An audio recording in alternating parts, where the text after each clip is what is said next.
Chapter 1601. Boom boom boom. The entire magma cave seemed to tremble. 1,000-foot-high column of flame erupted from the lava sea. Atop the pillar, a flame giant, clad in armor with the lower body of a snake and the upper body bare, materialized. Its body appeared as if cast from molten lava, and its eyes were filled with rampant fury.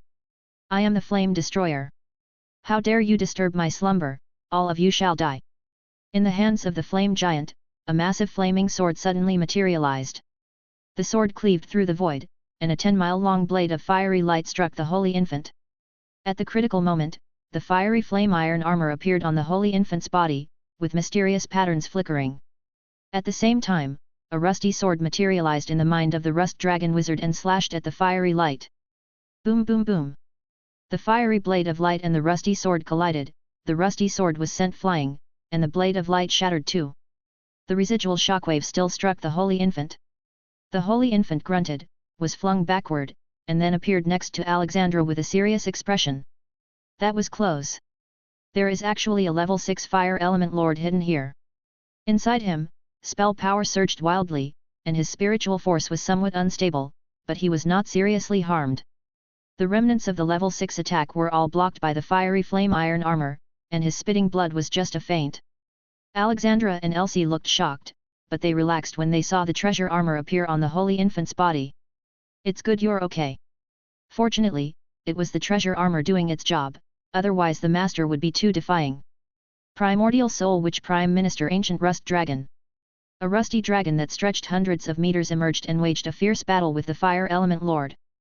Before long, the Rust Dragon Wizard appeared slightly at a disadvantage. "You guys retreat first, I'll find you later. This Fire Element Lord has the home field advantage here, I'm having some difficulty dealing with it." Despite both being of the fire element, within this lava sea, it was clearly the Fire Element Lord's home turf. Its realm was also a notch above the Rust Dragon Wizard. The weapon in its hand was also a formidable 6th-level rare treasure. Even with the soul artifact in hand, the Rust Dragon Wizard couldn't gain the upper hand.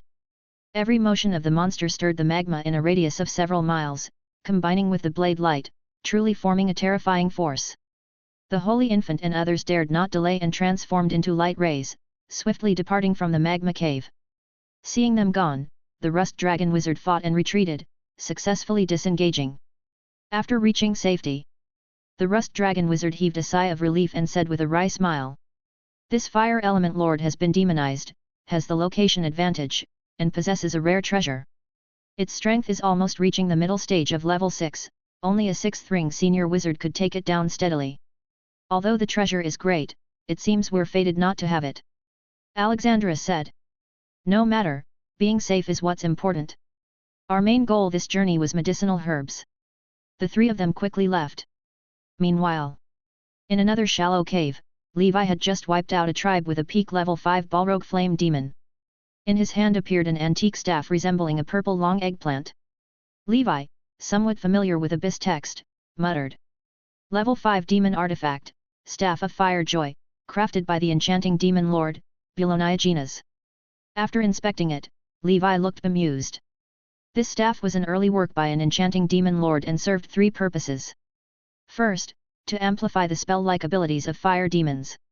Second, to release an aura of pleasure, creating enchanting demon illusions to control enemies with lust. Third, it could serve as a toy for the succubus to facilitate the cultivation of pleasure energy. This Balrog flame demon, using a woman's toy as a staff, how embarrassing. This demon artifact was tailor-made for Maria. With it, she can enhance her cultivation. Besides, in Levi's possession were several level 5 crystal cores, rewards for Maria and the Mind Flayers, 2 valued subordinates, to enhance their strength.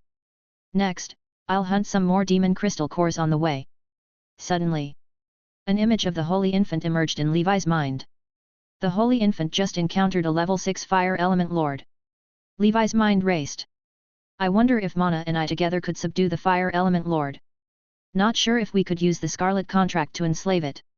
Although Levi was still over 300 points away from the Primordial Soul in terms of spiritual force, the quantitative gap wasn't large.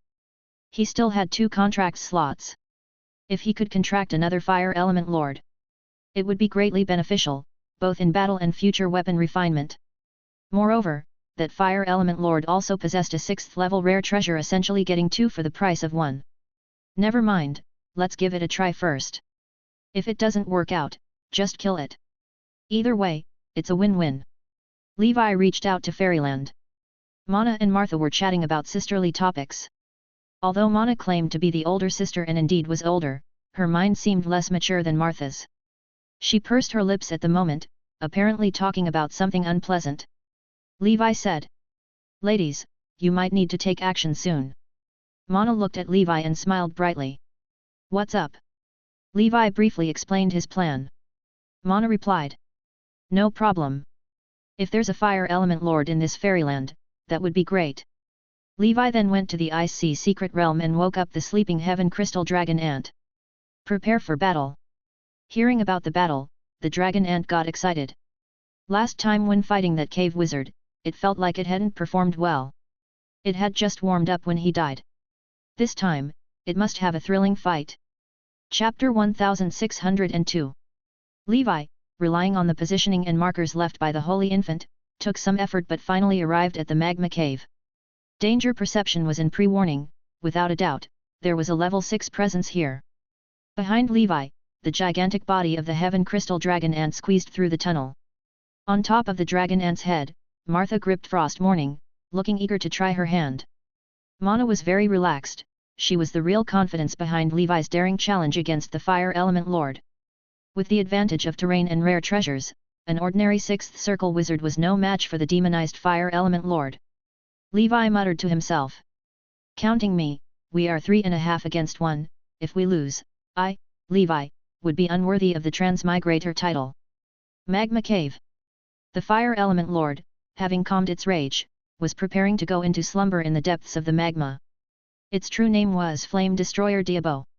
It was a Fire Element Lord born naturally in this land, but because of the influence of demonic aura, it had completely lost its mind, turning into a demonic creature. Damn insects! Diabo casually grabbed a fire element and consumed it, continuing its descent into slumber. Before it could fall asleep, a piercing cold light exploded on the surface of the lake. Boom! A terrifying explosion awakened Diabo. "Who is it now?" It roared furiously, and waves of fire rolled out as its imposing figure appeared above the sea of fire in an instant. Then, it was taken aback. 1, 2, 3, a full 3 level 6 auras instantly targeted it.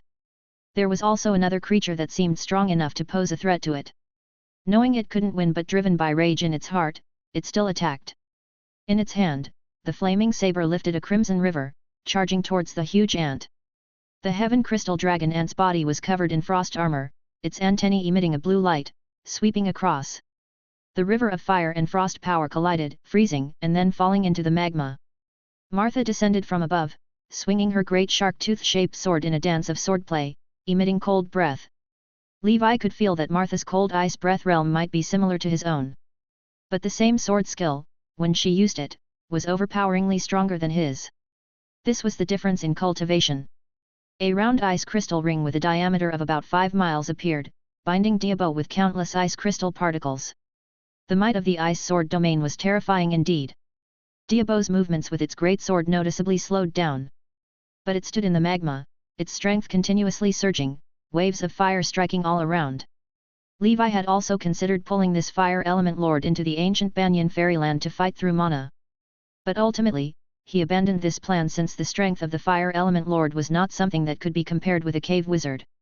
A fight between it and Mana in the ancient Banyan fairyland would likely cause significant damage to the young fairyland.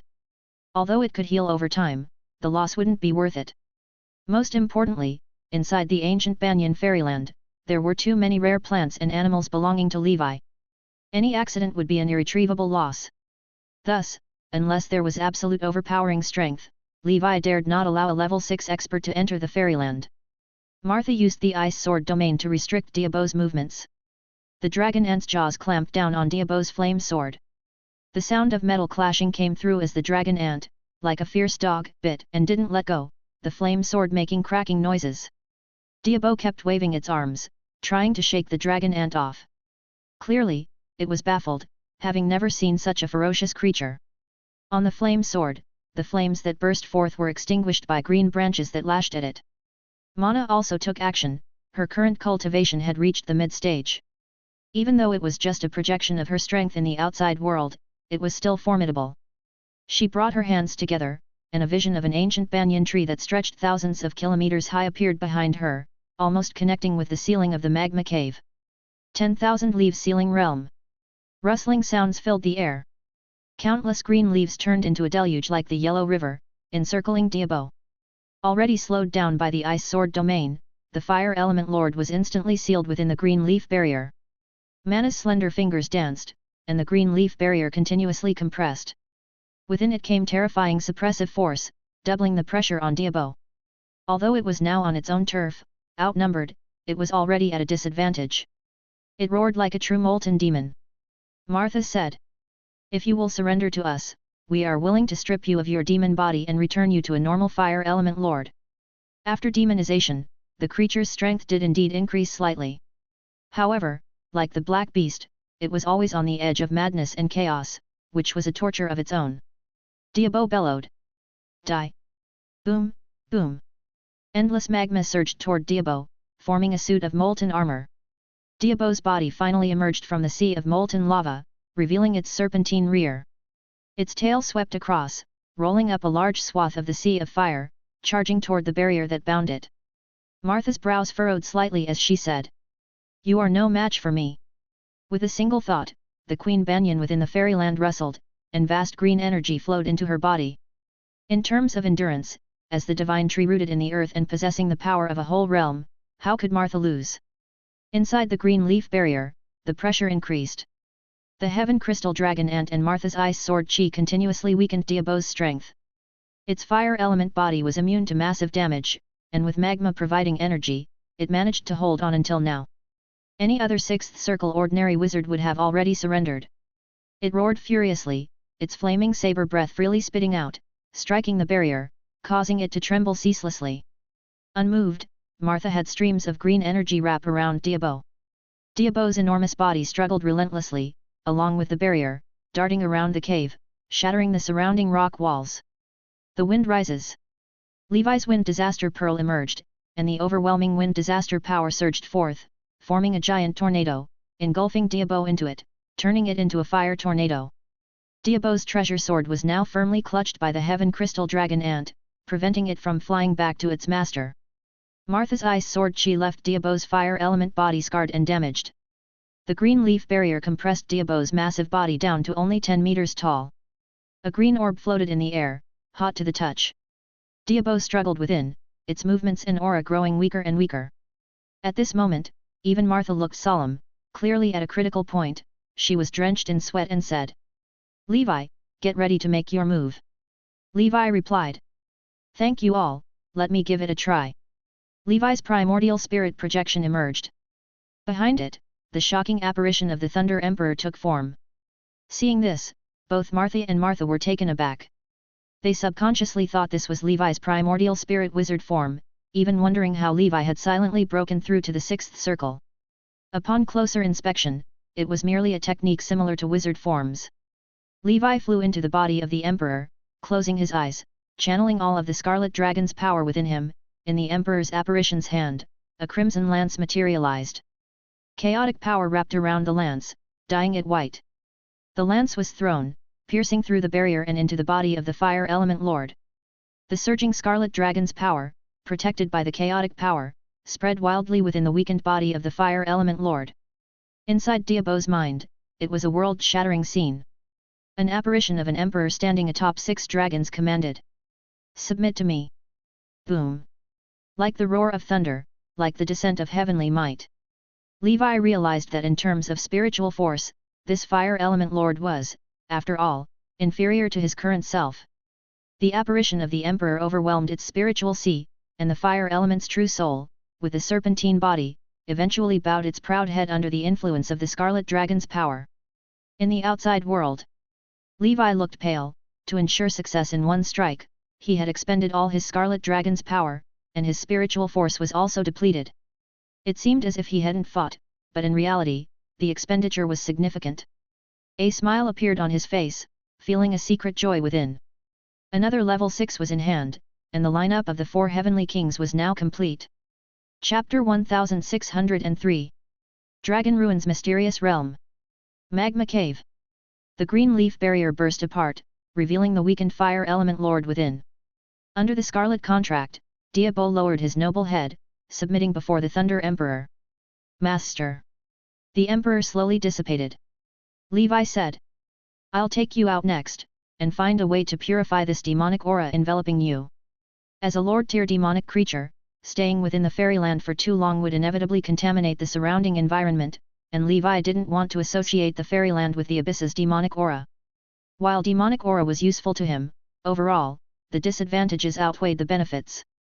The ancient Banyan fairyland opened.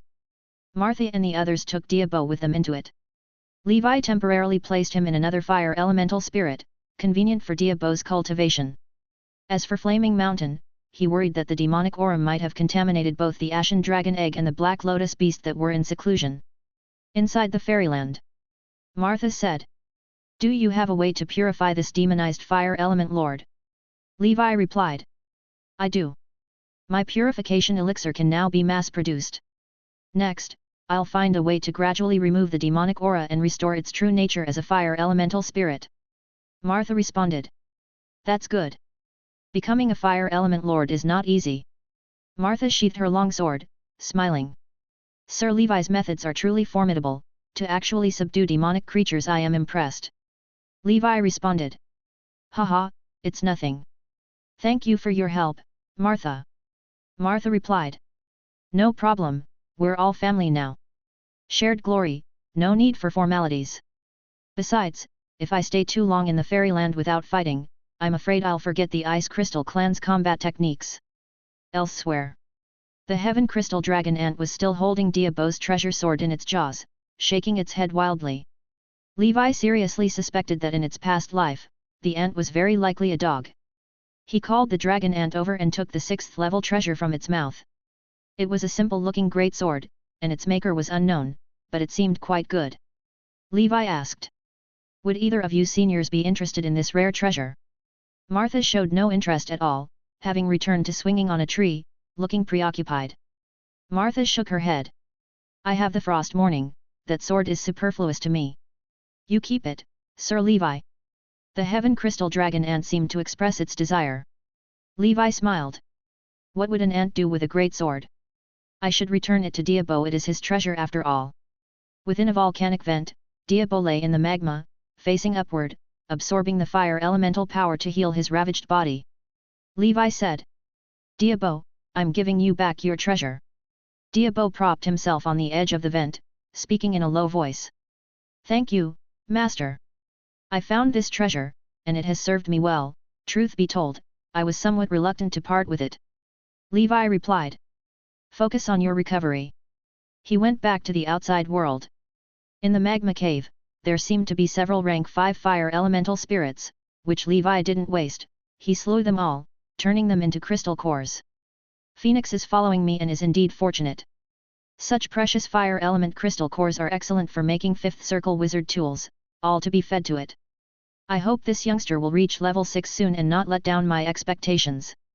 Levi restored his strength to peak condition within the magma cave, and after ensuring there were no other resources, he quickly left. It had only been 2 days since he entered the Dragon Ruins mysterious realm, and he had already gathered many herbs, a vast amount of fire elemental and demon crystal cores, and even subdued a level 6 fire element lord, along with an additional treasure. This bounty far exceeded his expectations. The only issue was that he still had no clues regarding the crucial bloodline crystals.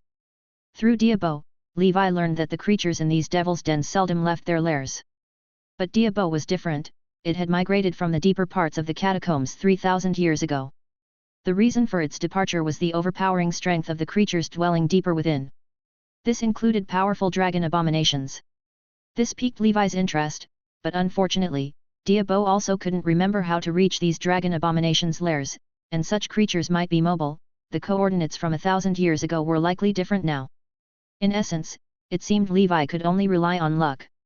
3 more days passed in this way. Levi's luck remained favorable. Along the way, he collected some herbs and materials rare in the outside world. By comparison, things were quite ordinary on the Holy Infant side. Protected by the Rust Dragon Wizard, they ventured deep quickly but also stumbled into several catacombs holding level 6 entities. Yet, these were powerful demon lords. There were flame demon lords, and snake demon lords too, but fortunately, with the rust dragon wizard, they all managed successful escapes. Levi, on the other hand, mapped out the positions and routes of these caves but didn't continue to waste time hunting demon lords. These creatures were much tougher to deal with than fire element lords.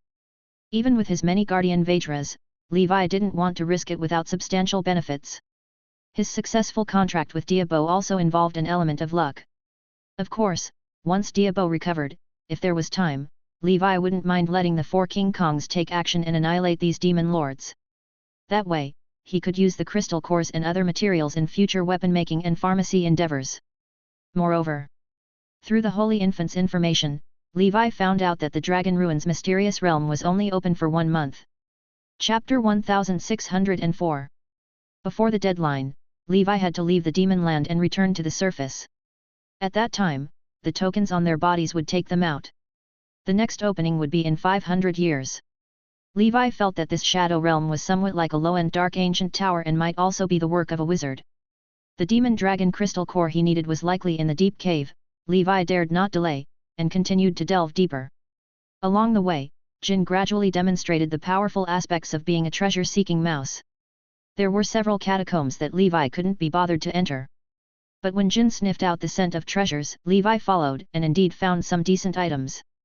7 days later, the opening time of the Dragon Ruins mysterious realm had passed by half. That day, following Jin, Levi once again deviated from his route, winding his way.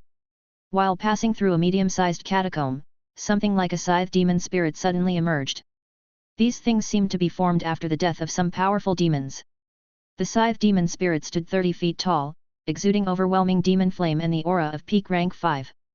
Levi casually launched a fire dragon tribulation spell, which exploded resoundingly. The catacomb was illuminated by the firelight, and the scythe demon spirit, having taken a hit from the fire dragon tribulation, did not die. Instead, it let out a pitiful howl and ran out through a passage. Levi quickly caught up with Jin and did not chase after it. The routes were complicated, and once it escaped into a passage, it would be very difficult to catch again. Not long after, they hunted many demonic creatures and demons, clearing several catacombs. Jin stopped in front of a crystal membrane in a catacomb, squeaking frantically. They had reached the depths of the catacombs, and the danger perception was on alert. There should be a level 6 presence inside. Levi summoned the Heaven Crystal Dragon Ant and entered. Elsewhere, in a certain medium-sized catacomb, a 6th circle wizard dressed in earthy yellow wizard robes was engaged in combat with a strange creature that had a body like a ghost and a head with 36 tentacles. The creature exuded the strength of a level 6 mid-stage, clearly a mind flayer. The 6th circle wizard had only ordinary cultivation. His primordial soul wizard form was a solid large mountain, casting golden light that forced back the robust demonic aura of the mind flayer. The mind flayer's octopus-like head suddenly inflated like a balloon. Divine stealing needle. Boom. Terrifying spiritual force fluctuations swept through the catacomb. Tens of thousands of invisible spiritual force spikes swept through. The wizard from the Earth School of Thought's complexion changed, and he grunted. In his mind, the 6-layered magic ring holy tower spun, blocking most of the psychic attacks. But still, some hit his primordial soul. Mind flayers, among demons, were notoriously difficult to deal with. They were masters of manipulating spirit and excelled in psychic attacks to the point of mastery. The wizard, knowing he was no match for the mind flayer, produced a measuring tape 100 meters long from his mountain-like wizard form. As soon as the tape measure appeared, its powerful suppressive force made the mind flayer struggle as if in a swamp. At the same time, the tape measure struck, and the mind flayer, caught off guard, was repelled, immediately bearing a ferocious wound that was difficult to heal. It was thoroughly enraged and said, "Not bad strength, this body of yours will be mine. I want to leave this cursed shadow realm." By absorbing other people's brains, the mind flayer learned that this place was a shadow realm. With grand ambitions, it naturally did not want to stay here but aimed to seize the body of a primordial soul wizard and leave. The Earth School of Thought's wizard was the body it had chosen. Thunderous rumbles. Increasingly powerful psychic attacks targeted the wizard. The mind flayer willed it, and the spiritual force formed a cage, squeezing the wizard within, rendering him immobile. Spirit-sucking prison. Even the recent invincible soul artifact tape measure could not break the spiritual force barrier. I've had enough of this damned place. The mind flayer transformed into a ghostly light, flying toward the wizard. The next moment, a black silk scarf surged from all directions, encircling to protect the wizard. The ghostly light hit the scarf and was reflected back. The mind flayer's expression changed as it turned around. In the catacomb, a graceful and mature figure appeared. It was Triss. These days, although she hadn't found a second demon dragon grass, she had made considerable gains within the catacombs. The silk scarf tore open the spiritual force barrier, and the yellow-robed wizard emerged with lingering fears, his face brightening upon seeing Triss. Triss said, "Mountain Ruler Wizard, you are unharmed." The Mountain Ruler Wizard replied, "Thank you for your assistance, this heart demon indeed was a tough adversary. How about we join forces to eliminate it?" Triss smiled and said, "No need for that, I alone am sufficient." Her fingers danced, and the silk scarf transformed into a black torrent, slapping toward the mind flayer. The mind flayer darted to dodge, completely losing its earlier prowess. In front of a sixth circle perfection wizard, it truly paled in comparison. The mountain ruler wizard, after hesitating for a moment, said, "Then I will take my leave first. You are welcome to visit the Central Earth Pharmacist Association headquarters." This sixth circle wizard was also a high-level member of the Pharmacist Association, no wonder he was acquainted with Triss. Knowing that Triss seemed interested in the mind flayer and did not want to share, he cleverly took his leave. In the catacomb, only Triss and the mind flayer remained. The black silk scarf had completely enclosed the area, trapping the mind flayer like a frightened bird bouncing back and forth. Triss chanted an incantation, and the black silk scarf continually shrank. Surging spiritual force tides erupted from the mind flayer. Chapter 1605. Divine Thought-Breaking Wave. Boom! A terrifying wave of spiritual force struggled fiercely against the encirclement of the black silk scarf. Triss looked like she was handling things with ease, and she thought to herself with a smile, "Levi probably hasn't collected the complete brain of the mind flayer yet. This kid owes me another favor, hee." As it turned out, Triss killed the mind flayer not for herself, but for Levi. A mind flayer's brain was a rare find. Since she had come across it, she naturally could not let it go. Even if Levi didn't need it, she could use it to refine potions. As the black silk scarf and the mind flayer were entangled in battle, Triss took out a golden feather pen from the pocket of her coat. With slender jade fingers, she held the pen and drew talismans in the void. After completing each one, her slender fingers flicked it away. The runes turned into chains and plunged into the body of the mind flayer. Just like that, a total of 18 chains thoroughly bound the mind flayer.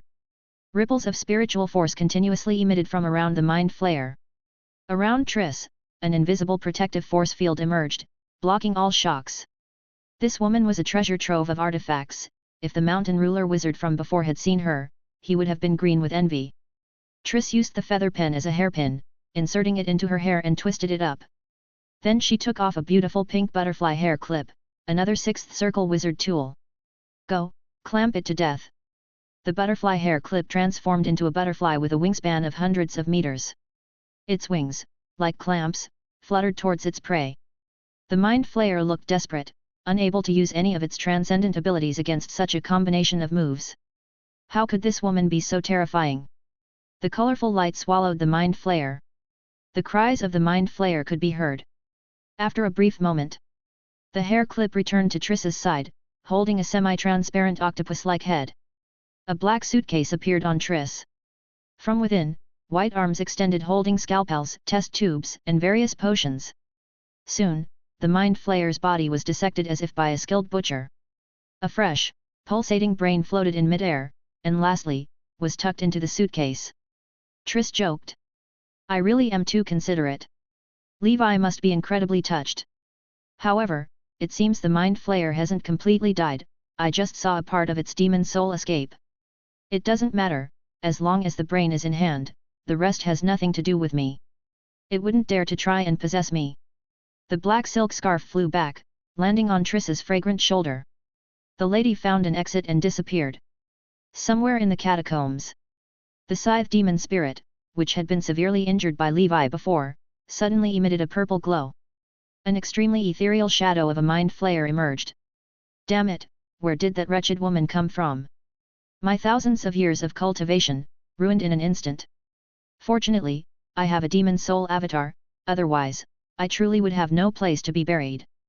To truly kill a sly mind flayer was an extremely difficult task. However, in the memory of this demon soul avatar, it seems that it encountered an attack from a fifth circle wizard. That wizard's body seemed quite impressive, comparable to primordial soul wizards. I might as well possess him. Now that the mind flayer was only peak rank 5, it naturally did not dare to target a sixth circle wizard. But with its methods as a mind flayer at the level 6 middle stage, possessing a fifth circle perfection wizard was still possible.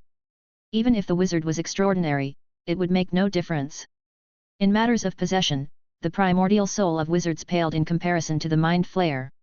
With that thought, the mind flayer turned into a wisp of spectral light, seeking out the fifth circle wizard. Unlike Diabo, it was very familiar with the paths through the catacombs.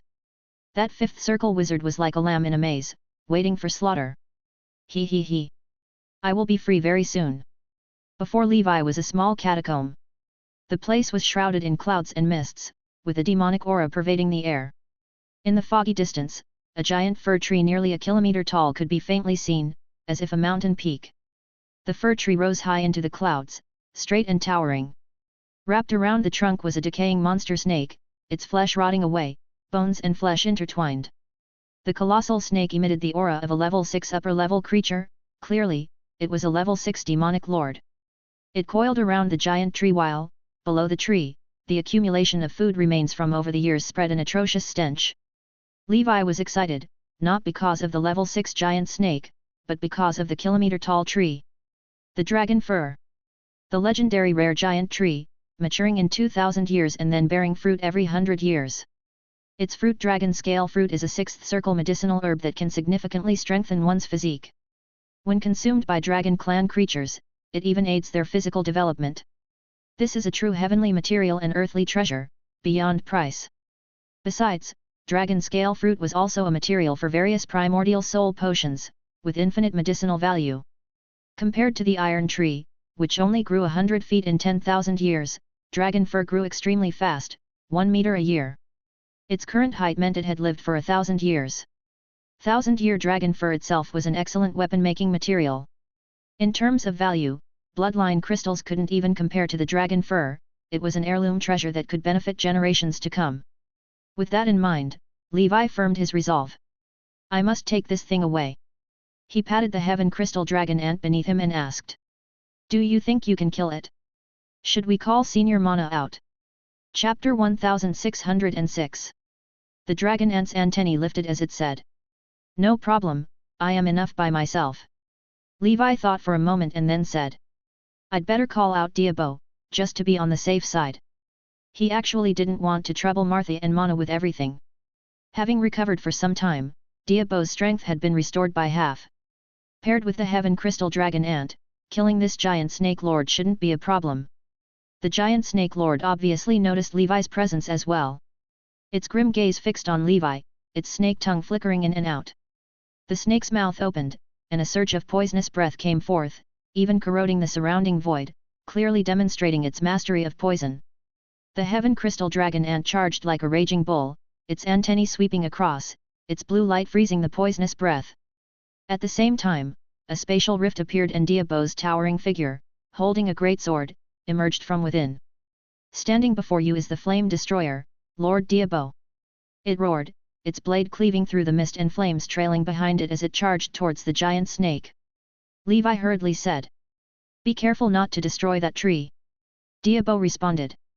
Understood, I'll get this big guy down from the tree first. The giant snake, seeing its enemies were 2 level 6 experts, didn't flee.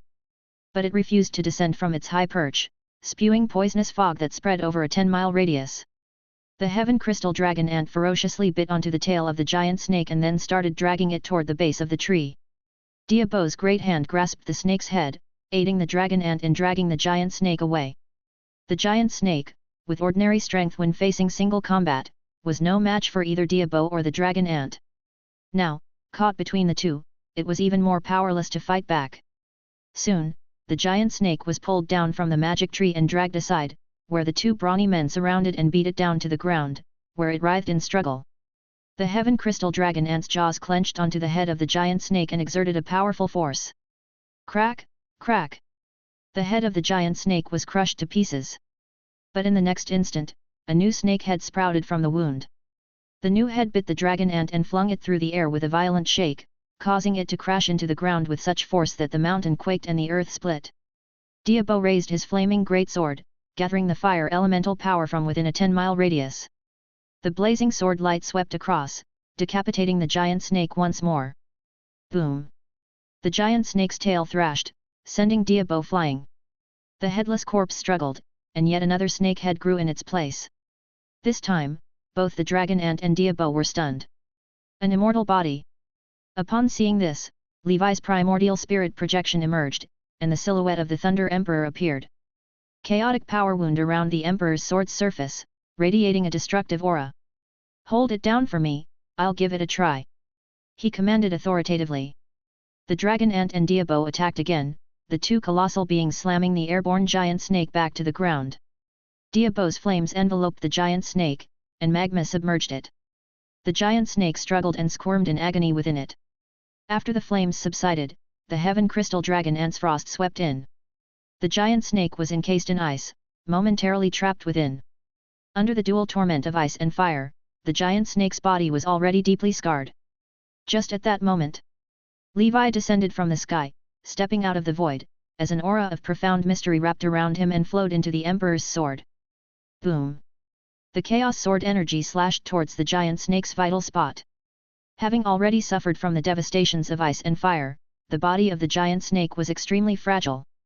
The sword chi from Levi, unstoppable, pierced into its body. Ultimately, at the vital spot, a bead resembling a black hole suspended in the air, emanating powerful energy. Boom! The sword chi struck the bead, but to everyone's surprise, it did not shatter. Instead, under the tremendous force, it was expelled from the giant snake's body. The bead turned into a wisp of ghostly light, seemingly with spirituality, and attempted to escape. The heaven crystal dragon ant intercepted it, clamping the bead with its jaws and rendering it immobile. At the same time, Diabo's flames scorched the bead. A shadow of the giant snake twisted and writhed within the high temperatures, eventually disintegrated into nothingness. Ultimately, the bead fell to the ground, motionless. And the giant snake was silent no more. After confirming the death of the giant snake, Levi collected its corpse. Some materials from the giant snake's body were excellent for weapon making and arrays. The rotten flesh could also be fed to Long. The last time, Levi regretted not keeping the body of the cave wizard for a long time. He was curious to see the effects of 6th level golden fertilizer. As for the black bead, Levi guessed it was something similar to a crystal core, naturally nurtured inside the bodies of some 6th level transcendent creatures. Containing dense dark energy within, it emitted an exotic fragrance. Upon smelling it, Levi felt his vitality surge, evidently containing extreme poison. However, his physique was strong, and being of the Crimson Dragon itself toxic, Levi quickly absorbed this poison, using it to enhance his scarlet poison body. "I'll study this object properly when I return, it must be top-grade material for weapon refinement." Levi pocketed the demon snake poison pearl for the time being and approached the giant magic tree. The magic tree itself seemed to have been transformed by the demonic aura's corruption, but that was no hurdle. The purification elixir could cleanse even the corrosive power of the land of darkness, the demonic aura wasn't an issue. The wizard world itself also possessed a mature purification mechanism to deal with the abyss's demonic aura. Levi performed the Crimson Dragon Slash around the giant magic tree, a technical task, as the tree, a kilometer high, had its roots spread throughout the inside of the catacombs. Now, the value of Long's abilities was revealed. Chapter 1607. Only a 200-meter-long giant worm was seen, burrowing directly into the base of the giant tree, accompanied by the spread of yellow light. Wherever Long passed, the soil layer began to soften and become breathable. The dragon fir giant tree also started to shake, with millions of developed roots surging out, like earth dragons. In mid-air, the rift in the ancient Banyan fairyland had been stretched to the maximum. Relying merely on the suction of the fairyland, it was no longer sufficient to draw the giant tree into it. From within the crack, millions of green branches flew out, entwining the trunk of the dragon fir giant tree. Mana's hair danced in the air as she shouted softly, and the great strength of Queen Banyan burst forth. Mana's petite figure and her pitifully charming face contrasted starkly with her commanding presence, reminiscent of Lindayu uprooting willows so powerful yet delicate. Eventually, the dragon fir giant tree was finally dragged into the ancient Banyan fairyland. Levi heaved a sigh of relief and quickly followed. Inside the fairyland, he had already found a good resting place for the dragon fir giant tree in advance. No 012 element rich land, hidden mist mountain. This place was rich in water vapor, and miasma emerged, with a heavy yin energy. When Long returned to the fairyland, he immediately set to work and quickly cleared a large area of soft soil. Levi's sword chi swept through, digging a large pit, and he hurriedly transplanted the dragon fir tree. After that, various care and maintenance were still needed before it could truly be out of danger. Such a grand project attracted many members of the Dragon Palace. They looked at the giant tree curiously. Levi said, "This tree will bear dragon scale fruits, which are of great benefit to the growth of the dragon clan. Work hard at your cultivation, participate more in the world's first dragon tournament, and dragon scale fruits will be distributed according to the competition rankings." Under normal circumstances, the dragon fir tree would need 1,000 years to bloom and bear fruit. But with Long's golden fertilizer and Levi's cultivation methods, 300 to 400 years would suffice. At that time, the growth of the Dragon Palace will also embark on the fast track. Hearing of its importance, the members of the Dragon Palace were all spirited and competitive. Surely a self-disciplined trend would sweep through the ancient Banyan fairyland before long. Within the catacombs, Levi inspected again meticulously. He collected the corpses spat out by those giant snakes to feed Long in the future, not a bit wasted. It's good I came in this time.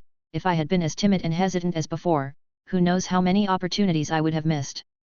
When my strength permits, I still need to take more initiative. He continued deeper, in search of traces of the dragon abomination. Several days later, within the catacombs, a figure quietly emerged. A miniskirt, black stockings, a mature yet youthful and pretty aura. It was Triss. "Has my luck run out? It's one thing not to see the second demon dragon grass, but to encounter no other treasures either? I really want to capture Levi and drain all his luck." Triss deeply believed in Levi's luck for him to have grown swiftly. Talent and effort alone could not account for Levi's progress. Triss released her spiritual force, sensing the battle traces in this place. It seems several level 6 upper levels have battled here. Suddenly, she noticed a huge pit ahead, and the scattered leaves around it. She picked up one and her expression was one of shock. "Dragon fir tree, it's such a rare plant, who lacks the decency to dig up a whole tree?" Judging from the leaves, it was at least 1,000-year level dragon fir tree. Not an easy task to relocate. Seeing that the place was empty, Triss no longer wasted time and continued downward. In the blink of an eye, 7 days passed. There was only a week left before the closure of the Dragon Ruins mysterious realm. Under the lead of the Rust Dragon Wizard, Holy Infant and others made decent gains as they delved deeper. The deeper they went, the fewer the Devil's Dens became and, at the same time, the Devil's Dens kept enlarging. Almost any Devil's Den was comparable to a small secret realm. One day, in a catacomb filled with black sand, Holy Infant and others met a burly man on the narrow path. Six-armed Gedwin. Seeing this man, Holy Infant felt stirred. Unexpectedly, this person has also come to the Dragon Ruins mysterious realm. Truly, the ways of heaven are like reincarnation. Six-armed Gedwin naturally did not know about the relationship between Holy Infant and Levi. He attacked with a sinister laugh, with black energy balls emerging in his 4 dragon claws, exuding a destructive aura. Boom, boom. Without saying a second word, he directly launched an attack on Holy Infant and the others. Really shameless, attacking the younger generation. The Rust Dragon Wizard's cold snort came from the darkness. A rusty sword tore through the sky, blocking all the energy balls. The shock wave made the catacombs tremble. Holy Infant moved subtly back beside Alexandra. He wasn't the original, with a bunch of level SIXS to substitute, he naturally wasn't a match for the burly man. After a short time, the burly man, seeing no advantage to be gained, laughed sinisterly and said, "I have a feeling we'll meet again." Amid the dazzling flash of light, the Rust hurriedly used wizard forms to protect the 2 women and Holy Infant. When the light faded, Rust said with a grave expression, "This man seems very familiar with this place, and he has a rare Holy Light series treasure. It appears he came prepared. Let's try to avoid him." Alexandra said, "Let's continue." Holy Infant followed, deep in thought. It's time for the original to take action. In a certain catacomb. Levi's gaze was cold and stern. What a small world. The one who was eyeing me before was this burly man. Next, the roles of hunter and prey are going to be reversed. The number of pits deep inside was not many, it wouldn't be hard for Levi to encounter the burly man. But with the closure of the Dragon Ruins mysterious realm imminent, his urgent task was to find the bloodline crystals, other matters aside. Chapter 1608. Levi had not gone out of his way to hunt down that burly man. The following day. In a certain devil's den. Levi's figure emerged. Through spiritual perception, he discovered there was a demon tribe here, which included several level 5 demons. Meanwhile, his continuously alert danger perception signaled the presence of a level 6 being. The demon tribe of this place were the Horned Bull demons, a commonly seen humanoid demon resembling minotaurs. Levi casually captured one and contracted it. After some questioning, he found out. This catacomb was home to a dragon abomination. The dragon abomination proclaimed itself the rock monarch, ruling over this group in the Minotaur tribe. The bull demons were responsible for waging war in other catacombs, gathering food and treasure to satisfy the dragon abomination's needs. Nevertheless, these bull demons had no idea of the dragon abomination's actual strength. Levi covertly arrived at the dwelling place of the slumbering dragon abomination and saw from afar the 200-meter-long spine of the giant beast buried in the muddy swamp. The dragon abomination of this place, due to a lack of natural enemies, had nearly no sense of vigilance. Levi, through studying the shape of its spine, already understood the dragon species. Swamp Rock Dragon. This was a sub-dragon species of the level 9 pure blood dragon clan Rock King Dragon. Without a doubt, the Rock King Dragon was an earth element dragon known for its defensive nature. Legend had it that its body was covered with a rocky shell much like Earth's crust, emanating a strong magnetic attraction. When it slept within the land of darkness, this attraction would continuously pull in meteorites, plane fragments, and other materials. Eventually, this encased the Rock King Dragon at the Earth core, forming a solitary star floating in the void. It's you, Swamp Earth Dragon. Inside ancient Banyan fairyland. Both Heaven Crystal Dragon Ant and Diabo were prepared for battle.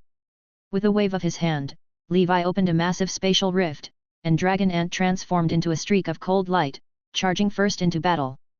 Diabo, whose strength had mostly recovered, descended with his large blade from the sky. From a distance, the bull demon village watched this scene in shock, then scattered like birds and beasts. They had been forced here by the tyranny of the dragon abomination. Levi casually killed some level 5 demons to harvest their crystal cores, not bothering to expend his energy on any below level 5. With a thought, he projected his primordial spirit into the outside world, the Thunder Emperor's ethereal form grasping an 8-armed demon emperor, wrapped in the aura of the moon, as it slashed down from the void. Boom! Chaos sword energy stirred up the swamp, and only then did the dragon abomination open its eyes. It radiated an aura of brutality, the might of a level 6 early-stage creature evident for all to see. This made Levi even more reassured. With the help of Dragon Ant and Diabo, slaughtering the dragon abomination was entirely possible.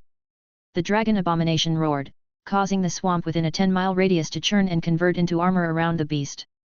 Even the jaws of the Heaven Crystal Dragon Ant failed to fully penetrate its defenses, a true descendant of the Rock King Dragon. Diabo's fiery blade light slashed down from the sky dome, the heat wave evaporating the swamp. The dragon abomination roared, with a fierce stomp, hundreds of feet thick layers of earth were hauled aloft, colliding with the blade light. Boom! In the face of the true might of a level 6 being, Levi's chaos sword energy seemed somewhat insignificant. But he did not give up. Every battle with a level 6 was an excellent opportunity for him to hone his skills. With the assistance of Dragon Ant and Diabo, coupled with the protection of the Wind Disaster Pearl, Levi had no need to worry about his safety. Chaos sword energy slashed onto the dragon abomination's rocky armor, leaving deep ravines. The dragon abomination opened its massive maw, spewing swamp breath in a fluid state, but Dragon Ant's antennae shone with blue light, countering the breath attack. Seizing the moment, Diabo bellowed, and the fiery blade light swelled once more. Boom! With that strike, the entire swamp was cleaved in two. The dragon abomination's armor was completely shattered. Diabo pressed the advantage mercilessly. With a wave of his hand, countless lava emerged from the sky dome, transforming into rivers and rushing forth. The terrifying force washed over the dragon abomination's body, blasting it away. The dragon ant clamped its large mandibles onto the dragon abomination's tail. It was much smaller in size compared to the dragon abomination, but in terms of strength, it was no less formidable, even stronger. Swinging its head left and right, it even performed a death roll, much like a crocodile. Under the great force of the dragon ant, the dragon abomination was whipped back and forth like a flail. Where it passed, the earth cracked, and none of the demons or demonic creatures were spared. The Thunder Emperor flickered into existence. Bolstered by the Pirates of the Caribbean theme song, "He's a Pirate." The dragon ant, Diabo, and even Levi, their auras were even more formidable. Levi let out a great roar. The eight-armed demon emperor forcefully thrust into the dragon abomination's wound. He looked up at the sky dome, the aura of the sunrise seeped into his body, a relentless stream of strength flooding in. The veins on his arms bulged, immense power burst forth, and he heaved the eight-armed demon emperor upward from below. This strike, like the sunrise surging from beneath the sea level, brimming with life force and vitality, was unstoppable. Warlord Catalog, 6th Layer. Rising Sun. At that moment, Levi finally mastered the essence of this technique, elevating it to perfection. With a ripping sound. Under the immense strength of the Thunder Emperor, the dragon abomination was sent flying. Earth, fire, wind, and water converged, chaotic power was born, and a burst of white light as brilliant as the great sun gushed forth. The dragon abomination's wound was torn apart, its innards spilling out. Of course, had it not been for the dragon ant and Diabo breaking through the dragon abomination's strongest rock layer defense, Levi's primordial spirit would not have been able to easily penetrate the dragon abomination's armor. Yet, this strike was infinitely close to a level 6 standard, also Levi's strongest attack. Blood sprayed across the sky, the dragon abomination wailed in agony. The heaven crystal dragon ant and Diabo swarmed it, with cold and fiery lights intertwining, severing the dragon abomination's body in two. Since Levi intended to harvest the bloodline crystal of the dragon abomination, naturally, he could not spare its life, delivering a deadly blow. He had also considered, like Diabo, to subdue the dragon abomination with the scarlet contract and slowly purify and transform it later. But with the opportunity for evolution before him, he ultimately made this cruel decision. White, blue, red. 3 terrifying attacks shone brilliantly together, turning the catacombs upside down, demonic aura churning. In the end, the dragon abomination let out a wail, collapsing into a pool of blood, its ferocious dragon head looking at Levi as it gradually lost its luster. Levi swung the 8-armed demon emperor, severing the dragon abomination's dragon head. The dragon soul of the dragon abomination emerged, trapped by a spider's web extending from the spatial rift, dragged into it. Leon struggled with effort, his eyes filled with longing. To the heartless creature, it was time for a feast. Levi dismembered the dragon abomination's corpse, stored it into his storage ring, reserving it for later extraction of the bloodline crystal. If we don't count the black beast, it's been a long time since I've slain a member of the dragon clan. Today, I guess I've broken the taboo once again. After doing all this, Levi slaughtered all the level 5 demons in the area, harvested some crystal cores, and quietly departed. The next day, the silhouette of 6-armed Gedwin appeared here. He looked travel-worn, his body still bearing wounds, seemingly having undergone a fierce battle. After a thorough investigation of the catacombs, his expression turned ugly. The swamp earth dragon is gone? Damn it, who stole my earth dragon? Chapter 1609. Dragon Cave. The burly man regretted his decision at this very moment. He had considered the swamp earth dragon to be easy prey within this cave. However, en route, he had been pursued by 2 primordial soul wizards from the immersed ancient castle, forcing him to take a detour. Unexpectedly, this brief delay meant that the swamp earth dragon had already been claimed by another. Gedwin said coldly. I know there are only so many deep-layer devil's dens, I will find you. Last time, he missed the auction of a rare treasure because he was bidding for a bloodline crystal. This time, with the opening of the Dragon Ruin's secret realm, he would leave no regrets. With that thought in mind, he located a catacomb and disappeared from the spot. Half a day later, Rust Dragon Wizard and the Holy Infant, among others, arrived here. The scene before them bore the marks of devastation, with unrestrained fire and ice, faintly indicating the fierceness of a past great battle. Elsie's mouth slightly agape, then commented. Numerous level 6 battles took place here, the deeper we go, the more dangerous the devil's dens become. Alexandra touched her chest, looked at the fiery chasms on the ground, pondered for a moment, and then asked. Does this chasm look familiar to you? Pretending to survey the scene, the holy infant spoke gravely. This is the work of the fire elemental lord. Alexandra nodded. That's right, the fearsome elemental lord has resurfaced. We need to be cautious going forward, especially since we have provoked it before. The rust dragon wizard flew over and mentioned. There are no remnants left here, let's move on, we'll be leaving soon, we must hurry. Alexandra smiled.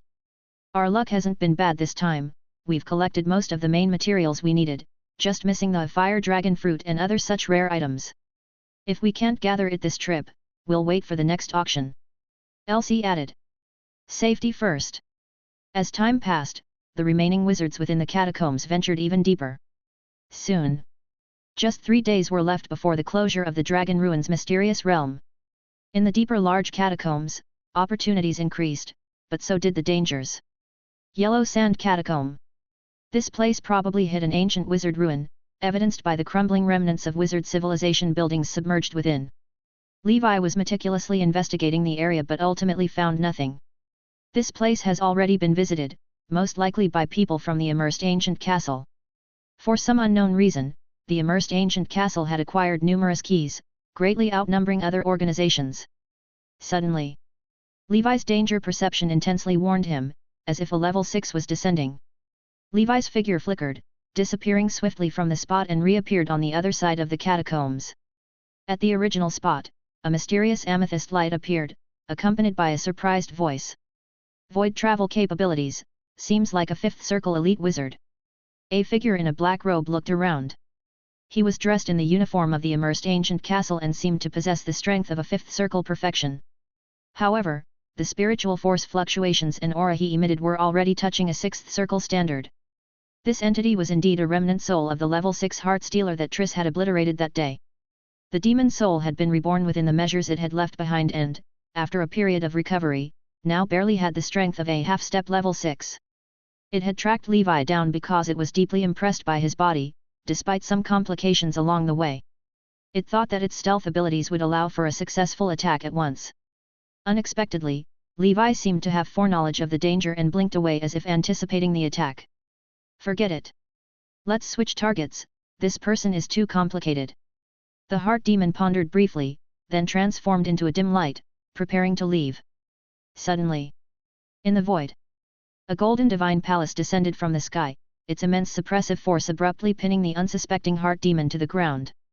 The heart demon's expression shifted drastically as it triggered an immense spiritual force akin to a torrential wave, transforming into thousands of palms striking the divine palace. The palace shook intensely, quickly becoming covered in cracks. This would have been possible for Levi only after the advanced stages of golden snake breathing technique. If it were in the past, even if the heart demon's realm had fallen, it would be unthinkable to trap it. But being trapped instantly was sufficient. A vision of an emperor, wreathed in thunder and radiating a brilliant golden light, stepping on a heaven crystal dragon ant appeared. Levi stated lightly. To think of ambushing me, then stay behind. Levi felt that with his own strength, he could handle this peculiar black-robed wizard. However, with the level 6 being available, why not use that power? Now was not the time for him to show off. The heaven crystal dragon ant's antennae emitted blue light waves, engulfing the black-robed wizard. Under the unrelenting blue light, a ghostly soul was violently shaken out from its body. Seeing the form of this soul, Levi's expression changed. Heart demon. The heart demon, seeing the dragon ant, also showed a drastic change in expression. A level 6 existence. It panicked and instantly lost the will to fight, quickly fleeing. In its prime, it could have easily crushed this ant. But now, as merely a demon soul without even level 6 standard, forcing possession was like a moth to a flame, a pursuit of death. Though its realm had fallen, it still had many tricks left. It surrounded itself with amethyst light, and a passage of void formed by spiritual force clearly took shape. Just as it was about to step in, suddenly from the side in the void, an immense flame hand struck. Another level 6. The heart demon was stunned. How did this boy manage to summon 2 level 6 beings to fight for him? Diabo appeared majestic against the sky, enveloped with a mighty fire. With the dragon ant in front and the flame demon behind. The heart demon swiftly thought of escape strategies, resolutely preparing itself. Chapter 1610. Spirit Shock. Boom. The soul of the heart demon exploded completely, turning into countless fragments of spiritual force and demonic aura, scattering into the universe. Levi looked puzzled.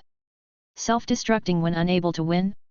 Knowing the cunning nature of heart demons, it's probably a trick. And sure enough, a sense of crisis struck him.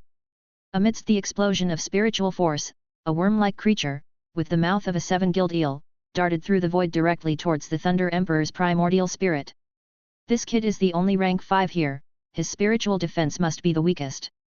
Possessing him is my only chance at survival. In a life-and-death crisis, the heart demon was still analytically calm. Under normal circumstances, his analysis was right.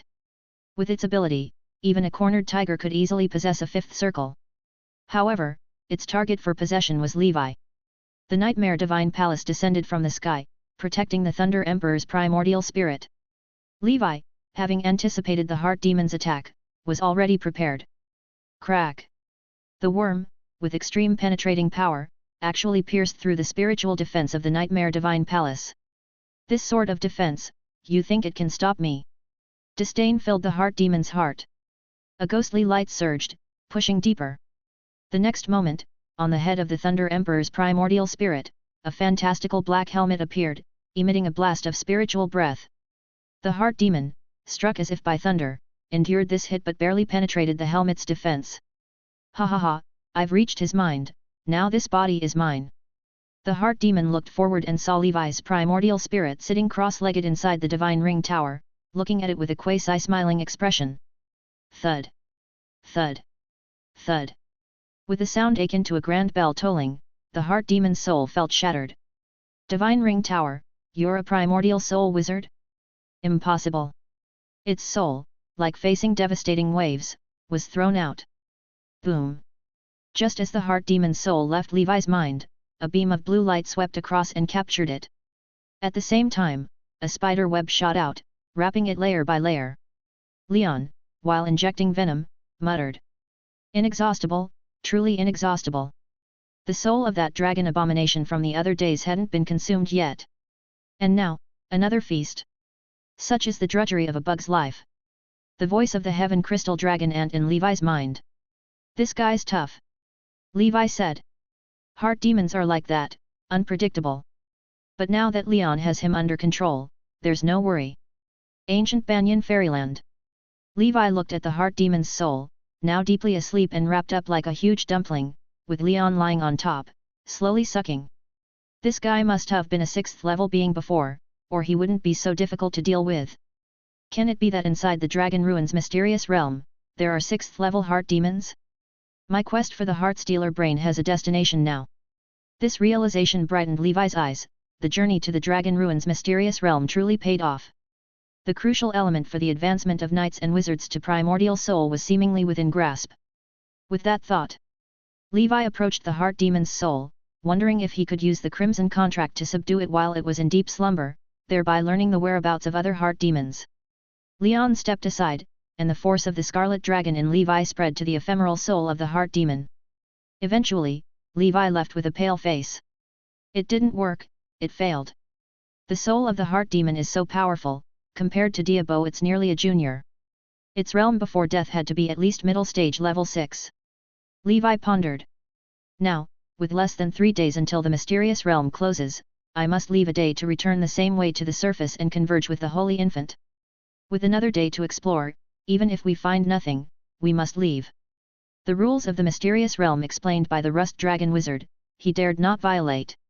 Meanwhile, in other catacombs of the mysterious realm, many wizards had started to return, no longer delving deeper.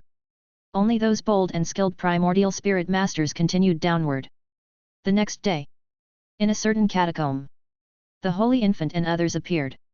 3 5th Circle Perfection wizards, using their respective methods, cleared a tribe of molten giant trolls.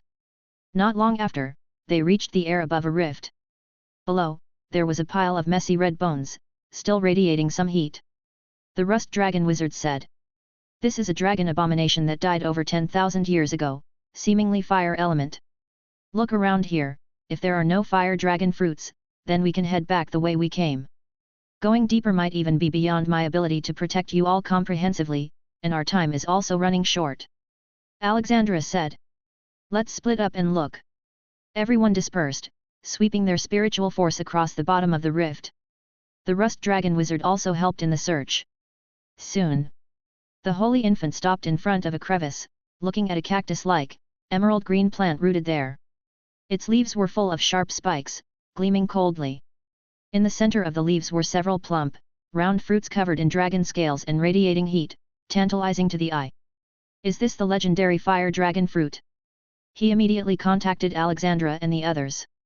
A while later, Alexandra's surprised voice came. Truly, it's you, Master. You're our lucky star. I didn't expect that our trip to the Dragon Ruins mysterious realm would actually succeed in completing the mission. Elsie hurried over, equally excited. Alexandra said.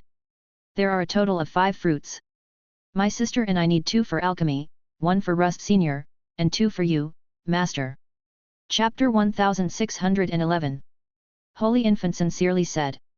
I don't have such needs at the moment, just take 1 for spare, the rest are all yours. When you refine medicines, you also need to consider the success rate. This dragon abomination skeleton is not bad either, let's divide it. Hearing this, Alexandra was deeply moved. She blinked and joked. Master, you are so kind. If it weren't for the fact that I already have Elsie, I would have wanted to marry you. Elsie blushed and remained silent. Holy Infant coughed and said. Let's finish picking as soon as possible and return the way we came, we cannot afford to waste time anymore. The 2 women nodded, and the 4 of them finished dividing up the fire dragon fruit and the dragon abomination skeleton. Rust Dragon Wizard laughed. With Master joining this journey, it feels much smoother, and many things have gone according to plan. I look forward to continuing cooperation with Master in the future. Holy Infant laughed out loud. On the way back, they did not explore any catacombs but just focused on hurrying. The next day, after a roundabout path, Holy Infant and his team returned to the surface. Alexandra asked. Master, where are you cultivating these days? Holy Infant said. I'm currently mainly practicing in the Endless Sea, where I've also opened a small weapon-making shop. You are welcome to visit the Endless Sea when you have time. Alexandra's eyes sparkled, and she said. Nice, can we sisters get a discount? Holy Infant laughed.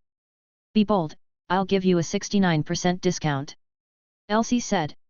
Once we advance to Primordial Soul, we will definitely visit Master in the Endless Sea. Alexandra said. By that time, Master might have already become a Primordial Soul. Holy Infant smiled and said. I have other matters to attend to, so I'll part ways with you now. After becoming a Primordial Soul, let's meet again. He turned around nonchalantly, and the red infant sword slithered around him like a long snake. Master Fire Dragon stepped on the secret sword, whooshed, and turned into a red light, disappearing on the spot. Watching this, both Elsie and Alexandra were startled. Can the flying secret sword cult be used like this? Rust Dragon Wizard laughed. Of course, many people have already developed the method to fly with the secret sword, but it requires strong control. Otherwise, if the speed is too fast, one cannot stand on it and will be thrown off by the airstream. Alexandra said. I'm really looking forward to meeting Master again next time, wondering what surprises he will bring us. Elsie remained silent. Wasn't she thinking the same? Master, he's indeed a very interesting person. In a certain catacomb, Levi killed a peak level 5 mantis demon and took its blade. It's really good for weapon making, with slight modifications, it can be dual blades. The dragon abomination bones Holy Infant got could wait until he becomes a primordial soul, then reforged into Purgatory 9 dragon umbrella and other wizard tools. He looked at the catacomb passages and sighed. It seems that this mind flayer's brain can't be obtained, I'll have to look for other methods. Levi wasted no more time and quickly returned the same way he came. However, halfway through, he took a slight detour and went to the catacombs where Holy Infant previously picked fire dragon fruit. He transplanted the entire fire dragon fruit plant in the canyon to the flaming mountain area, to accompany the iron tree. Fire dragon fruit is also an ingredient for refining some 6-ring potions, so cultivating them is definitely the right choice. After transplanting the fire dragon fruit, Levi soared into the sky and disappeared into the catacombs. On the last day before the closure of the Dragon Ruins mysterious realm, Levi returned to the surface. Looking at the demon land beneath his feet, he muttered to himself. I wonder what secrets this place still hides. After another 500 years, when I advance further, I'll come back to unveil them. He quickly proceeded to Holy Infant's secret hideout to meet up with him. Halfway there, Levi's danger perception sent out a warning. Out of the void, an enormous pitch-black dragon claw emerged, wrapped in black flame, grabbing towards Levi. Levi dodged, barely avoiding the strike. The dragon claw violently grabbed into the earth, plowing 3 deep furrows. From the void, a surprised grunt was heard. "You brat, you do have some skill. No wonder you managed to escape from this old man's tracking." A burly man with a brawny build, wings on his back, and 6 arms, stepped out from the void, his gaze coldly fixed on the nearby emerging Levi. The burly man was none other than 6-armed Gedwin, his expression smug, and he sneered. "He, surprised or not, unexpected right? I searched for you in the realm of life to no avail and had almost given up. But who would have thought, destiny has us meet here, it's a kind of fate too. Be sensible and hand over the ether stone and the bloodline crystal you've obtained before, and I can spare your life. Just swear an oath to become my servant." Gedwin knew that this boy before him was a tycoon with over $1 million in assets, not inferior to a primordial soul wizard, a nouveau riche from who knows where. Levi's expression tensed, and he flickered, trying to flee once again. Gedwin furiously shouted. "Boy, you dare run!" He flapped his wings, causing a black storm to sweep across 10 miles. Levi's attempt at void travel hadn't even activated before it was shut down. "In front of a primordial soul wizard, your little tricks are utterly futile," Levi said. "I have no grudges or grievances with you, senior. Why do you press me so hard, bullying the weak? I only want to be a law-abiding good wizard." Gedwin scoffed. "Die." He sensed that the boy was playing tricks again, thus directly going for the kill. Boom boom boom. 4 dragon claws, like 4 pillars, plunged from the sky into the ground, locking the surrounding void to prevent Levi from escaping using void travel techniques. Chapter 1612. Levi took a deep breath, his face filled with sorrow, as the corners of his mouth lifted. "Looks like I can only act in self-defense now." Boom. The wind disaster pearl appeared in Levi's mind, and he was surrounded by the everlasting armor of the wind spirit shelter. Gedwin's dragon claw attack was like a ferocious storm, swift and relentless. However, a flurry of actions ferocious as a tiger, yet on closer inspection, his damage couldn't break Levi's wind disaster pearl. Gedwin was not alarmed but delighted. "You, a mere rank 5, actually possess such a heaven-defying rare treasure, it truly is a waste to be in your hands. Let's see how long you can last." Roar rumble. The dragon claws beat against the wind spirit shelter armor, and after a few moments, it still hadn't shattered. An even more vast power of the wind disaster surged suddenly. A massive, penetrating hurricane gathered a swirling fog and demonic aura, uprooting the 4 dragon claws embedded in the ground, and swept up Gedwin within its raging spin. Gedwin's face lit with joy. What a powerful rare treasure! His body was enveloped in densely packed black scales forming armor reminiscent of an ancient major general. The hurricane power rubbed against the armor, sparking flames. With a yank of his 4 dragon claws, he tore a hole through the hurricane and leaped out. His strength, far surpassing that of a cave wizard, manifested a shark tooth-shaped sword gleaming with holy light in his hand. He didn't use any combat technique, but a simple and unadorned slash. The whole world surged with fire elements, black flame twining around the great sword, forming a sword aura miles long. Crack! The void before him shattered, extending toward Levi. Levi countered with the defense of the wind spirit shelter, leaping skyward to the cloud summit, and with a thought. Time riding 6 dragons. Roar rumble. Endless thunderous lightning appeared, and Levi, as if a thunder god, bathed in golden light, merged with the Thunder Emperor illusion behind him. With a single thought, he summoned the elemental power around several miles into his hand to form a white spiral pill. On seeing this, Gedwin's face was struck with alarm. A primordial soul wizard form? No, this isn't a primordial soul wizard form, this kid must have other treasures on him. Boom! The white chaos spiral pill descended, radiating an aura of destruction, and even Gedwin dared not underestimate it. He was shocked, for Levi's methods surpassed his every expectation for a 5th circle wizard. The flash great sword ripped through the spiral pill, which exploded and scattered into an attack of earth, fire, wind, and water, dealing minor damage to Gedwin. Gedwin's scales rustled like an eager snake poised to strike, his crimson tongue flicked out. I'm a bloodline transmuter of sub-dragon origin, let me show you what real strength is. Boom!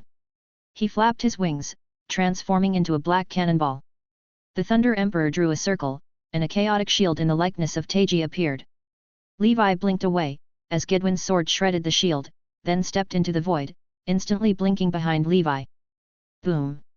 The 8 desolate halberd in the Thunder Emperor's hand collided with Gidwin's great sword. A thunderous explosion resonated. The Thunder Emperor illusion was smashed into the ground by the great sword. Roar rumble! A massive sinkhole emerged, and dust filled the air. The image of the Thunder Emperor dimmed. Clearly, even in the form of a primordial spirit, Levi was no match for Gidwin. Yet, having withstood several blows, Levi was quite satisfied. The astonishment in Gidwin's heart grew. I've yet to kill a 5th circle perfection, and he dares to attack me? What is wrong with this world? He had always regarded anyone below a primordial soul wizard as mere ants. Most primordial soul wizards held this view. But at this moment, he found an ant that turned into a vicious dog capable of biting him. Fortunately, it was just between him and that kid, otherwise, he could not afford the loss of face if other primordial soul wizards were to see. Gidwin opened his mouth wide. Boom! A black flame flow erupted, penetrating heaven and earth, blasting the sinkhole open. Millions of tons of earth and stone flew, and under that terrifying attack, Gidwin saw the kid's body turn to ash. He breathed a sigh of relief. Phew, it was just relying on a rare treasure to counter me for a moment, but ultimately, the gap was too wide. The next moment, in the void not too far away, a black divine palace emerged. The ash drifted, surreal as a dream. Inside the divine palace, Levi's figure, full of smiles, appeared. Surprise, surprise, or was it unexpected? By his side, 4 presences of level 6, even one astonishingly at the middle stage of level 6. A billion beams of green light burst forth, and in the sky, leaves fluttered down, each one seemingly weighing a ton. Martha's face darkened as she looked at the wizard who had sneak attacked Levi, an unscrupulous man who bullied the weak, and said coldly, "Seal." She pressed her right hand down. Green light, like a laser grid, linked together, directly enveloping the bewildered Gidwin. Gidwin trembled and said, "Is this ancient Banyan King Mana? Are you that 3-headed dragon abomination? You must be a wizard in disguise." Levi smiled. "Correct, so my dear, it's time to die. I was just using you for practice, you don't mind, do you?" The 4 heavenly kings sprung into action. The heaven crystal dragon ants invaded the crystals and bit through the protective dragon scales encasing Gidwin. Martha's ice sword domain appeared, a star ring binding Gidwin, as sharp sword chi sliced open gashes in his invulnerable body. Dia roared, a sea of fire descended, alongside cutting sword light, Gidwin's protective wings were directly slashed off, spilling blood. The Thunder Emperor wielding his halberd, with the aura of the sun poured into his body, earth, fire, wind, and water gathered. Chapter 1613. Sunrise. Chaos light surged toward the sky, slashing deep wounds across Gidwin's body. He was being ganged up on 4 against 1, utterly unable to fight back. Not even a 6th ring senior could withstand such an onslaught. The 8-armed demon emperor plunged into Gidwin's heart, bursting it open. The heaven crystal dragon ant bit off his head, while frost froze his body solid. The primordial soul protected by the divine ring tower fled but was caught in a green light, clutching a shark tooth-shaped sword in hand. Holy light shining! A dazzling white light appeared, tearing a gap in the green crystal, and the binding force dissipated. Gidwin attempted to flee into the void to find a way to possess another body and recover. The next moment, Diabo's fiery serpent tail coiled around Gidwin's primordial soul and then ingested it. Inside the fire element lord's superheated belly, Gidwin's divine ring tower quickly crumbled, his primordial soul tormented in the furnace, in excruciating pain. He tried to cut through Diabo with the great sword, but Diabo's hand reached in and snatched it away. Gidwin's desolate primordial soul disintegrated rapidly in the flames, his spiritual force vanishing, his spell power escaping as elemental power. All that was left was a slightly bewildered soul, which Diabo plucked out and handed to the soul collector, little Leon. Leon spun a spider web around Gidwin's soul, muttering to himself, "Too many, way too many." Levi gathered the spoils of war and sent Martha and others back to the ancient Banyan fairyland before quickly departing. "I still need to advance to level 6 to truly stand against an ordinary 6th circle wizard. Now that I've obtained the bloodline crystal, once Golden Snake reaches its maximum, I can start planning my advancement. In the end, Levi successfully converged with the Holy Infant. He took the Holy Infant into his body, held the token, and hid there, waiting for the closure of the Dragon Ruins' mysterious realm. Danger perception tingled faintly, keeping Levi on constant alert. Within the catacombs, commotion abounded. A group of primordial soul wizards were embroiled in a chaotic battle, fighting to claim a long, black whip-like treasure. A plump, red-skinned sixth circle perfection wizard with Sea clan blood lineage, a dark wizard, shouted furiously. This demon dragon whip is a treasure of my ancestors from the immersed ancient castle, back off. Otherwise, don't blame me, the red whale ancestor witch, for a massacre.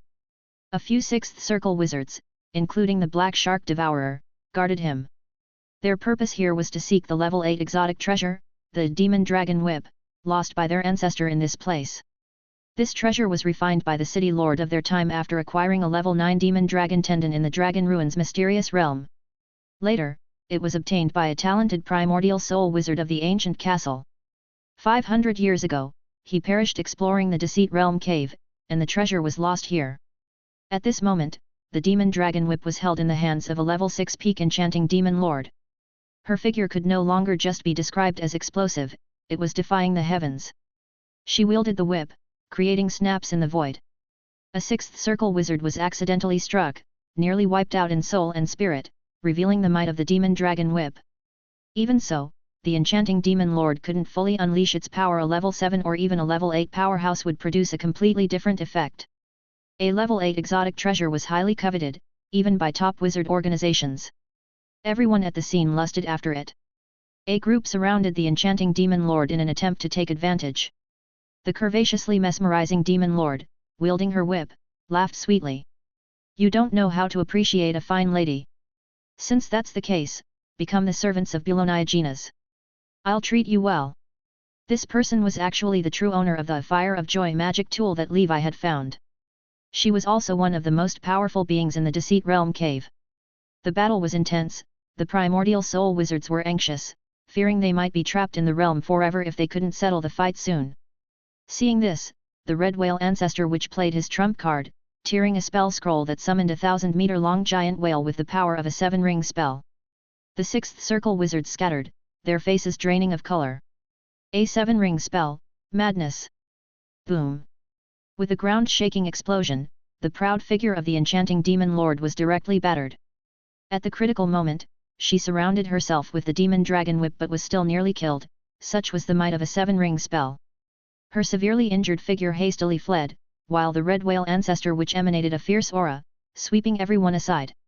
Get the hell away from me! He charged forward, blasting a looting sixth circle wizard away with an innate spell. In a flash, a black silk scarf emerged from an alleyway and wrapped around the enchanting demon lord trying to escape. A golden feather quill drew talismans in the void, and the runes shot forward. A repelling force shoved the pursuing wizards aside. Triss, the opportunist. The already gravely wounded enchanting demon lord and the demon dragon whip were both suppressed in Triss's black handbag. The black silk scarf blocked the entrance to the cave, enduring damage of millions of tons. Rumble. The scarf turned into a flow of light, swirling around Triss, who casually tossed out a blue bead. Boom. The bead exploded, unleashing billions of water streams, like the ocean itself pouring out. The flood rolled through the passages, stopping the pursuing wizards momentarily. Seizing the chance, Triss's figure disappeared without a trace. A furious roar pushed back the flood, as the red whale ancestor witch charged out. Triss, this isn't over. Clearly, he recognized the owner of the black silk scarf. Chapter 1614. He had never imagined that all his efforts at the immersed ancient castle would end up benefiting Triss. Now, consumed with fury, he vented his madness, while the other sixth circle wizards scattered and fled. Half a day later, Triss patted her towering bosom, deeply exhaling a fragrant breath of sweet orchid. That was close. It wasn't a waste of so many trump cards after all. A level 8 exotic treasure is now in my hands, haha, Levi's luck is truly against the heavens. In midair, a black vortex appeared. Triss stepped into it and disappeared. Except for not finding the demon dragon grass, this trip was just perfect. At the same time, far away, Levi also stepped into a vortex. Time to head home. I wonder what good stuff that burly man had in his storage bags. In the final moment, the other primordial soul wizards also, almost on cue, entered the vortex. But some greedy wizards missed the opportunity. They could only wait for 500 years to pass before returning to the wizard world.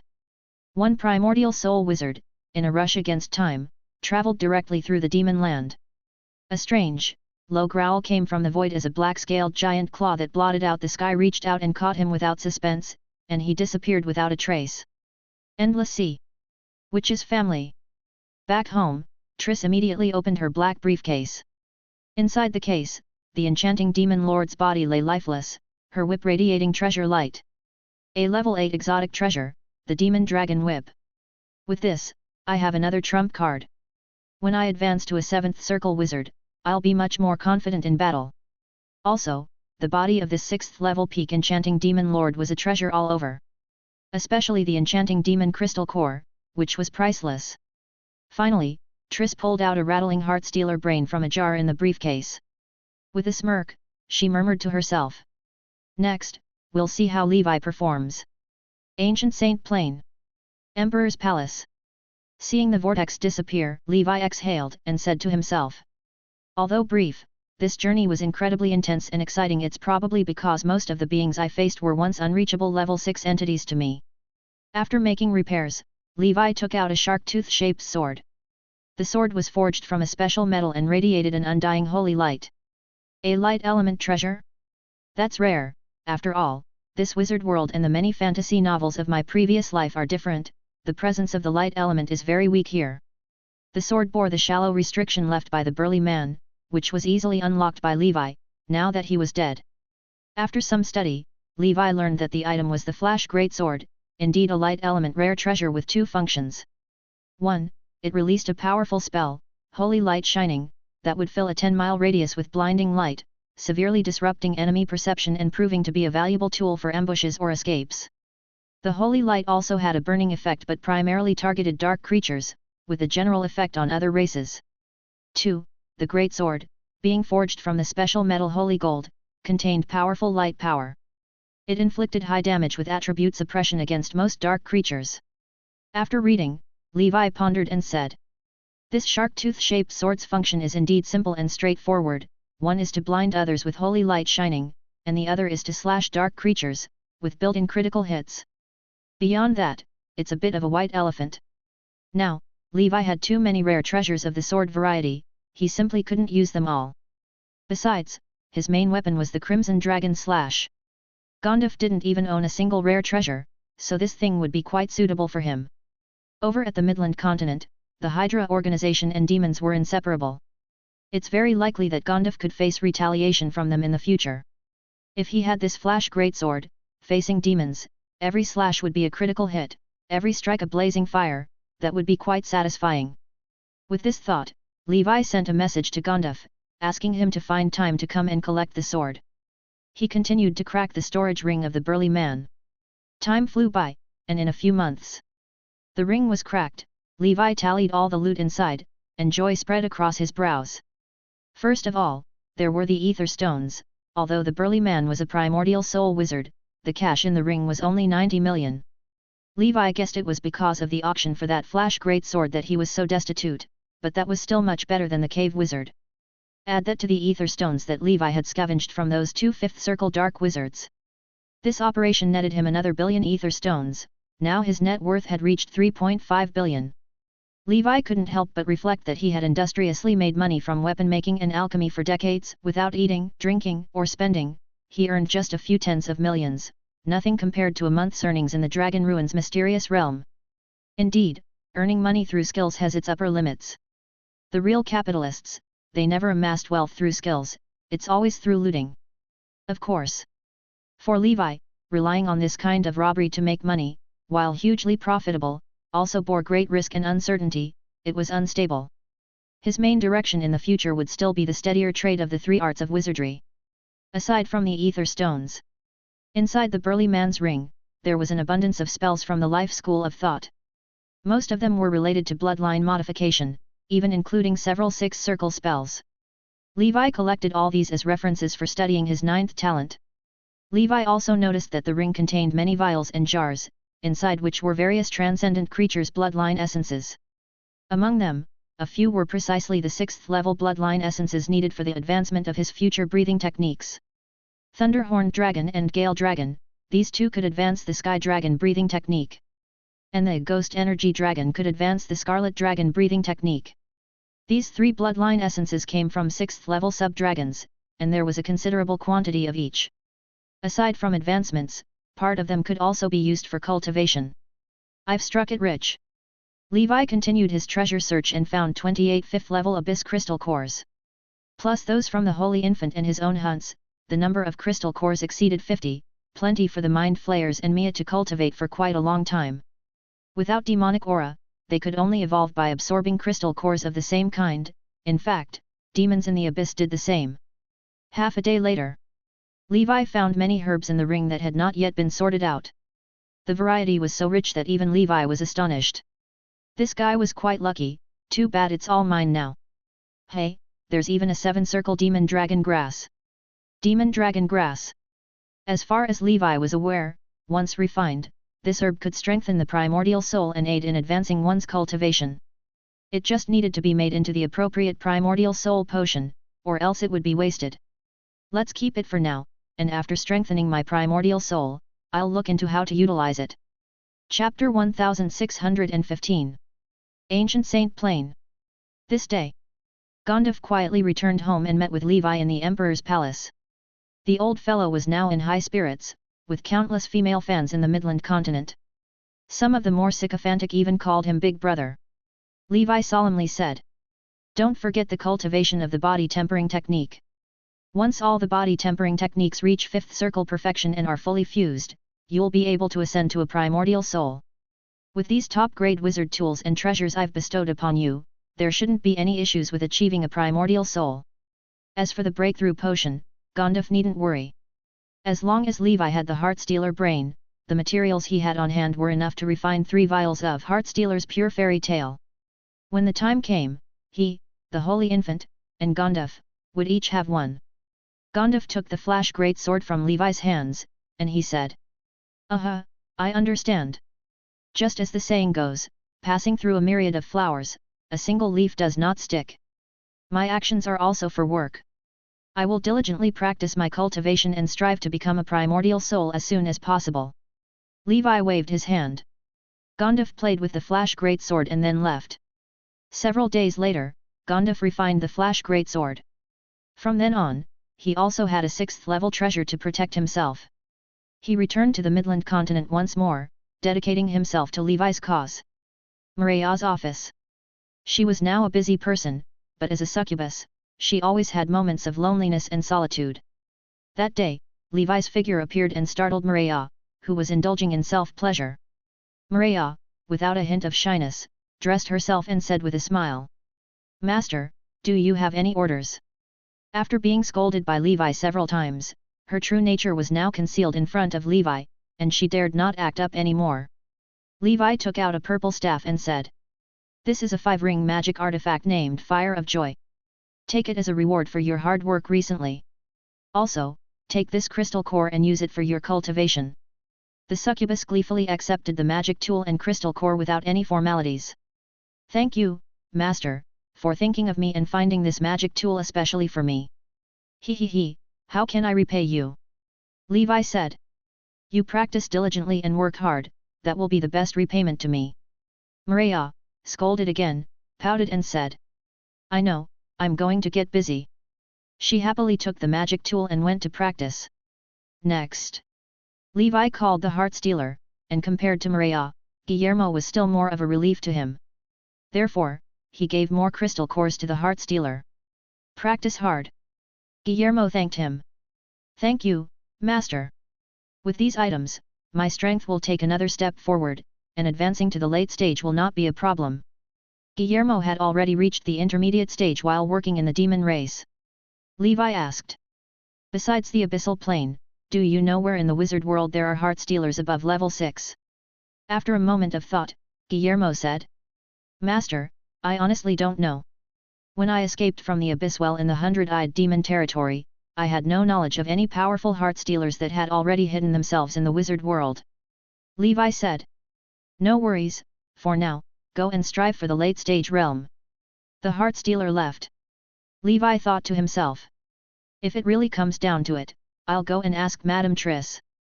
Since she has the potion formulas, she must have refined them before.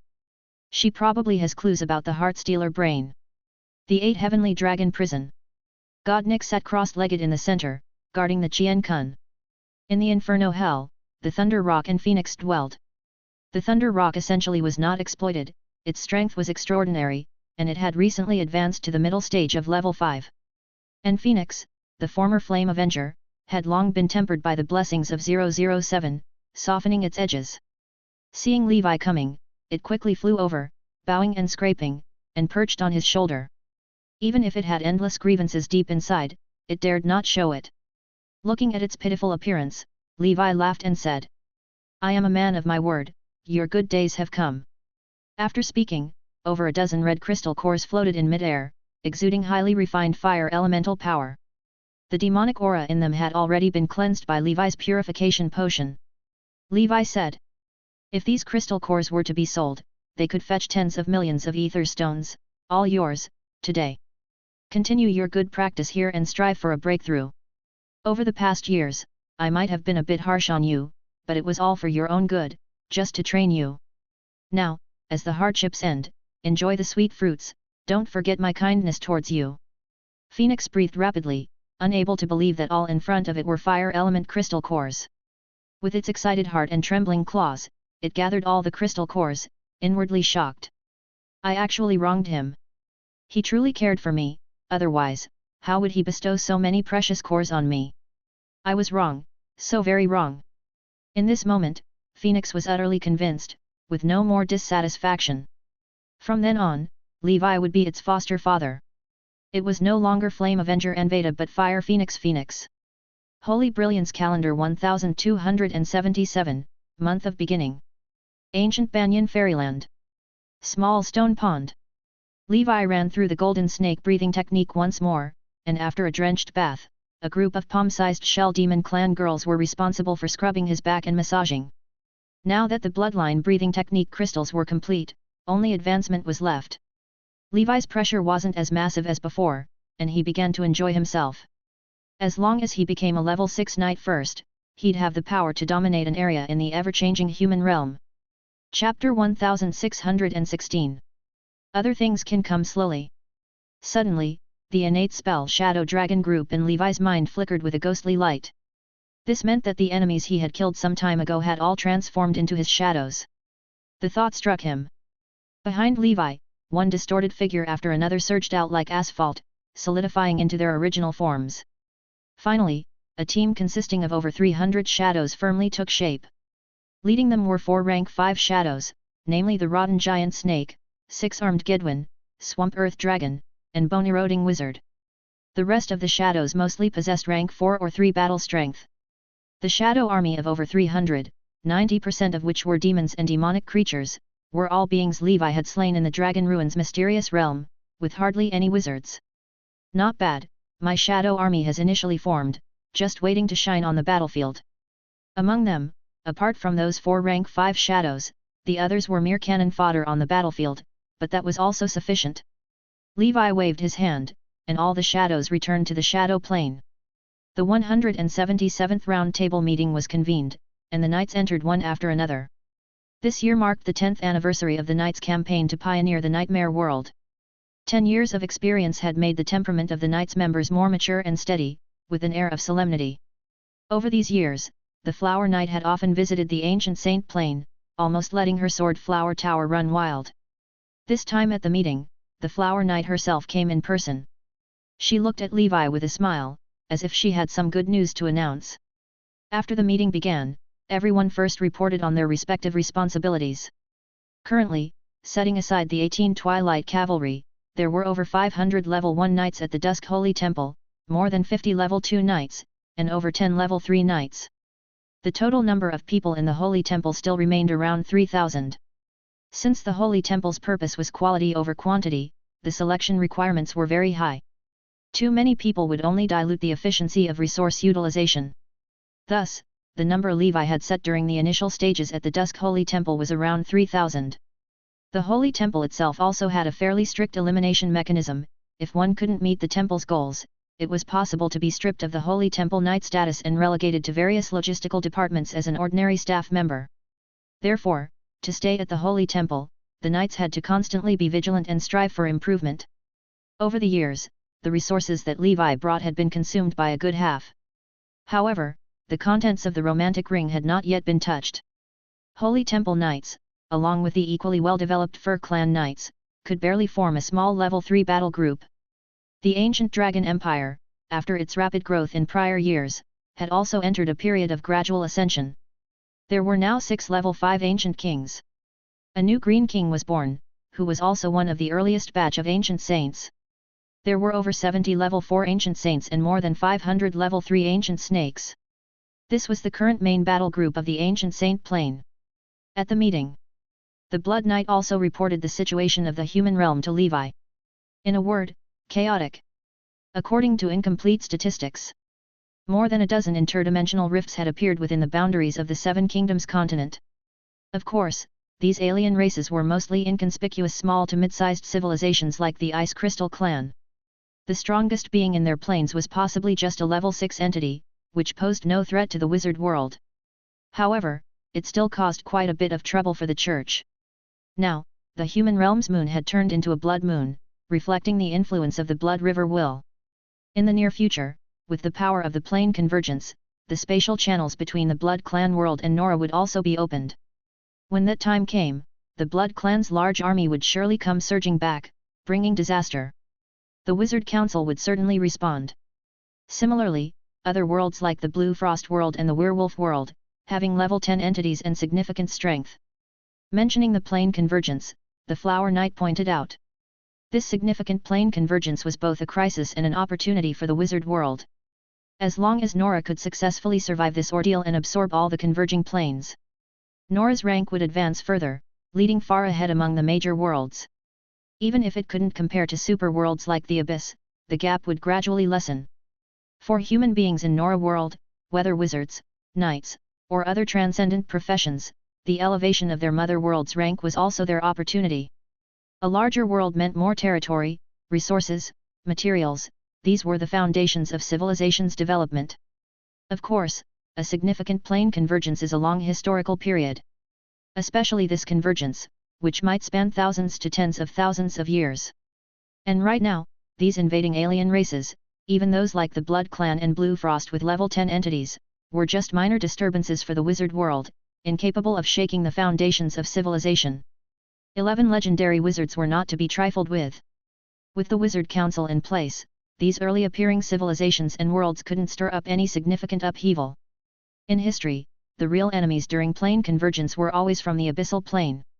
Every convergence resulted in a blood battle that could last for hundreds of years. Although each battle ended with the victory of the wizard world, the abyssal plane had never fully revealed its strength. This significant convergence might see the abyss launching an even more ferocious attack than before. Chapter 1617.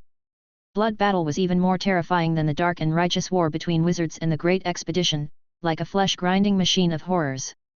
While the dark and righteous war was merely a periodic internal discord within the wizard world due to differing interests, blood battle represented the collision between an extremely ancient superworld and a newly emerging powerful civilization. Seeing the knights with their furrowed brows and distressed faces, the Flower Knight comforted them. Blood battles often emerged in the late stages. By then, the knights should have enough strength to protect themselves in the blood battles. Besides, if the sky fell, there would be tall ones to hold it up. The Wizard Council had long been preparing to counter the abyss. For instance, the bright faction of ordinary wizards was rarely seen in daily life. But in reality, the council had secretly nurtured many warband wizards from the bright faction, and had manufactured a large number of holy light magic tools and rare treasures. However, these were generally inaccessible to ordinary wizards. As a primordial soul wizard backed by a powerful figure, the Flower Knight only knew some of these details. Historically, when the wizard civilization was weak, it had successfully endured multiple blood battles. Now, the wizard civilization was stronger than ever and was bound to successfully weather the storm. The knights only needed to quietly grow under the protection of the wizard civilization's large vessel. If the 18 Twilight Cavalry could all advance to level 6 before the blood battle, then the elite knight group might shine in the blood battle. The Flower Knight's speech not only brought a sense of urgency to the knights but also unveiled a broader world. Levi looked at everyone's expressions anxious, resolute, hopeful. He finally concluded. In the end, what we need to do is to become stronger. Not just us, but the entire organization, so that we can counter the overwhelming forces of the Abyss Army. He had stressed the importance of cultivation numerous times before. At this time, the knights deeply realized the foresight of their commander. After the meeting, a wave of self-discipline swept through the Dusk Holy Temple. Levi was very pleased with this. Extreme Path Palace. Levi was reviewing the organizational work reports of this period. Every year after the meeting, he reviewed the entire knights through this means, ensuring he was not a leader who completely delegated his responsibilities. The Flower Knight's voice came. "Commander, may I come in?" Levi quickly responded. "Please come in." The Flower Knight, dressed in silver light armor, with golden hair draped over her shoulders and slender legs in combat boots, smiled. "Commander, busy again?" Levi stood up and asked. "Yes, Flower, what do you need?" The Flower Knight smiled. "Actually, I do have something. Would I dare disturb you if it weren't important?" Levi smiled sheepishly. Flower continued. "Well, I'd like to move Sword Flower Tower to our ancient Saint Plane." Her voice became quieter towards the end, as if lacking confidence, her cheeks flushing slightly.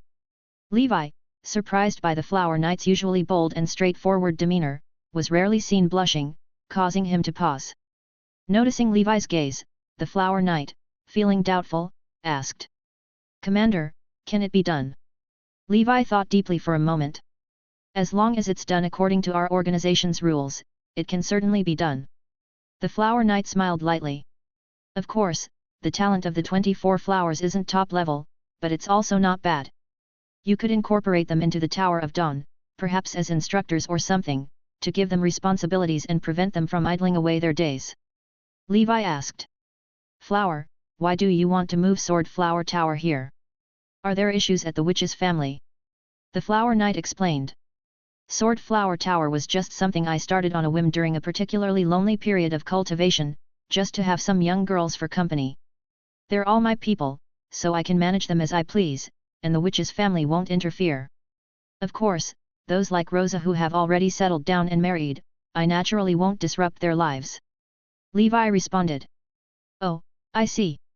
He felt fine, not lonely at all. For him, the panel was like a smartphone from a previous life. As long as he had internet, he could play for a lifetime. Treating cultivation as a single-player game of collecting various achievements naturally kept boredom at bay. The Flower Knight added. "Now that we have the big family of the knights and so many like-minded companions, I find life is no longer so dull." After speaking, she looked at Levi, who was again busy with his reports. Seeing this, the Flower Knight chuckled. "Commander, I'll leave you to your work. I'm going to bring the girls back." Levi replied. "Goodbye." Days later. With a burst of chirping and chatter, Levi knew, the women had arrived. At the 8 Heavenly Dragon Prison. 22 vibrant and different personalities, like colorful flowers competing in splendor, chattered incessantly. It's worth mentioning that over the past few years, the flower had filled the positions of the 24 flowers. Other than the Rosa Witch and the Rose Witch, all the flowers were present. The Flower Knight, like a parent, said. "First, follow me to meet the commander and complete the process of joining the organization." The Lily Witch commented. "What majestic alchemical creatures, who refined these?" The Wind Chime Witch added. "Really, who's so talented? Are they lacking a companion in the way of the witch?" The Lilac Witch asked. "Lord Irina, is this Levi's home?" Chapter 1618. In comparison, the Violet Witch, who was more familiar with Levi, was much quieter. She reminisced about the first time she met Levi, and could only feel that Levi's journey to today was truly inconceivable. Another witch, clad in a kimono-styled wizard robe with black hair akin to Sakura, felt her chest heave with emotion. "Is this his world? Extreme Path Palace?" Levi, looking down at the witches below, spoke earnestly. I presume all of you already know what kind of organization this is, so I'll skip the pleasantries. I hope you will all treat the Tower of Dawn as your new home and truly care for it. In turn, the Tower of Dawn will provide you a haven in these turbulent times. The witches sensed Levi's aura, far surpassing fifth circle perfection. At that moment, they even felt that they were in the presence of a real primordial soul. The Flower Knight stood in the corner, arms crossed and looking relaxed. After taking their oaths, Levi said, "Next, the Tower Master of the Tower of Dawn will assign you all suitable positions based on your areas of expertise." Before long, the Holy Infant arrived, gliding in a blaze of fire. His red hair cascaded over his shoulders, his features as delicate as those of the elves. Inside the Extreme Path Palace, a wave of gasps rippled through the air, warming the great hall slightly. The voluptuous pomegranate witch exclaimed, "Our Tower Master is the Master Fire Dragon? Lord Irina, you didn't tell us that." Irina smiled. "It's a surprise."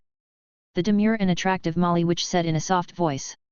"The Star of Tomorrow, ranked first in the Ancient Tower ranking, is actually our direct superior. That's fantastic." The other witches also secretly rejoiced, their gazes towards the Holy Infant were different from those towards Levi. Looking at Levi, there was only admiration and respect, but gazing at the Holy Infant, they showed a hint of longing. After all, though Levi was strong, he lacked fame and was not considered an idol. Even if Levi was a primordial soul wizard, their hearts would not flutter. But the Holy Infant was different.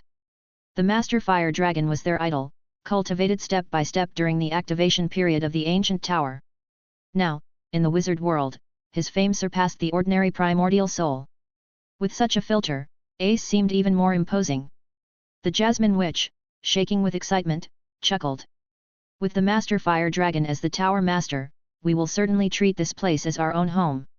Yes, yes, I would die before leaving the Tower of Dawn." The witches approached, volunteering for the Holy Infant to assign them tasks. Pushed by the crowd, the Holy Infant left the Extreme Path Palace. Inside the palace, the Flower Knight shrugged helplessly. "Girls are just enthusiastic like that, don't let Ace take it the wrong way." Levi laughed. "Not at all. Things at the Tower of Dawn are about to get lively." That evening, to welcome this group of witches, the Tower of Dawn held a lively reception and a networking event for organizations from the ancient Saint Plain. The men from the other three organizations, hearing about the arrival of a group of talented and beautiful witches, rushed over like wild wolves catching a scent. However, these witches were all at least third circle wizards. Most knights dared only to watch from afar, not daring to flirt. The 18 Twilight Cavalry were somewhat better. Levi had brought these witches in also considering resolving the widespread singleness among the male knights in the future. Among the 18 riders, there were only 4 female knights, creating a severe imbalance. After the networking event, Levi once again began to cultivate in seclusion. Time is irrelevant in cultivation.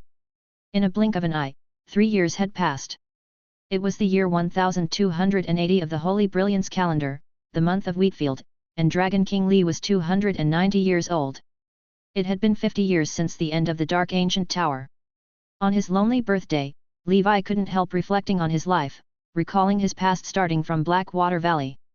In the past 3 years, Mana had completely refined 8 golden leaves, and Levi had assimilated all of them. This increased his spiritual force by 30 points and his maximum spiritual force by 40 points. His spiritual force had reached 1,705 points, not too far from the current maximum of 1,740 points. Another 5 or 6 years of cultivation would suffice for perfection. Thus, all the golden leaves, the truth oddities. Except for the duplicates, only the cry of the cicada remained unrefined. This oddity was prepared for the Holy Infant, not necessarily needed, but kept just in case. Levi's maximum soul had also reached 42 channels, quite a fast pace. After decades of cultivation, his 7th talent, Golden Dragon Break, eventually reached the 13-stage limit. Even after reaching the maximum, the control distance of the Amethyst Light Sword remained at 1,000 miles, with no change. However, the power of the Amethyst Light Sword had reached its peak. In his primordial spirit form, Levi, fully charged, with a single strike, was powerful enough to shatter the outer frost armor of a dragon ant and pierce its shell. Regrettably, Levi's solitary cultivation meant no enemies to test his sword against. His 8th talent, Shadow Dragon Group, also reached level 12, and as the proficiency increased, the shadow's strength improved slightly as well. Levi took the time to train the shadows in combined attacks, striving to create a well-trained Black Shadow army.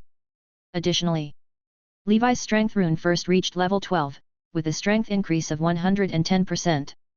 The power of the Horned Bull Star Soul's righteous charge had become even more terrifying, even God Nyx's Chaos Shield could be shattered, which speaks volumes. And the Lover's Rune, which brought Levi countless gains, had finally broken through level 8, with a luck increase of 70%. The harder one works, the luckier one gets. It's as simple as that. The Moon Rune was the slowest to cultivate, still at level 4, quite a distance from level 5, but a 30% increase was already sufficient. Chapter 1619.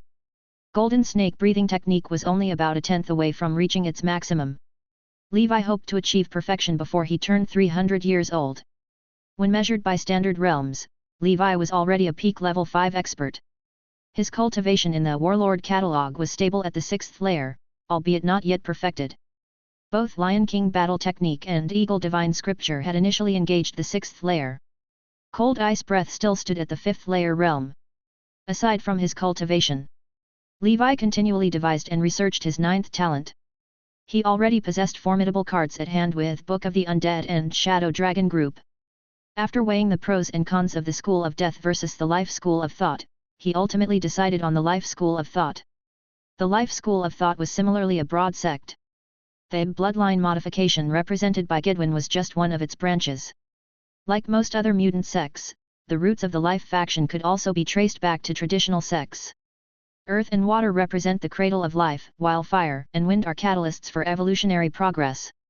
Therefore, unlike the elementalist school, the requirements for elemental affinity are the lowest and most arbitrary in the Life School of Thought. Regardless of one's talent, one can find a suitable path within the Life School of Thought. Later on, the Life faction gradually drifted apart, evolving into various smaller sects such as Healing, Spirit Awakening, and Mutation. Healing predominantly focused on treating wounds, similar to a healer's work. Mutation included artificial monsters and bloodline modification, which nowadays are quite prevalent and require no further explanation. Spirit Awakening involved bestowing momentary liveliness to non-living entities through spiritually infused spells, returning them to their original state after the spell ceased, like the classic Earth Spirit Awakening. It was said that powerful enlightenment wizards could awaken mountains and rivers to fight on their behalf, the potential of such power being immense. Levi wanted to learn from the most complex, most mysterious, yet most potent part of the Life School of Thought, the Spirit Awakening faction. He already possessed the Inferno Dragon Breathing Technique and other night techniques for healing. There was no need to waste talent spell slots on that, nor on the Mutation faction. Nowadays, with wizard civilization rapidly advancing in an era that sought efficiency, the Enlightenment faction was increasingly being replaced by quick-fix mutant sects. Thus, the stereotype left for the Life School of Thought was nothing but procured patchwork scurrying around. Levi calmed his mind, with 7 crystal balls laid out in front of him, all belonging to the Enlightenment faction's 5-ring general magic. They were the spells of the Earth Spirit, Fire Spirit, Wind Spirit, Sea Spirit, Ice Spirit, Gold Spirit, and Thunder Spirit Awakening. For most ordinary wizards desiring to learn Enlightenment magic, they would have to choose 1 or 2 types based on their elemental affinity. But Levi was different, being a child of chaos with a proficiency panel, thus, he wanted them all. The 9th talent, for a wizard, was the most critical, with no equals. This talent had to be powerful and fully able to express his unique strengths. Levi's largest advantage compared to other wizards lay in his ability to practice multiple sects. Even under his primordial spirit form, he could control earth, fire, wind, and water, transforming them into chaos. Thus, his 9th talent necessarily had to integrate and master all elements of the Elementalist school, drawing from the Supreme Archmage to create his own chaos magic. Of course, this path was bound to be highly difficult.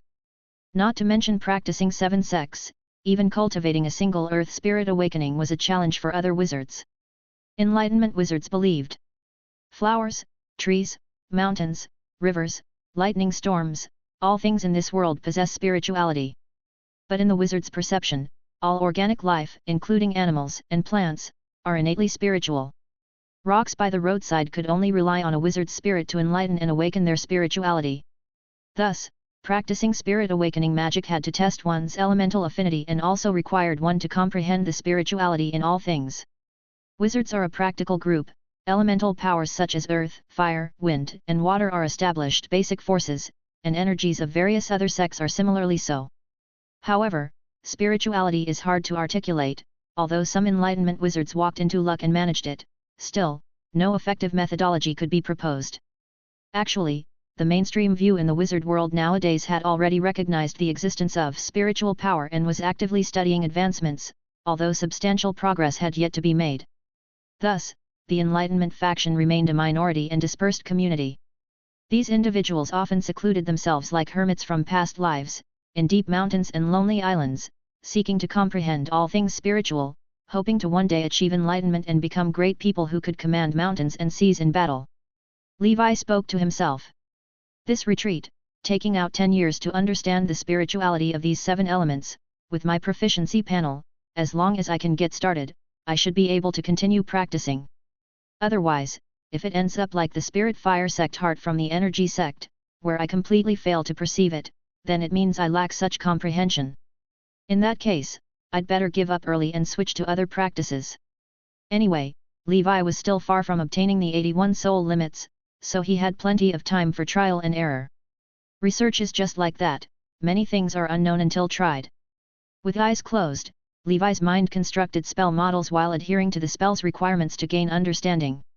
Chapter 1620. With his talent, he could easily sense the elemental particles drifting between heaven and earth. Spiritual power, where are you? Levi muttered to himself. He focused his mind, trying to enter that state, unconsciously reciting the Tao Te Ching from his previous life. Mysterious yet more mysterious, the gateway to all wonders. To Levi, the Dao from his previous life was also an extremely profound and mysterious force. He decided to use mystery to counteract mystery, figuring it didn't hurt to try. Time flickered by. Half a year had passed. It was unclear whether it was Levi's good comprehension or the effectiveness of the Tao Te Ching. One day, Levi placed his palm on a rock next to the small stone pond. Suddenly, his heart fluttered. It's not my heart that's trembling, it's the rock. Levi's eyes brightened in realization, beyond the elemental foundational forces, there indeed existed an extremely elusive mystical power. This might be what the Enlightenment wizards referred to as spirituality. The spell model in his mind flickered, absorbing this spirituality. A mountainous spell model was completely constructed. Simultaneously, Levi recited an incantation. In my name, awaken your spirit, Earth Spirit Awakening. Boom! The blue stone under Levi's feet stood up, then, it fell back down. Levi's face lit up. I've done it, I've done it. He opened the proficiency panel. Levi. Earth Spirit Awakening, Level 1, 1/1000. Indeed, even though my basic elemental affinity talents aren't great, my comprehension of this mysterious path is pretty good. Perhaps the reason I can't comprehend the Flower Knight's Spirit Fire sect heart is because I truly have no affinity with the school of fire energy. Of course, it might also be that reciting the Tao Te Ching had an effect. Who can say for sure? At any rate, his path to Earth Spirit Awakening had begun. The advantage of the proficiency panel was just that, whether quickly or slowly, Levi, the Liver Emperor, would eventually practice it to perfection. If it were someone else, they might have an epiphany, only to find it ineffective the next time they tried to cultivate. 3 years later. After Earth Spirit Awakening, fire, wind, water, and other spirits were fully awakened. Another 2 years passed. Levi had entered the beginner level of all 7 Enlightenment magic situations. Holy Brilliance Calendar 1285, the month of the harvest, 36 years before the next opening of the Dark Ancient Tower. Ancient Banyan Fairyland. By the small stone pond. Levi looked at his proficiency panel, where all 7 Enlightenment magic levels showed entry level, feeling elated. Next, he would integrate all 7 magic types to create Enlightenment magic suitable for Levi. At that time, mountains, rivers, flowers, and trees could all awaken and serve me. Similar to the previous life's techniques of planting beans into soldiers and all plants and trees are soldiers. Having tasted success, Levi pondered within his mind. After forming the primordial soul, it might be worth exploring the path of the energy sect, perhaps I could gain some insights. Unbeknownst to him, he secluded himself for another 5 years. Apart from comprehending enlightenment magic, his practice of meditation art had not faltered. Levi placed his hand on a Klein crystal. Spiritual force, 1740/1740. Spell power, 174,000. This time, my spiritual force is completely perfected. Once the 9th talent forms and the maximum soul reaches perfection, I can advance. Levi breathed a sigh of relief, meaning he had one less burden before advancing his primordial soul. He had more time to cultivate combat techniques, breathing techniques, and enlightenment magic. Several days later. Ancient Banyan Fairyland Colosseum. Levi sat in the stands, with Mana and the 4 heavenly kings on either side. Today was the day of the 4th world's first dragon tournament. Along with the shaking of the earth, heavily hyped combatants made their appearance. This time, there was no Black Lotus beast, and after fierce competition, the blood-sucking demon dragon narrowly defeated the faceless infant dragon, claiming first place. Infant dragon second, thunderstorm wolf dragon third. Mana said. Black Lotus beast has been secluded for 10 years and still hasn't advanced. Levi, are you not worried? Levi helplessly replied. Worrying is useless, I believe in Black Lotus beast. After awarding the competitors, Levi visited various element-rich lands to check on the growth of rare plants. In 10 years, the dragon cedar had grown 30 meters, 3 times its normal rate. All this was thanks to Jin's masterpiece. After devouring the decaying corpse of the 3-headed demonic snake, it had produced a 6th-level Jin Kila. Tests showed that this high-quality fertilizer could enhance plant growth by 200%. This meant that if 6th-level fertilizers could be continuously provided, the dragon cedar would fully mature, flower, and bear fruit in just over 300 years. Unfortunately, 6th-level fertilizers were rare and low production means they couldn't be made widely available. Moreover, bodies of 6th-level transcendent creatures are usually treasures, using them as fertilizer seemed like a waste. Additionally, the quality and quantity of fertilizer produced by wizards of the same realm are much less than those of transcendent creatures. Most likely because wizards focus on spiritual power and their essence dissipates into the world upon death. The solution to the 6th-level fertilizer issue still lay in black beasts or demons. After inspecting the botanical garden, Levi was ready to continue his seclusion. Suddenly, the land of Flaming Mountain stirred, the earth trembled. Dense clouds of fire gathered overhead, emitting a destructive aura. Faint sounds of giant beasts roaring shook the heavens. Levi's expression changed. Black Lotus beast is about to advance. Chapter 1621. Ancient Banyan Fairyland. Flaming Mountain. The black-scaled giant egg was still asleep. The iron tree had grown taller since before. In the distant sky, clouds of fire amassed, layer upon layer, like dragon scales. The elemental power of fire within a 10-mile radius wildly surged forth. At this moment, the Black Lotus beast's place of closed-door cultivation had become the center of the ancient Banyan Fairyland. In the sky, several figures descended and came to Levi's side. Mana said with a solemn expression. The tribulation of the Black Lotus beast looks rather terrifying. Levi asked. What was your tribulation, Senior Mana? Mana replied. My tribulation was the thunder fire disaster. I was struck by lightning for 3 days and 3 nights, and then swept up by a sudden wildfire. Sigh, it's better not to mention it. Martha shared. When I advanced to level 6, I followed the path of the Plain Sovereign, but I also experienced a tribulation. My tribulation with the ice crystal plane was a massive fire meteor that came from the land of darkness. The dragon ant and Diabo nodded one after another, they each had their own calamities and disasters. Levi thought to himself. Inexplicably, level 6 is a dividing line. To successfully advance to level 6, it seems one must endure a tribulation, and because of the different transcendent systems, there is also a variance. The wizard's tribulation, from what can currently be seen, is the most terrifying, an ordeal of 3 calamities and 4 disasters. This gave Levi the feeling that wizards were being targeted. Levi and the others did not dare to approach the volcano where the Black Lotus beast was located, for fear of affecting its advancement. From the appearance of the anomaly to the present, the power of the fire element kept pouring into the volcano, and the Black Lotus beast was slumbering within.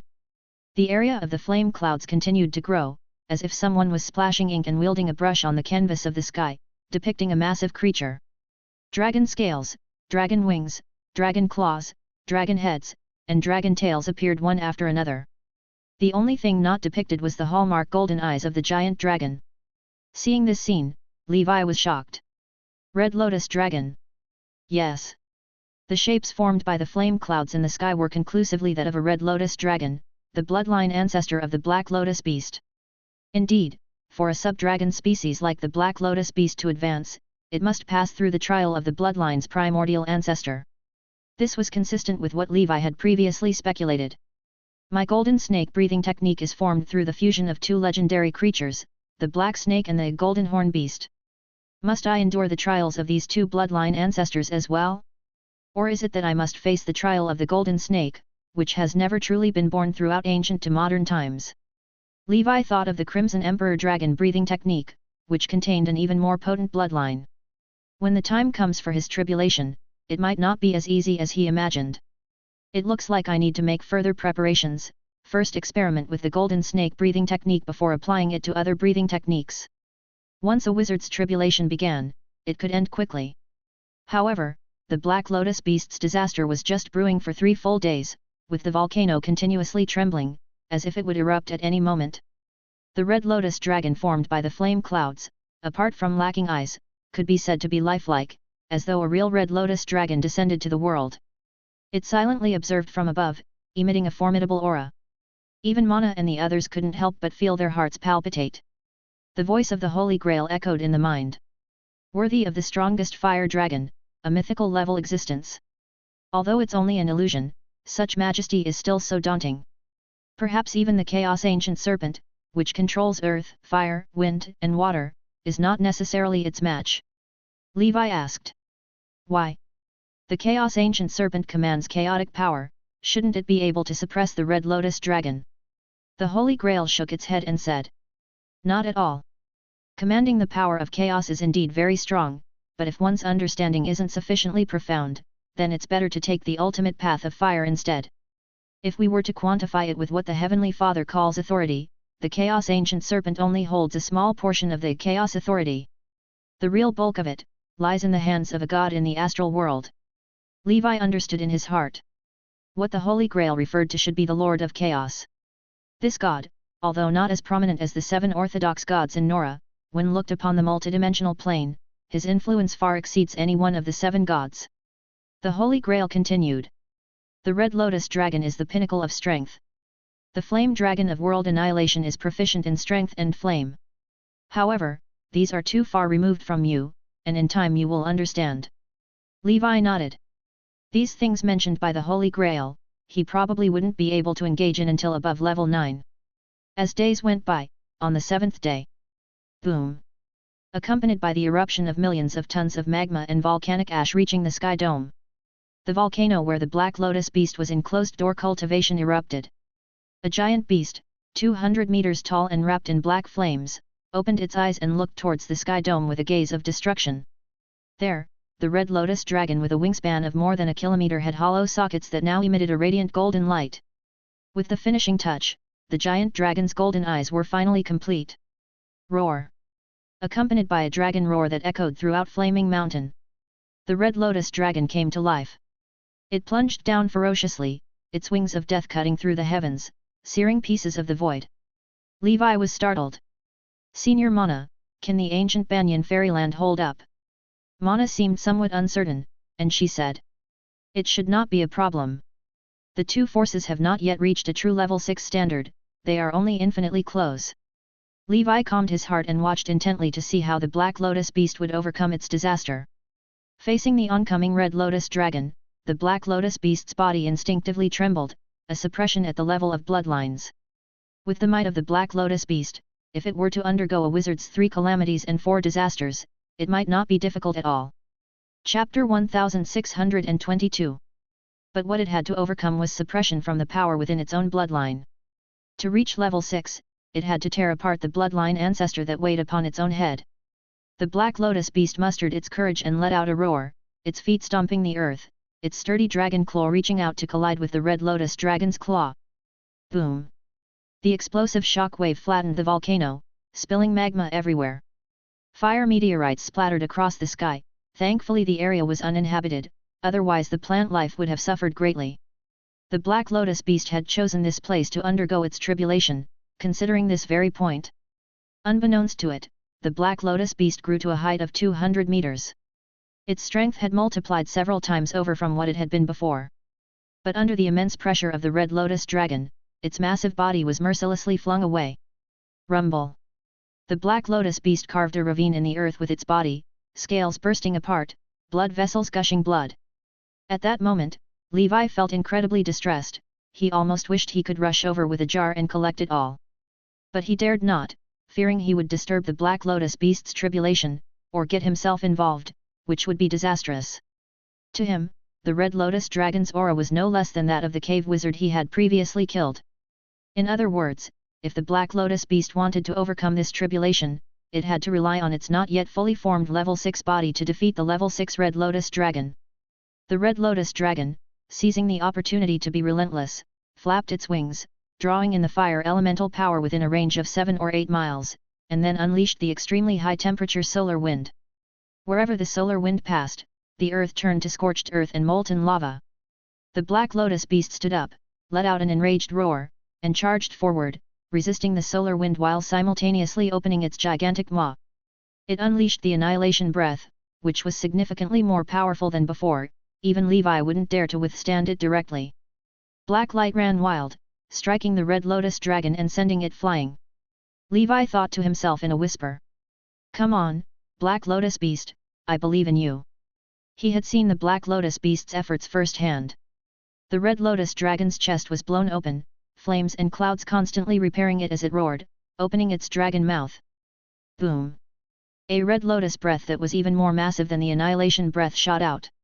Wherever the flame flow passed, the void bloomed with red lotuses, forming the Red Lotus domain covering a 5-mile radius. Mana's expression changed. Such a powerful attack, Black Lotus beast, hold on. At this time, the other members of the Dragon Palace had all arrived to watch the battle. The Dragon Turtle Minister, Ratty, cheered. Black Lotus, you can do it. The three brothers Ganon Kui shouted and waved flags in support, while also learning from the experience, because they were likely to face such calamities themselves. The blood-sucking demon dragon quietly said. Big brother, if you can't get through this tribulation, who among the sub-dragon species in the world will be able to? In fact, the odds of the Black Lotus beast successfully overcoming the tribulation weren't any higher than those of other sub-dragon species. It was certainly powerful, but the calamity it faced was much more severe than those faced by other sub-dragons. For the most part, they only had to confront bloodline powers of legendary level, but the Black Lotus beast was facing a mythical level Red Lotus dragon. On the wilderness, the black-scaled giant beast and the Red Lotus beast constantly collided in the most primitive and brutal battle. Within the Red Lotus domain, the Red Lotus dragon's strength surged, completely suppressing the Black Lotus beast, which was now a blur of blood and flesh, covered in wounds. While its physique was formidable, it was not specialized in physical endurance, and its self-healing ability was inadequate. In a short time, these injuries caused its strength to leak away, weakening it further. But the unyielding spirit and will of the Black Lotus beast made it rise to its feet time after time to battle the Red Lotus dragon. The Red Lotus dragon was not faring much better, its body shattered, wings broken, and tail torn off. Relying on the Red Lotus domain, it was still dominating. The Black Lotus beast's gaze turned towards the Dragon King, towards the members of the Dragon Palace. Roar! Accompanied by the roaring sound. Like the heart of a star engine, it throbbed violently. A black ripple emanated from the center of the Black Lotus beast, rippling outwards. Within the ripple, black lotuses bloomed eerily. 1, 2, thousands upon thousands. Black Lotus destruction. In the prolonged battle, the Black Lotus beast imitated the Red Lotus dragon, grasping its own domain ability. It was the first level 6 spell ability it had mastered. As the domain expanded, fire elements from a 10-mile radius converged towards the Black Lotus beast. The sky filled with black flame, and in the shadow of the Black Lotus beast, a black dragon phantom, similar to but entirely different in color from the Red Lotus dragon, took shape. Seeing this scene, approval flashed in the Red Lotus dragon's eyes, as if it were a teacher proud of its student from the church. It roared, as the Red Lotus domain and Black Lotus domain collided. Red and black illuminated heaven and earth. Eventually, the Black Lotus domain tore through the Red Lotus domain, the black giant dragon phantom completely shattered the flame cloud illusion of the red lotus dragon. Silence fell upon the land. The flame clouds in the sky completely dissipated, and the black lotus beast, despite its severe wounds, stood tall and alone on the wilderness. A phantom shadow of the red lotus dragon looked at the black lotus beast, silent. Moments later, the red lotus dragon turned into a ray of light that poured into the body of the black lotus beast. The wounds of the black lotus beast healed at a visible rate, new flesh and scales emerging. Like a rebirth, the black lotus beast's body completely transformed into that of a level 6, exuding terrifying majesty. Though it had just advanced to level 6, it put pressure on the present level 6 experts. Such was the might of the strongest sub-dragon species. The black lotus beast closed its eyes, seemingly contemplating something. Clearly, after overcoming the tribulation, it had much to gain, not just a level 6 body. Chapter 1623. Several days later, the black lotus beast opened its eyes, an excited look directed at Levi. "Lord Dragon King, I've reached level 6. Levi's heart swelled with pleasure as he laughed out loud. "Congratulations! Our dragon palace has gained another strong warrior." Now under Levi's command, there were already 5 great kings. The black lotus beast had just advanced and needed to stabilize its realm. After everyone offered their congratulations, it found a new volcano to begin its cultivation. Levi didn't rush to extract blood from the black lotus beast either, he was a considerate boss. By the small stone pond, Levi also had some idea about the upcoming advancement of the golden snake. The black lotus beast is already at level 6, and as the Dragon King, I can't lag behind. In this secluded cultivation, I will cultivate the golden snake to its maximum and start its evolution. 1 year later. The year 1286 of the Holy Brilliance calendar, the month of beginning. The 186th Round Table meeting had concluded perfectly. The 18 Twilight Cavalry had already been training in the Nightmare World for 20 years. After the Blood Knight, the Ash Knight also stepped into the 5th level and named his Blood Source Armor Withering Armor. As the name suggests, while boosting his physique and self-healing ability, he could also use the ashen power to corrode the life force of his enemies, causing them to wither like dry leaves. After reaching rank 5, the Ash Knight further developed his control over the abilities of the Ash Dragon through the Blood Source Armor and Divine Palace externalization. Among the older generation of knights, Divine Light, Golden Lion, Saint Ape, and Goddess had all advanced to the late stage or peak of level 4, not far from level 5. Furthermore, after obtaining the Cold Ice Breath sword skill, Levi passed it on to the Goddess Knight. The Goddess Knight, after her cultivation, found the sword skill unexpectedly compatible with her, greatly enhancing her combat strength. Now she is utterly immersed in it and cannot extricate herself. The middle generation knights, all of rank 4, were still honing themselves in the early or intermediate stages. Among the level 3 newer generation knights, the Fire Dragon Knight was still far ahead, but it would take decades of forging to reach level 4.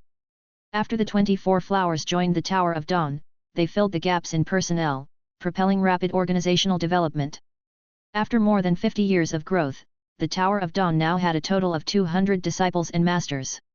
Though not many in number, they were all elite, with many among them being 5th Circle wizards.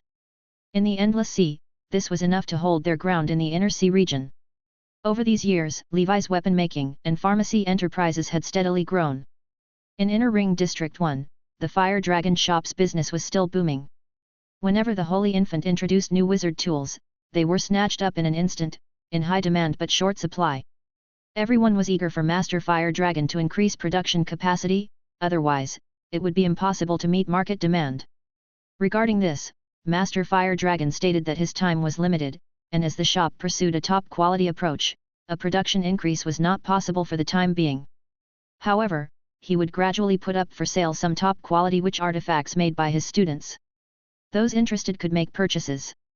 With this move, the Holy Infant aimed to gradually wean the Fire Dragon shop off its reliance on Master Fire Dragon and begin pushing products made by the Tower of Dawn, including low-level and mid-level witch artifacts. Leveraging the reputation of Master Fire Dragon, they sought to expand their industries.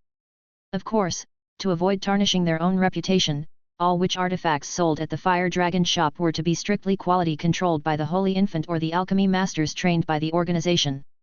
Those that weren't top quality were directly offloaded at a reduced price in the black market. The medicine shop under Gondifa's leadership followed the same principle. Gondopha's reputation and character couldn't be compromised for the sake of profit, that would be a loss not worth the gain. Additionally, with Gondopha's persuasive encouragement, the cave elf queen, the beauty Shakira, along with her tribe, migrated to the ancient Saint Plain, starting a paradise-like life. Along with the halflings, they laid a foundation for the future weapon-making enterprise of the Tower of Dawn. 4 years later, the year 1290 of the Holy Brilliance calendar, the month of beginning, Levi turned 300. As a significant milestone in life, he had a simple celebration for his 300th birthday. At this age, the Flower Knight had already advanced to the primordial soul. By now, his maximum had condensed 50 paths. With 31 paths remaining to perfection, he had exerted countless efforts to bring together an upper limit of 1,620 points of spiritual force, and there was certainly no reason to give up. After celebrating his birthday alone, he attended the 190th Round Table meeting of the Knights. The Divine Light Knight became the third member of the Knights to advance to level 5. Her blood source armor was named Peacock Armor. Once activated, her body would be covered with colorful feathers, forming a magnificent set of peacock armor. The peacock armor possessed an extremely strong regeneration ability, somewhat similar to a lower-tier undying bird. Denise demonstrated it. Once the armor manifested, anomalies abounded, and numerous birds, like a display of 100 birds paying homage to the phoenix, flocked to it. If Maya was the deity of birds of prey, then the peacock was the king of birds. Relying on the armor, Denise comprehended a domain skill called 100 Birds Domain. Those covered by the domain would suffer from the dense onslaught of birds. The birds could also heal allies and restore their injuries. Furthermore, the Divine Light Knight's Peacock Divine Palace also possessed a suppressing force akin to the Golden Snake, capable of controlling enemies.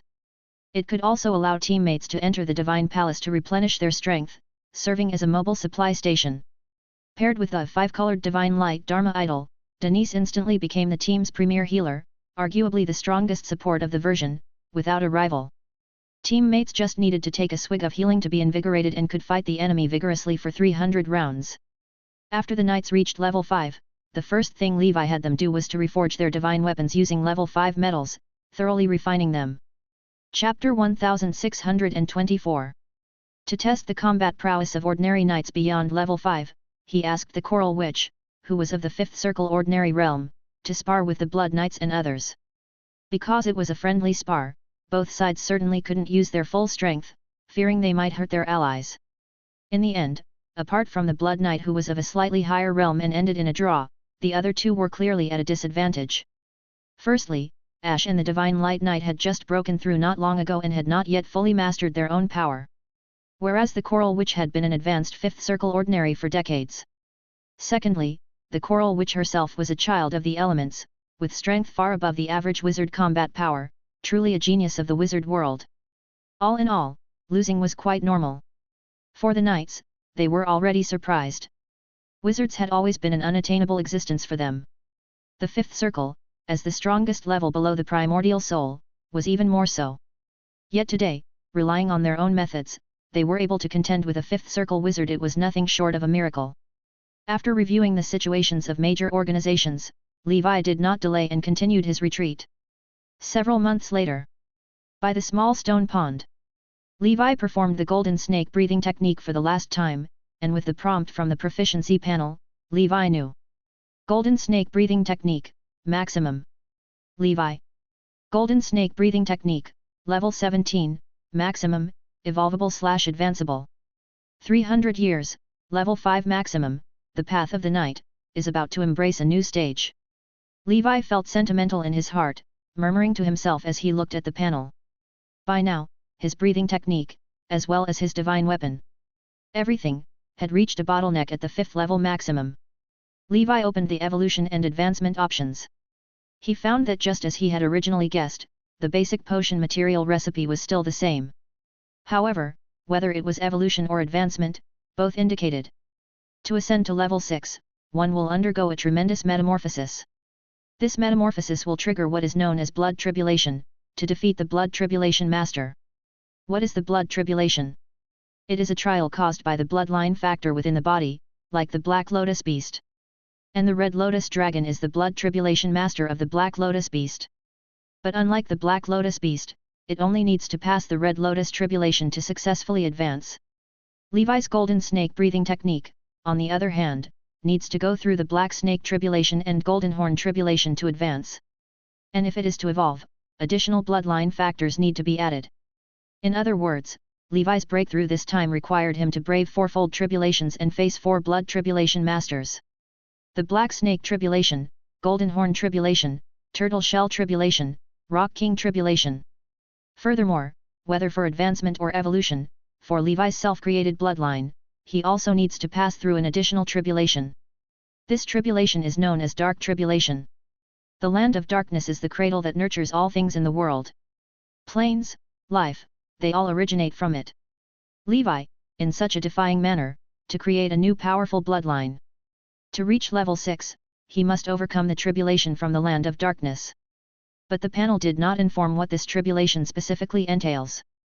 The unknown is fear, especially when the danger comes from the land of darkness. Even Levi feels somewhat uncertain. Affected by the blood tribulation master. A knight facing blood tribulation can only use the power from that bloodline, including divine weapons, dharma idols, divine palaces, and blood source armor. Additionally, combat techniques are also permissible. It's possible to forcibly use other methods to pass the tribulation, but it's not beneficial for the growth of the bloodline. It's somewhat akin to a chick needing to break out of its shell on its own. The blood tribulation, in a certain sense, is not punishment but a test, tempering, and reward. Levi still remembers the relieved expression of the Red Lotus dragon after being defeated by the Black Lotus beast. Of course, the inability to utilize divine weapons and blood source armor from other breathing techniques does not prevent him from benefiting from the 6-dimensional attribute enhancements. Levi's hexagonal physical fitness is substantial. The Dark Tribulation has no requirements, as long as Levi passes it with his own ability. After understanding all the matters of advancement, Levi began to prepare on 2 fronts. First, he decided to reforge the Golden Dragon Heavenly Shield to make it the strongest quality at level 6 lower level.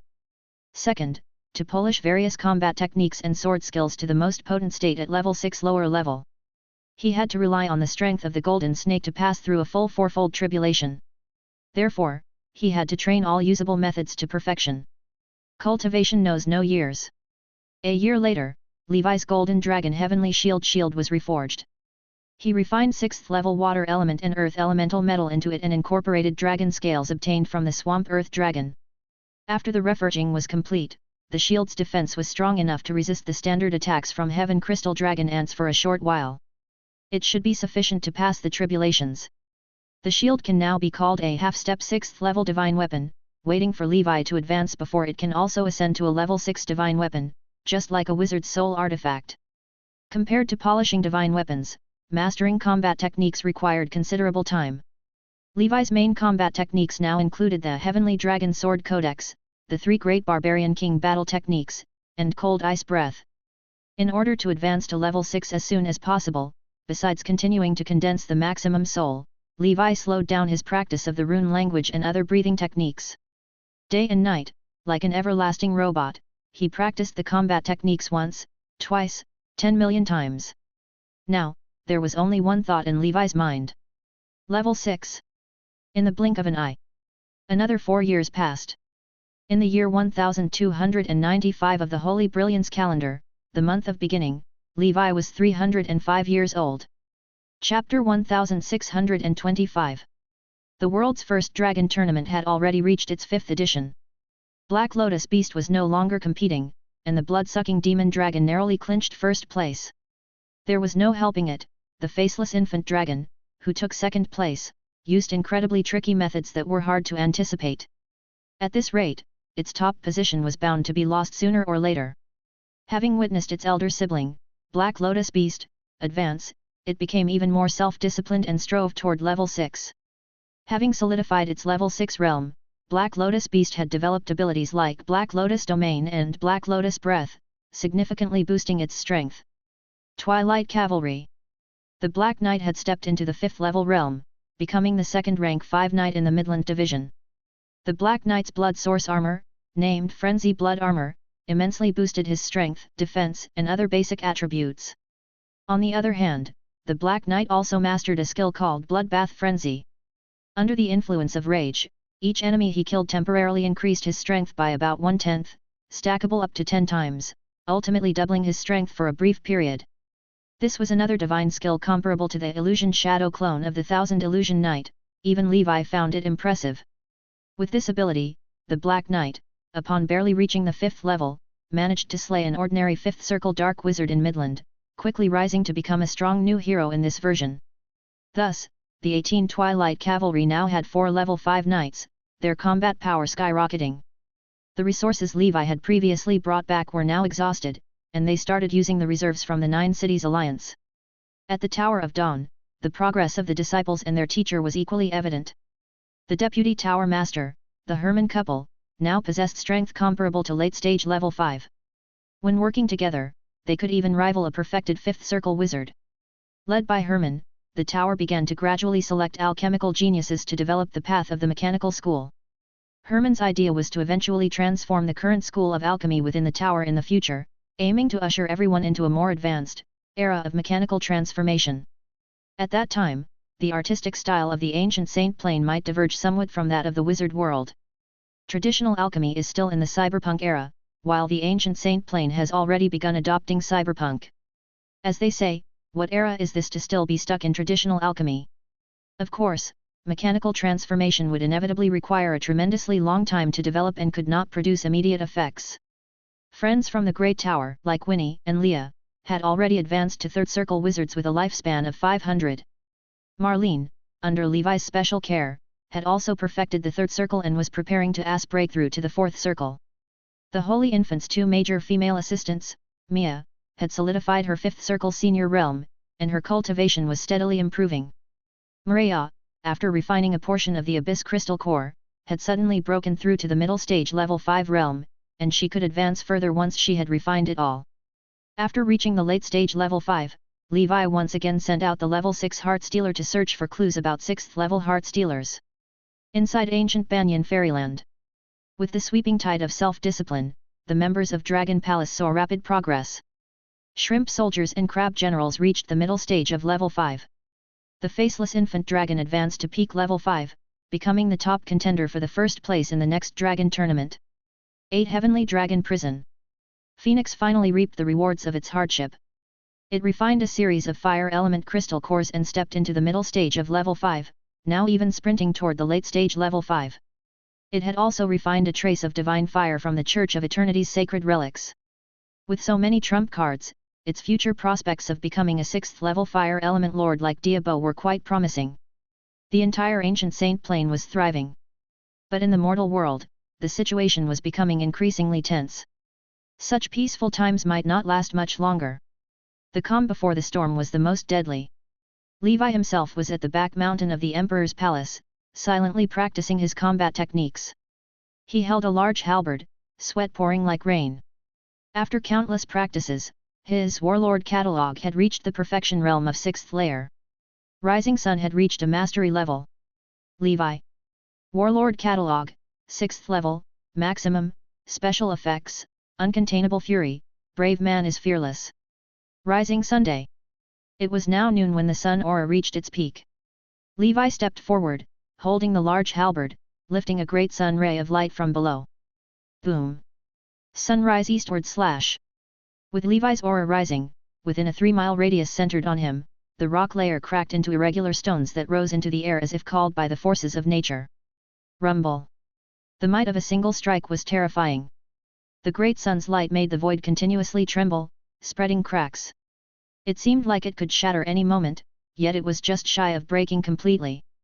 Without using the primordial spirit form, merely relying on my own physical conditioning and golden snake breathing technique, reaching this step is already my limit. Holy Brilliance Calendar 1299, Month of Vitality. Other combat techniques had also been brought by Levi to the peak of the lower 6th level. Levi, on a secluded spot of an overseas lonely island in the ancient Saint Plane, set up an array. Taking several days, he adjusted his status to its peak. He then refined the evolution potion with the blood refinement technique. Level 6, here I come. As the potion entered his body, the vast golden snake blood chi began to surge. Not only that, the bloodline crystals of the black water dragon turtle and swamp rock dragon exuded black and yellow energies. These two forces were absorbed into the Golden Snake Divine Palace. Within the Divine Palace, the Golden Snake seed wrapped around a pillar, avidly sucking in these two unfamiliar powers. With the mingling of different bloodlines, that long-lost sense of conflict once again emerged in Levi's mind. Chapter 1626. Between different bloodlines, conflicts are inevitable.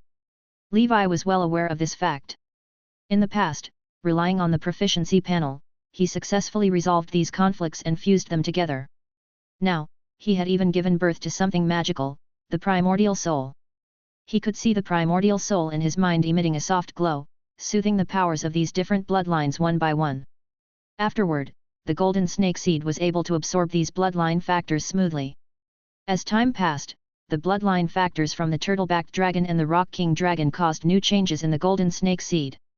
The golden light on its scales became richer, and its body was more robust compared to its previous snake form. Layers of thick scale armor, akin to rocks, began to appear, resembling a knight clad in heavy armor. Upon closer inspection, one would find that each scale seemed like a turtle shell. The bloodline factors from the rock king dragon and turtle-backed dragon gradually transformed the golden snake seed, allowing it to evolve. Levi did not know how long this process would take. During the painful metamorphosis, he gradually fell asleep, like a true giant dragon. 1 year later.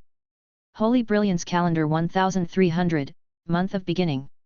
The 200th round table meeting was convened by the Blood Knight. Because the meeting was held on-site and the situation was urgent, all 18 Twilight Cavalry were present. The Blood Knight said solemnly, "This meeting is quite urgent, the commander is in seclusion, so I will preside." The other knights sensed an unusual atmosphere.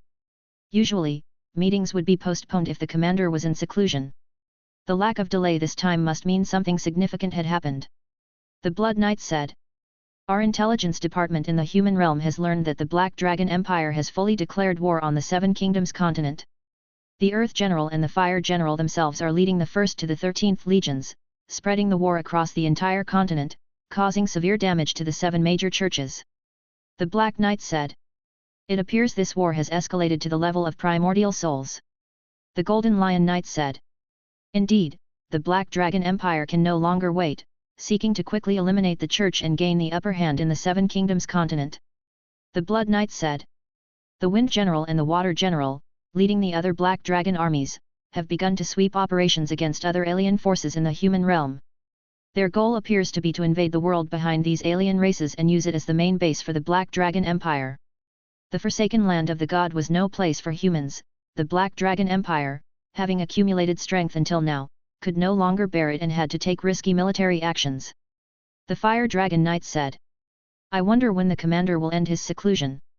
The Blood Knight said, "The commander's seclusion is of utmost importance, and he should not be disturbed. Given the Black Dragon Army's repeated attacks recently, our coordinates are likely exposed. This time, with the full mobilization of the Black Dragon Army, the ancient Saint Plain might not be spared. Everyone should prepare themselves. We can't let the commander worry about everything, and he can't always save the day. We need to rely on ourselves to deal with the enemy." The Flower Knight solemnly said, "If a level 6 enemy invades, leave it to me. I am now permanently stationed in the ancient Saint Plain and can battle at any moment." The Blood Knight expressed his gratitude. "Thank you, Flower Knight." The Flower Knight inwardly sighed. Today's meeting, Levi had already anticipated prior to his seclusion when he and Flower had a private discussion about the matter. Levi had somehow acquired a level 6 Fire Element Lord, claiming it was also a staff member of the ancient Saint Plain.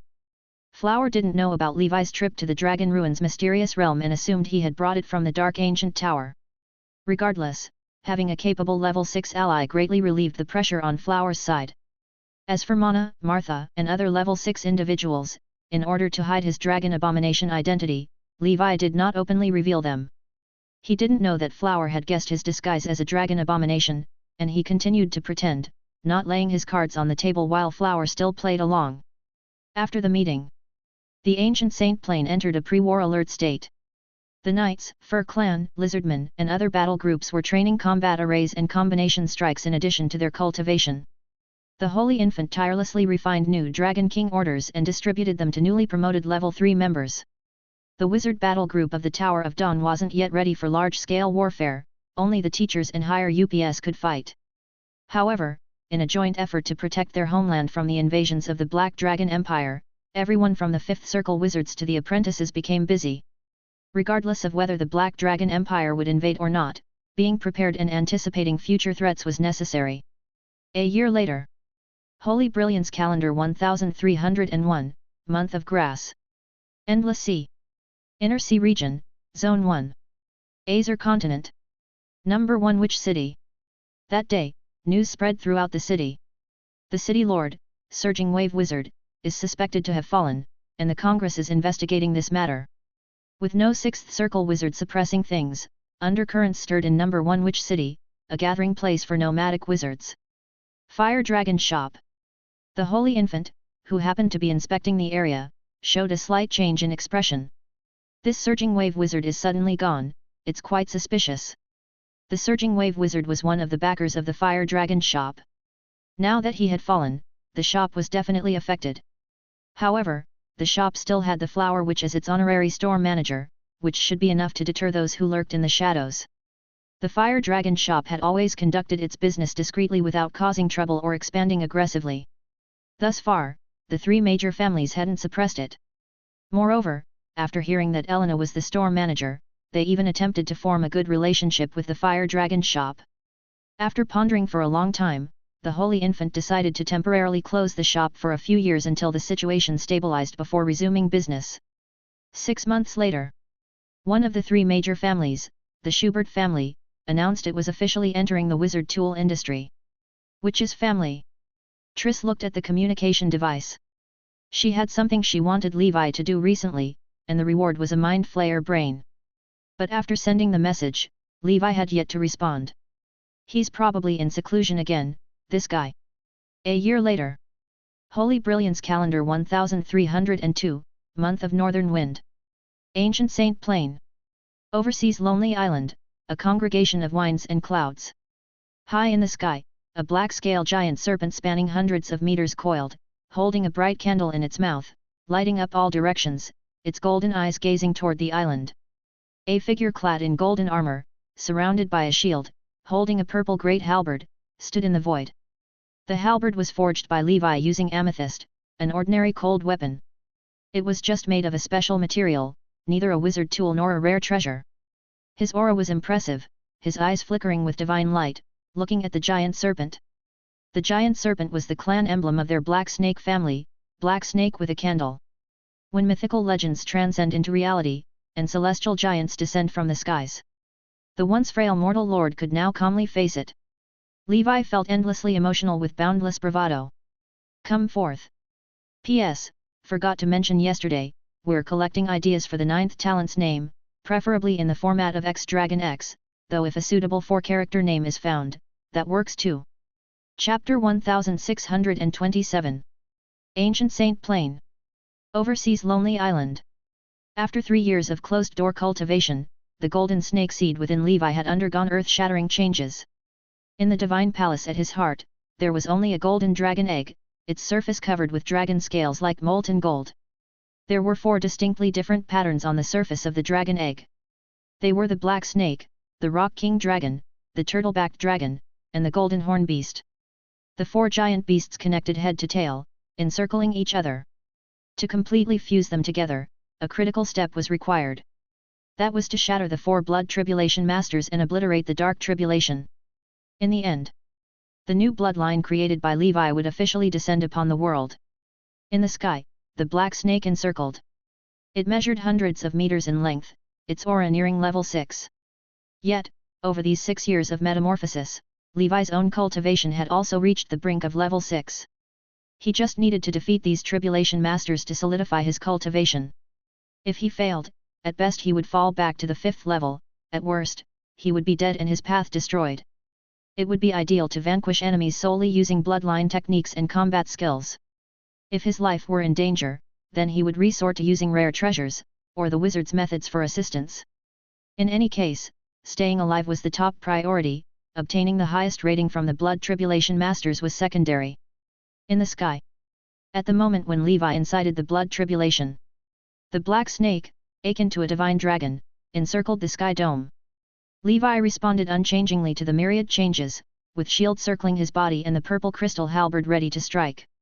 As the black snake coiled, the bright candle in its mouth suddenly extinguished. The candle snake.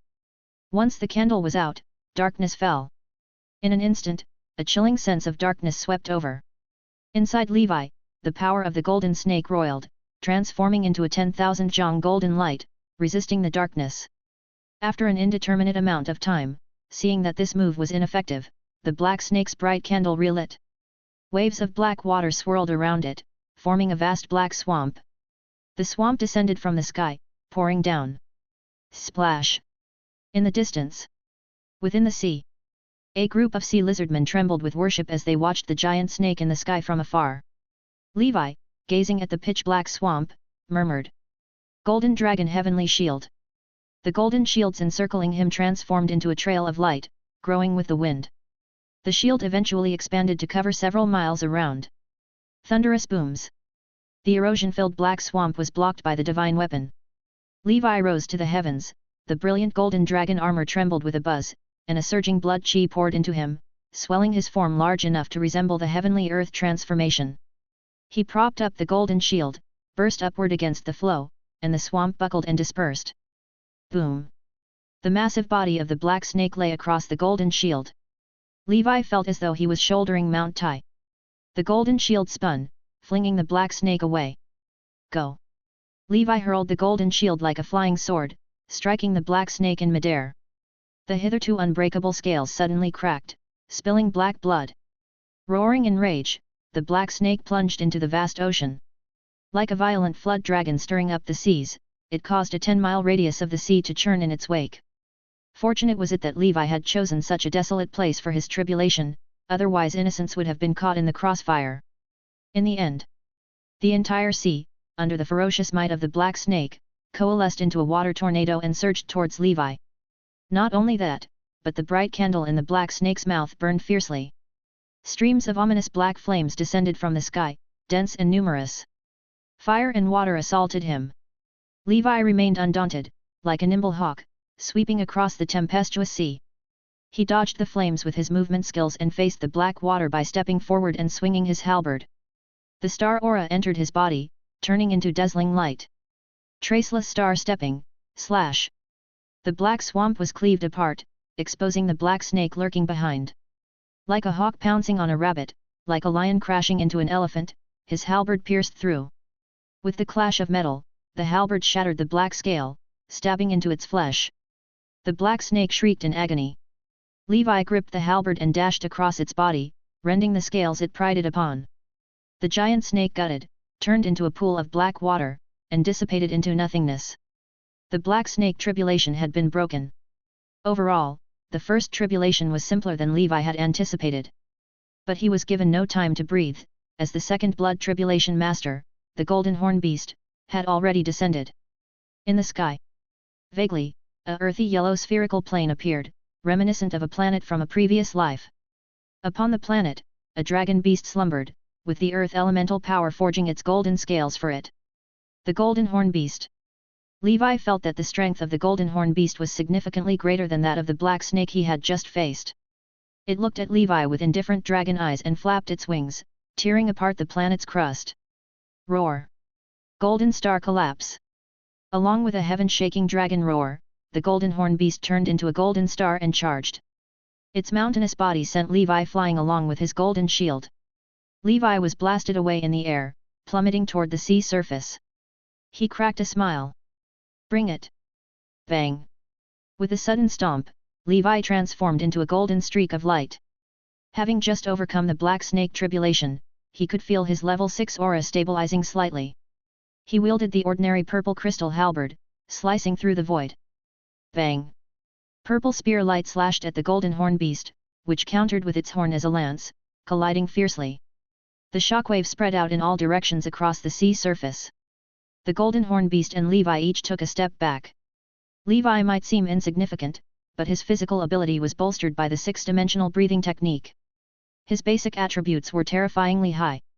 Thus, he could shake the golden horn beast with a human body.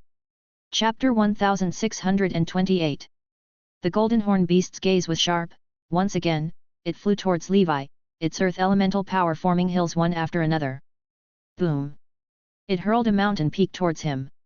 Levi, whirling his 8-armed demon emperor, went bam bam bam, shattering the peak. However, his weapon, forged from a level 5 peak purple crystal, seemed somewhat insufficient now. After shattering another mountain, the demon emperor developed a crack. Levi simply threw it away. Laughing heartily, his fists shimmering gold, he shattered all incoming peaks with his bare hands. He leapt high, turning his palm into a sword, and with the unmatched moon aura, he struck down. Boom! Thunder half-moon, slash! The arc of the half-moon flickered with lightning. Though lacking the demon emperor, the thunder half-moon, though not fully powerful, was more terrifying with Levi's higher realm, delivering a casual blow that surpassed his own full-powered ones of the past. Crackling! The golden horn beast, as if struck by lightning, plummeted suddenly. It roared upwards, its horn on the forehead accumulating golden energy. Seeing this, Levi, adorned in brilliant golden dragon armor, also gathered energy in the horn at the headgear. Boom! Boom! Two ultimate flashes of golden light collided mid-air. A little sun rose above the ocean surface. The two forces clashed, indistinguishable in victory. The golden horn beast, seeing this, swept its wings backward, soared swiftly upwards, its sturdy dragon claws reaching for Levi. Levi dove downwards, employing the Lion King battle technique from his arsenal of combat skills, most suitable for close combat. 6th layer, Lion King Supremacy. He transformed into an exceptional fierce lion, a golden blood chi pulsating behind him turning into his mane. Boom, boom! Levi's fists and the golden horn beast's dragon claws battled fiercely in mid-air. Man and beast fought in the most primitive manner. At this moment, Levi's potent basic 6 dimensions came notably into play. His strength, endurance, physique, and speed attributes gradually took the upper hand. With each punch, several of the golden horn beast's scales cracked. They fought from the sky to the ocean, from the ocean depths to the point of obscurity, the sun and moon ceasing to light, even the plain crystal wall seemed about to be worn out. The blood tribulation differed from the wizard's 3 calamities and 4 disasters. Wizard's tribulations required merely surviving through a fixed duration. Levi's blood tribulation required defeating the blood tribulation master, otherwise, the tribulation would persist. Half a day later, Levi's flesh alternately wounded and healed. But the golden horn beast, its scales all cracked, flesh blurred, no longer held its former impressiveness. Continue.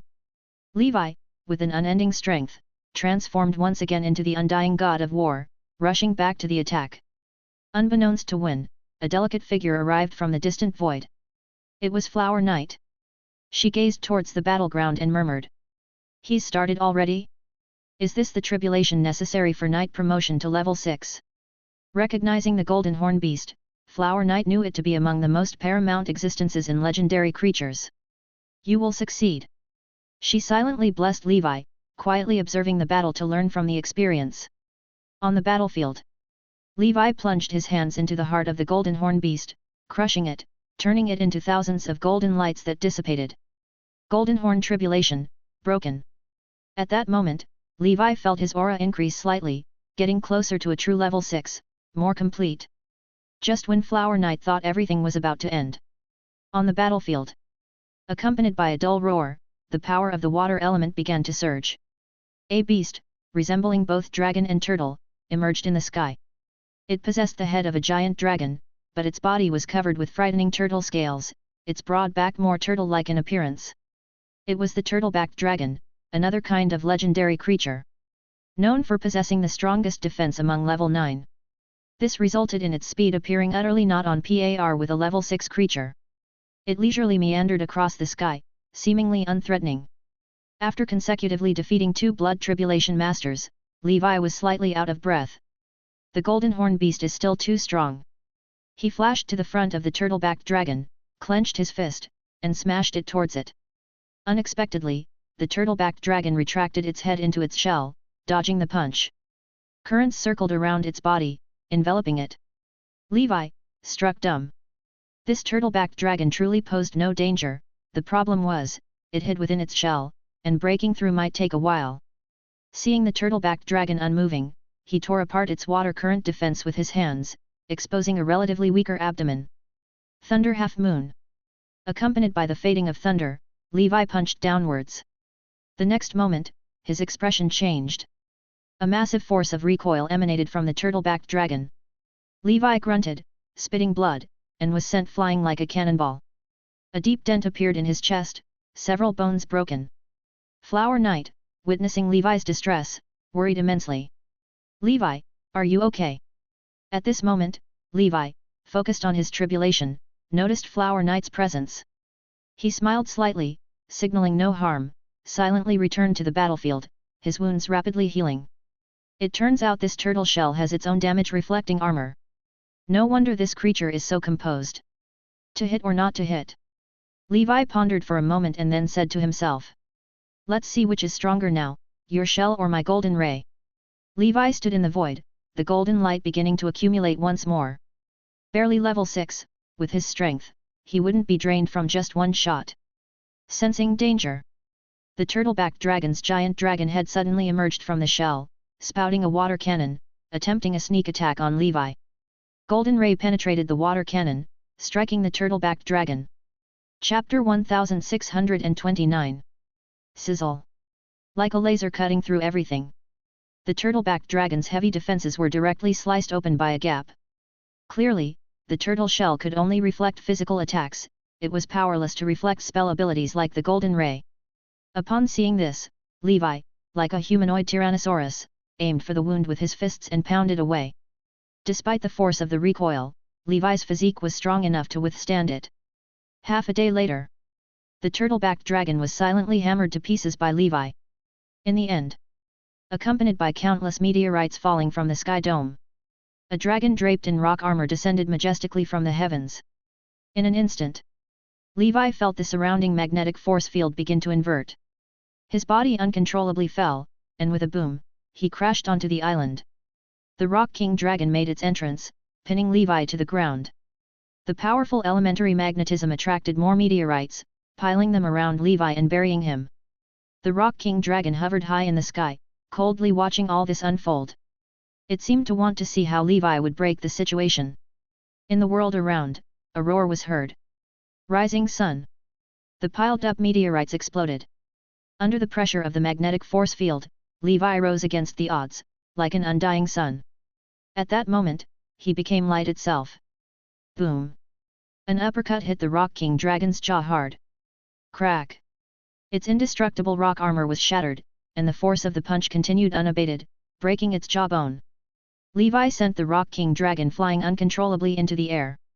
Levi moved incredibly fast, quickly positioning himself above the Rock King dragon.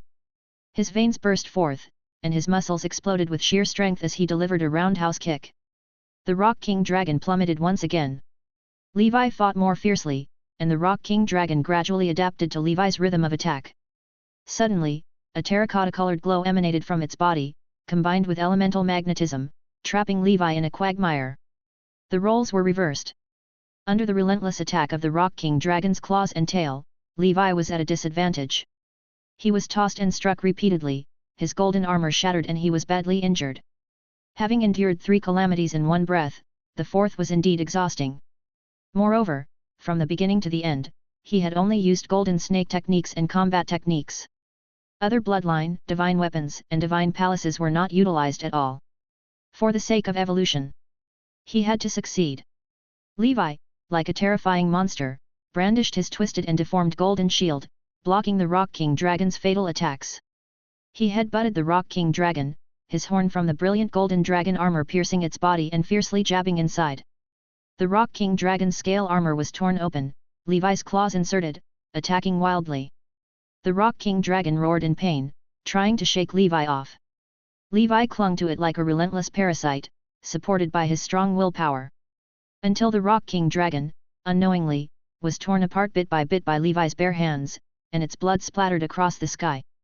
All 4 blood tribulation masters were defeated. At this time, Levi could feel 4 forces reshaping the golden egg within his body. The pattern on the egg started to change, 4 dragons merging together. Along with the sound of the eggshell cracking, all the patterns instantly converged into a giant dragon shining with golden light.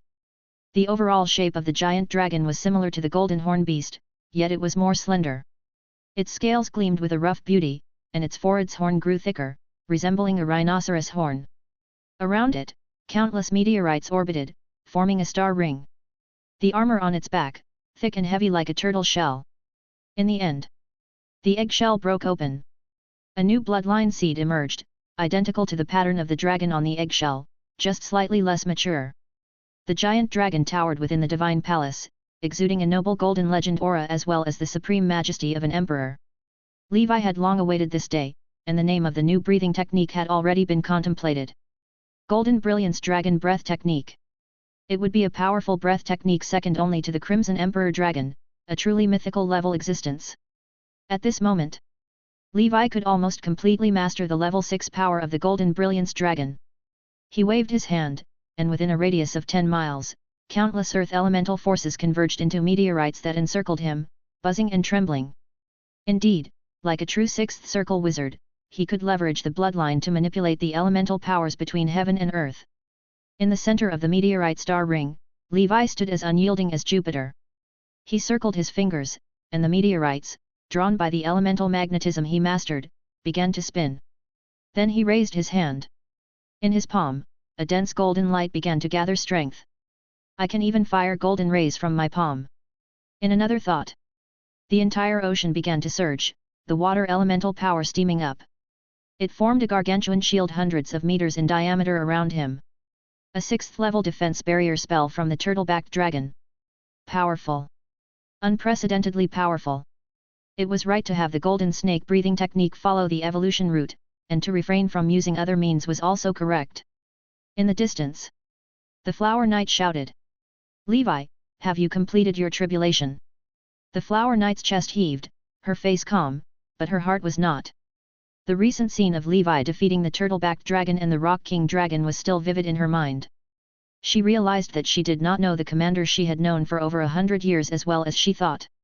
This man, he was far stronger than she had ever imagined. Levi smiled and said, "There is one more ordeal." The Flower Knight nodded and did not disturb Levi further. In her view, the trials Levi had just undergone were more difficult than a wizard's customary 3 calamities and 4 disasters combined. After all, wizards can prepare a plethora of wizard tools. But Levi, other than divine weapons, relied solely on the power of the body for defense. Chapter 1630. This was no different from streaking during a tribulation. While the dark tribulation had not yet arrived, Levi sat cross-legged on the ground, quickly drinking medicine to rest. At the same time, he took the 8 desolate halberd out of his storage ring as the wind disaster pearl rotated in his mind. The dark tribulation allowed the use of any means at his disposal, not limited to knights. The blood tribulation that had just passed was a test from the lords within his bloodline against Levi. What followed was a test from the supreme will of the land of darkness, where all things were nurtured. This tribulation could not be aided by other level 6 knights. Otherwise, Levi would have definitely brought the Flower Knight over. As the seconds ticked by, Levi was highly tense, resting with his eyes closed. The Flower Knight couldn't help but be concerned for Levi. She had never seen this method of undergoing tribulation before. After some time, the Flower Knight looked up at the sky dome, and Levi also opened his eyes at the same time. Suddenly, the crystal wall of the ancient Saint Plane automatically cracked open, revealing the darkness outside. Levi noticed that countless flame meteors were falling from the land of darkness at an astonishing speed. Meteor tribulation, hey! He muttered to himself, not getting up, and pointed with his hand. The meteorite star ring surrounding him soared swiftly upward.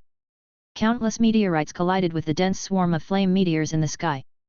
Boom! Boom! Boom! Explosions thundered continuously, turning into dazzling fireworks, causing the ancient Saint Plane to tremble. Finally, the meteorite star ring around Levi was exhausted. The flame meteors also vanished. But Levi's sense of crisis did not disappear, the dark tribulation was not over yet. A giant meteor with a diameter of about 3 miles sped toward him at high velocity. If it hit directly, even a 6th circle ordinary wizard would be severely injured. Levi raised his hand, and a giant turtle shell phantom floated up, colliding with the meteorite.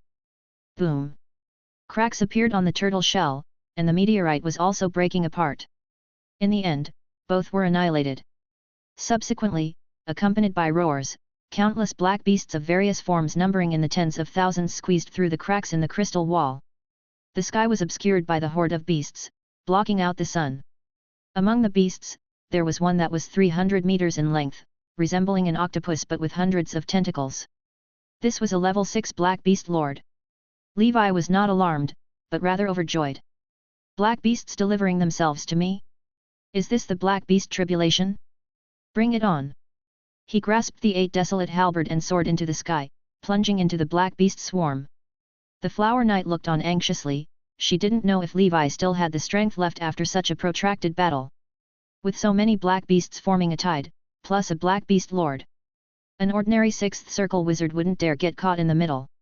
Would a level 6 knight be able to withstand it? Sadly, she was powerless to help in such a situation. Elsewhere, Levi, holding the halberd, charged into the black beast swarm. There were no shortage of rank 5 black beast leaders within the horde.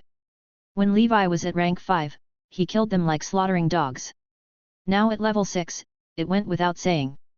He swung his halberd with ease, cutting down 2 rank 5 black beasts with one strike, their bodies falling.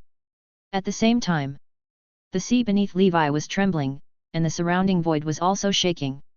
He held out his left hand, and the elemental magnetic forces of this realm were disrupted by him. Magnetic fields reversed.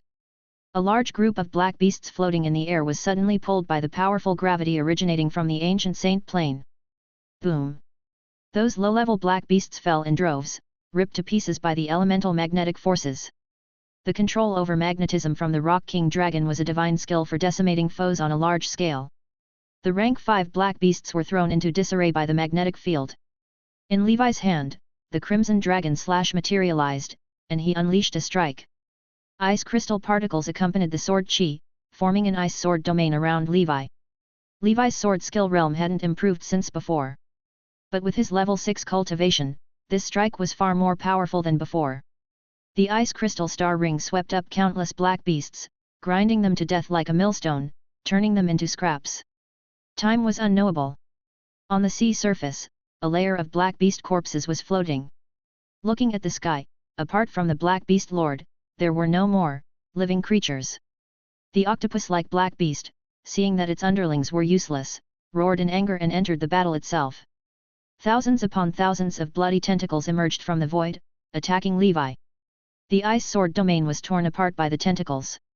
In an instant, Levi was submerged by endless tentacles. The Flower Knight's heart skipped a beat. Has he exhausted his strength? What should I do? Should I step in to help? Levi's battle line in this tribulation had been drawn out too long, already lasting a day.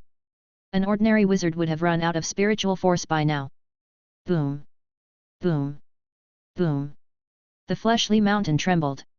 Golden light shot forth, 1 beam, 2 beams, thousands upon thousands of beams. With an angry roar, a golden dragon that seemed as though it had been carved from gold, with sinewy muscles and a sleek, proportionate figure, emitting a brilliant and majestic aura, burst forth. The Flower Knight was shocked. Is this transformation into a dragon? After reaching Knight level 6, can one temporarily revert to an ancestral form, altering one's shape? The dragon had a wingspan of about 500 meters. Counting the tail, its length was 300 meters, with rolling golden blood chi encircling it, morphing into golden armor. Roar! The giant dragon flapped its wings, shattering the sea surface and rising into the sky. It opened its massive maw, brewing golden brilliance within its throat. Boom! The golden brilliance breath burst forth, obliterating everything in its path. The Black Beast Lord had densely packed bloody tentacles booming around it, wrapping itself into a grotesque moon of flesh. The golden light, however, was unstoppable, smashing through layer after layer of tentacles, dissolving them. Bang! The golden light emerged from the other side of the Black Beast Lord, leaving behind a wound, a golden channel that was difficult to heal. Chapter 1631. The Black Beast Lord winced in pain as its tentacles flailed wildly and a black mist enveloped the heavens and earth, swallowing the giant dragon. In the mist, the golden pupils of the giant dragon sparkled like bronze bells. Its golden heart pounded intensely within. Roar! A golden ripple swept across, dissipating the fog. The dragon's claw pressed down, pulling the void with the force of primordial magnetism as meteorites plummeted like stars, leaving the Black Beast Lord riddled with holes. Simultaneously, a majestic and imposing golden divine palace descended from the sky. The dragon stood on the divine palace, pinning it down on the black beast lord. It roared towards the heavens, its wings spread wide as if a sovereign had descended upon this world. The black beast lord struck fiercely, causing the divine palace to tremble incessantly. With a thought from the dragon, all the suppressing forces inside the palace poured out.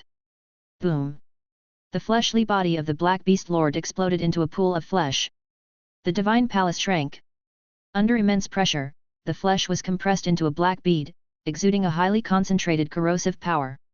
The dragon transformed, and Levi, pale-faced, gazed at the bead in front of him. Concentrated essence, perfect for feeding long. These soft-bodied creatures held no value for weapon refinement, so Levi couldn't be bothered to keep the entire corpse. He sat cross-legged, regulating his breath to recover his strength, while ordering his team members to come and clean up the remains of the black beast. A golden shield engraved with a dragon pattern flew from the void, orbiting around him as if sentient. The golden dragon heavenly shield had advanced to a level 6 divine weapon. Inexplicably, Levi knew that after the black beast tribulation, his own dark tribulation had passed. Opening the panel. Levi. Golden Brilliance Dragon Breath Technique, 18th Tier, 1/5,000,000, Special Effect, Golden Brilliance Dragon Body Mythical, Level 6 Early Stage. Bloodline Dharma Idol, Golden Dragon Frenzy. Blood Source Armor, Brilliant Golden Dragon Armor. Exclusive Weapon, Golden Dragon's Blessing, Level 6. After advancing to Level 6, some minor special effects have been absorbed by the Golden Brilliance Dragon Body, making the panel look much cleaner. The Bloodline Dharma Idol also advanced from Golden Snake Dance to Golden Dragon Frenzy. Golden Brilliance Dragon Body Mythical, Level 6 Early Stage. 1. You possess the ultimate defense of a Golden Brilliance Dragon. 2. You have mastered talents like Golden Rock Armor, Turtle Shell Barrier, Pupil of Lamp. 3. Your affinity with water and earth elements is unusual, you can control elemental power within a certain range. 4. You comprehend a primordial magnetic field with a diameter of about 5 km, within which you can reverse the magnetic field, change gravity, and summon meteorites. 5. You comprehend the power of golden gravity, capable of emitting beam-like gravity wave from any part of your body. 6. You can temporarily transform into a Golden Brilliance Dragon. During transformation, you will have strength near that of a dragon of the same realm. Meanwhile, the energy consumption of the Golden Brilliance Dragon will drastically increase. After the transformation, a long recovery period is required. Levi pondered as he looked at the panel. It seems that the Golden Brilliance Dragon still hasn't exceeded the range of mythical creatures, probably only the Crimson Emperor Dragon can surpass it, given that the Red Lotus Dragon itself is already a leading mythical creature. Mythical level is quite an abstract concept with Levi's current knowledge, beyond his reach to access this advanced knowledge. Whereas Level 6 Early Stage represents the realm of Levi's current Golden Brilliance Dragon Breath technique, also aligning with the general standards. According to the panel description, reaching 2 million in proficiency allows advancement to Level 6 Mid-Stage, 3 million to Level 6 Late Stage, and between 4 to 5 million, reaching Level 6 Peak. From proficiency, it's apparent that after Level 6, a new stage begins, and every small realm advancement is a victory. Levi had essentially utilized all abilities of the Golden Brilliance Dragon during the Dark Tribulation. It goes without saying for mobilizing water and earth elements. Most dragons inherently involve elements. After Level 6, like a primordial soul wizard, one can also control elemental forces of heaven and earth, giving birth to spell abilities, not just physical combat. Of course, the application techniques of transcendental creatures' spell-like abilities are cruder and less refined than those developed by wizards, given each profession has its specialization. It's worth mentioning that Pupil of Lamp seems to alter local day and night within a small area, amplifying oneself during daytime and weakening enemies during nighttime. Additionally, Levi was amazed by controlling primordial magnetism and golden gravity. Both are magnetic forces, with golden gravity being a special type of primordial magnetism. Even within wizard civilization, primordial magnetism is scarcely developed. The primordial magnetic school is just a minor sect. Levi's previous golden ray was a utilization of golden gravity, not an energy of light or electricity. Having passed through many tribulations, as the excitement of Levi's ascension subsided, drowsiness overwhelmed him. He remembered Flower Knight was still nearby. She looked at him slightly bewildered. "Is your tribulation over?" Levi smiled and replied. It's over, sorry to have kept you waiting. Seeing Levi's fatigue, Flower Knight said. Let me take you back to rest. Levi waved his hand. It's okay, I'm just a bit tired, not to the point of being unable to walk. Flower Knight blinked to Levi's side, supporting him like helping an old lady, and laughed. Commander, don't push yourself, I know you're worn out. Levi hastily said. I can manage. How could I not? Flower Knight reluctantly said. Then let's go. The two walked shoulder to shoulder. Along the way, to alleviate the silence, Levi actively shared some insights on breaking through to level 6 with Flower Knight. Chapter 1632. Flower Knight said with a meaningful smile. I'm not even level 5 yet, so I'm not in a hurry to reach level 6. There's plenty of time, Commander, you'll have plenty of time to teach me. Levi thought about it and realized that Flower Knight was indeed a busy person. In addition to the paths of wizards and knights, she was also involved in the path of the energy sect, and she was now at the late stage of experiencing the Heaven-Man connection, which was equivalent to the 5th level. He returned to the Dusk Holy Temple. Levi immediately sensed a tense atmosphere. It had been over 2 years since the Black Dragon Empire had launched a full invasion of the mortal world. So far, the ancient Saint Plane had not been attacked as Levi had anticipated. This surprised him, but anyway, it was a good thing. The knights stationed at the headquarters felt that the commander seemed even stronger when they saw Levi return. In front of their commander, they felt like rootless duckweeds, his every move inadvertently displayed an aura strong enough to intimidate everyone present. The tense blood knights, upon seeing Levi break through his cultivation, finally relaxed, and one happily said. Congratulations, Commander, on advancing further. Levi smiled. Thank you all for your efforts over the past 2 years. It seems like our ancient Saint Plane is not within the invasion range of the Black Dragon Empire. While everyone stays alert, we can return to normal operations. Now his power, even though only level 6 single-dimensional, was enough to defeat most of the ordinary 6th ring cave wizards. If he transformed into the brilliant golden dragon armor, facing a 6th ring senior cave wizard would be easy. Moreover, he had allies like Flower Knight, Mana, Martha, and other level 6 experts. It could be said that currently, in terms of level 6 combat strength, the ancient Saint Plane had already surpassed many high-level wizard organizations in the Endless Sea. After inspecting his territory, no incidents occurred. Levi directed Dia to cultivate at a volcano in the ancient Saint Plane. From then on, he would be the first protector and divine general of the ancient Saint Plane, as well as Flower Knight's little follower. As for other level 6s, Levi personally led them to surround enemies and protect himself. A year later. That year, Levi spent most of his time consolidating his level 6 realm, and hardly did anything else. It was essentially him taking a year's holiday to adjust his previously tense mindset. In the year 1303 of the Holy Brilliance calendar, during the month of Wheatfield, he left the ancient Saint Plane to head to the Endless Sea. Triss's message still lingered from a few years ago. I hope you're not upset, ma'am, though I've reached level 6, I still can't give up this support. Endless Sea. In the Wind Disaster Stratum, Levi rode the White Tiger, proudly moving forward. Before finding Triss, he decided to check on the Fire Dragon shop on the way. Inner Ring District 1. Azer Continent, Number 1 Which City? Fire Dragon shop. Several years had passed since the fall of the Surging Wave Wizard. Currently, the main wizard tool shops in the Witch City were, first, the Fire Dragon shop, and second, Schubert's house. Needless to say, the Fire Dragon shop thrived across the continent with the reputation of the Master Fire Dragon. The latter, however, was the result of the Schubert family's array wizards using their financial power to merge all the wizard tool shops in the city. Schubert family had achieved the strongest position in the array production industry in Zone 1 and even radiated to surrounding areas.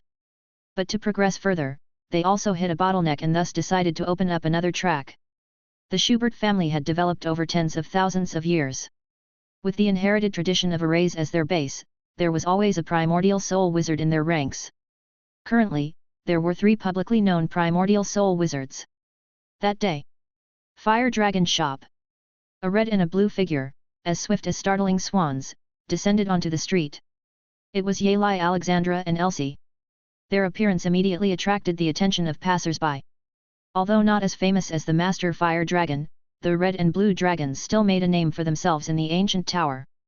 After all, both were dragon descendant witches of substantial power and stunning beauty, and they were also a same-sex couple, which naturally drew public interest. Yali Alexandra was as radiant as a flower, and Elsie was as cool as water. They looked at the small shop with excited expressions and stepped inside. The pedestrians envied them. Brother, these two really make my heart stir. Alas, at my age of having nothing, I've encountered the 108th dragon descendant which I want to protect. Stop dreaming. Element Child Talent, members of top-level organizations, core members of high-level wizard families, civil servants of the Wizard Council, assets over 10 million ether stones. Which of these do you have? None, but I have a sincere heart. Then go wash up and sleep, better join me in the witch brothel for some fun. What status is the Master Fire Dragon? We can't compare. The male wizards sighed. Mismatched social status indeed led to despair. Inside the shop, Holy Infant looked at the report Mia handed him, frowning. Over the years, the sales performance of Fire Dragon shop had slightly declined. Schubert's house, ready to invade the weapon-making industry for a long time, employed many array wizards who also practiced weapon-making. Now, the production of wizard tools from Schubert's outmatched the Fire Dragon shop, and their prices were even lower than market prices. If Fire Dragon shop targeted the high-end market, then Schubert targeted the mass market, relying on thin profits but high sales. There was no anti-unfair competition law in the wizard world. Those who initially gritted their teeth to buy his wizard tools, turned back and opted for the cheaper Schubert weapons. Never mind, I'll stick to my strategy of focusing on top-quality products. Let's see who has the last laugh. Holy Infant put away the report and stepped outside. The two women had been waiting for a while. Yali Alexandra smiled. Master, we meet again, we've come to learn the secret sword flow from you. Chapter 1633. Elsie pursed her lips, standing with dignity, yet she could not hide her excitement. That's great, the Master still hasn't reached the primordial soul. Why am I thinking this way? The Holy Infant said. Please have a seat, both of you. Alexandra said. Master, we have already secured property and will now reside temporarily in Nether Capital. This will be convenient for us to seek your guidance, hee. Elsie said. As long as the Master helps us master the talent of the secret sword flow, we are willing to offer up this item. In her hand, there appeared an amethyst the size of a human head. Judging by its quality, it was clearly 6th level. The Holy Infant's heart stirred. This must be the share given to the two ladies by the Rust Dragon Wizard. General Sulka had exploded a large 6th level amethyst, and even Levi had been envious at the time. He smiled and said. No problem, no problem. With your levels of comprehension and willingness to spend some time, you will definitely be able to learn it. Alexandra joked. It's a deal then. If we can't learn it, we'll just have to squat here and not leave. The Master will have to take us in. After saying this, she handed the amethyst to the Holy Infant. The Holy Infant was surprised. Are you giving it to me now? Alexandra exhaled softly and said. We believe in ourselves and in the Master. The Holy Infant did not stand on ceremony and directly pocketed it. After ascending to the primordial soul, he could use this item to upgrade the amethyst light sword. As the three of them were chatting. 100 miles outside Nether Capital. Above the high heavens. A figure hid in the wind disaster stratum, wearing a grey robe and an invisible face mask that blocked detection, exuding the aura of a 6th circle. In his mind, a grey-white bone sword appeared. The bone sword was engraved with mysterious spell runes. I was originally only out to kill a big fish, but now 2 decent little fishes have come along. This time, the harvest should be full. Not only will I complete the organization's mission, but I'll also fulfill the Schubert family's commission, killing 2 birds with 1 stone. To die under my pale justice, it is an honor for you 3 young talents. His fingers lightly brushed over the bone sword, and streams of metal elemental power from the surrounding world converged into it. Target, Fire Dragon Shop. Kill them all, leave no survivors. The words of the grey-robed wizard revealed a hint of madness. Swish! The bone sword traced out a ghastly white line of light and, in the blink of an eye, arrived within Nether Capital. One after another, the wizards walking in the city didn't even perceive its trajectory. Boom! The Fire Dragon Shop exploded with a bang, and the array dimmed. A streak of light, with the speed of lightning that couldn't be dodged, lunged at the most important target, Master Fire Dragon. Master Fire Dragon's fiery flame iron armor, sensing the crisis, automatically emerged.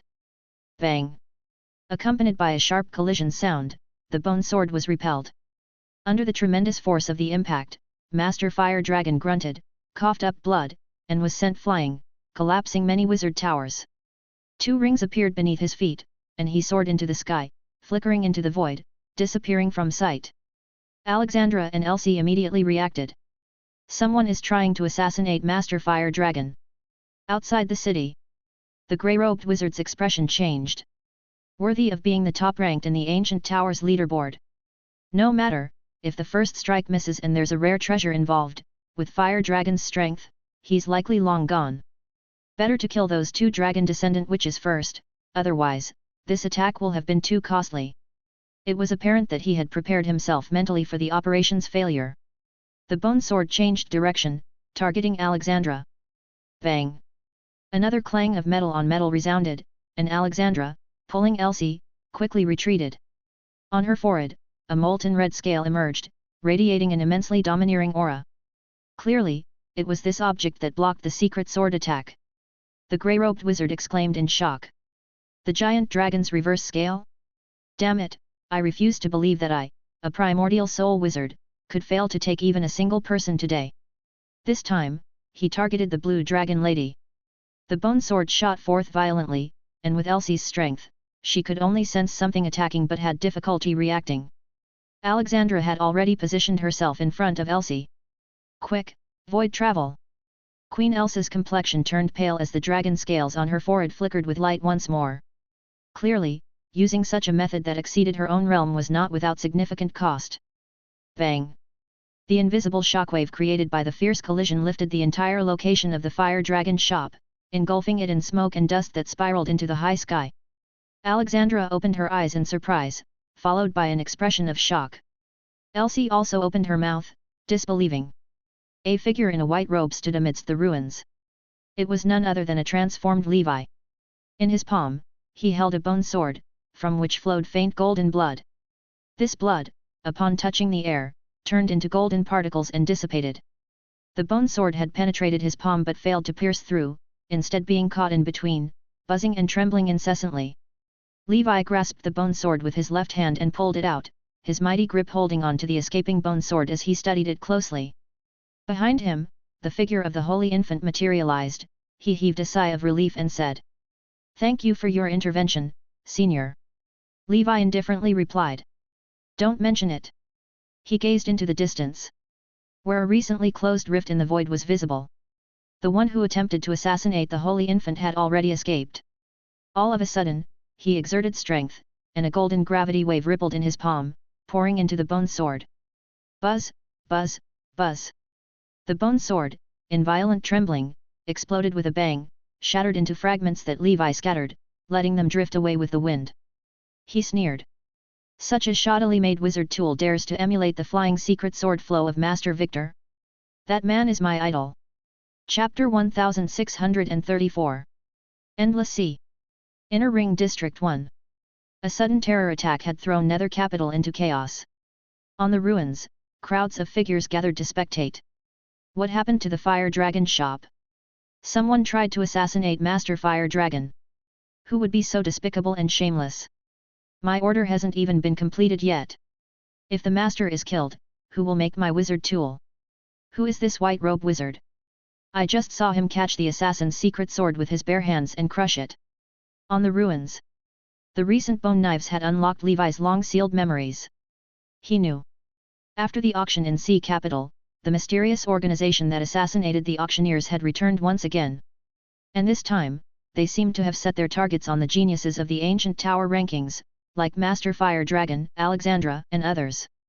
Levi sighed internally. These people have learned well, using the flying secret sword cold to kill. If successful they fare well, if not, they can quickly escape. It's my fault for providing a new approach to the wizard world. Moreover, the fall of the Surging Wave Wizard and the assassination of the Holy Infant don't seem to be so simple. Levi squinted his eyes, looking towards Schubert's house, deep in thought. Elsewhere. After Alexandra and Elsie felt safe, they cancelled the teleport. They saw the wound in the palm of the white robe wizard visibly healing. Catching a secret sword barehanded, how terrifying! The holy infant looked at the ruined fire dragon shop with a pained expression. He wryly said, "Alas, it seems business was too good and attracted unwanted attention." Alexandra asked, "Master, have you been assassinated by similar means before?" The holy infant shook his head. "No, this is the first time such a thing has happened." Elsie seemed to know something, she said. "This method resembles that of the mysterious organization that roams the land of darkness. The terror attacks that previously occurred in the Endless Sea and the psychic realm were all their doing, but so far, no one knows the true nature of this organization. Their members are well trained, each of them bearing powerful restrictions, even if captured alive, nothing can be extracted from them." The holy infant sighed. "Let's temporarily close the business for a while, at least until we figure out who is trying to assassinate us." Since the birth of the flying secret sword cult, the number of assassination incidents in the wizard world has noticeably increased. The combat school founded by Master Victor is indeed a double-edged sword. Alexandra said. "That's why mastering a secret sword magic is essential in the coming era, or else one would be at a distinct disadvantage. Master, why don't you come back with us to the Dragon Descendant Priory? Weren't you supposed to meet someone last time?" He. Alexandra was the carefree type, and even after just experiencing an attack, she was already joking around with the serious holy infant. Elsie pinched Alexandra's armpit and said, "Master already said he's not interested in such matters right now, why bring it up?" Alexandra muttered. "Just kidding, how could I let those arrogant fools have the master?" The two women occasionally glanced towards Levi. The holy infant could have such a powerful body-refining wizard as his personal bodyguard. This made them even more curious about the real identity of Master Fire Dragon.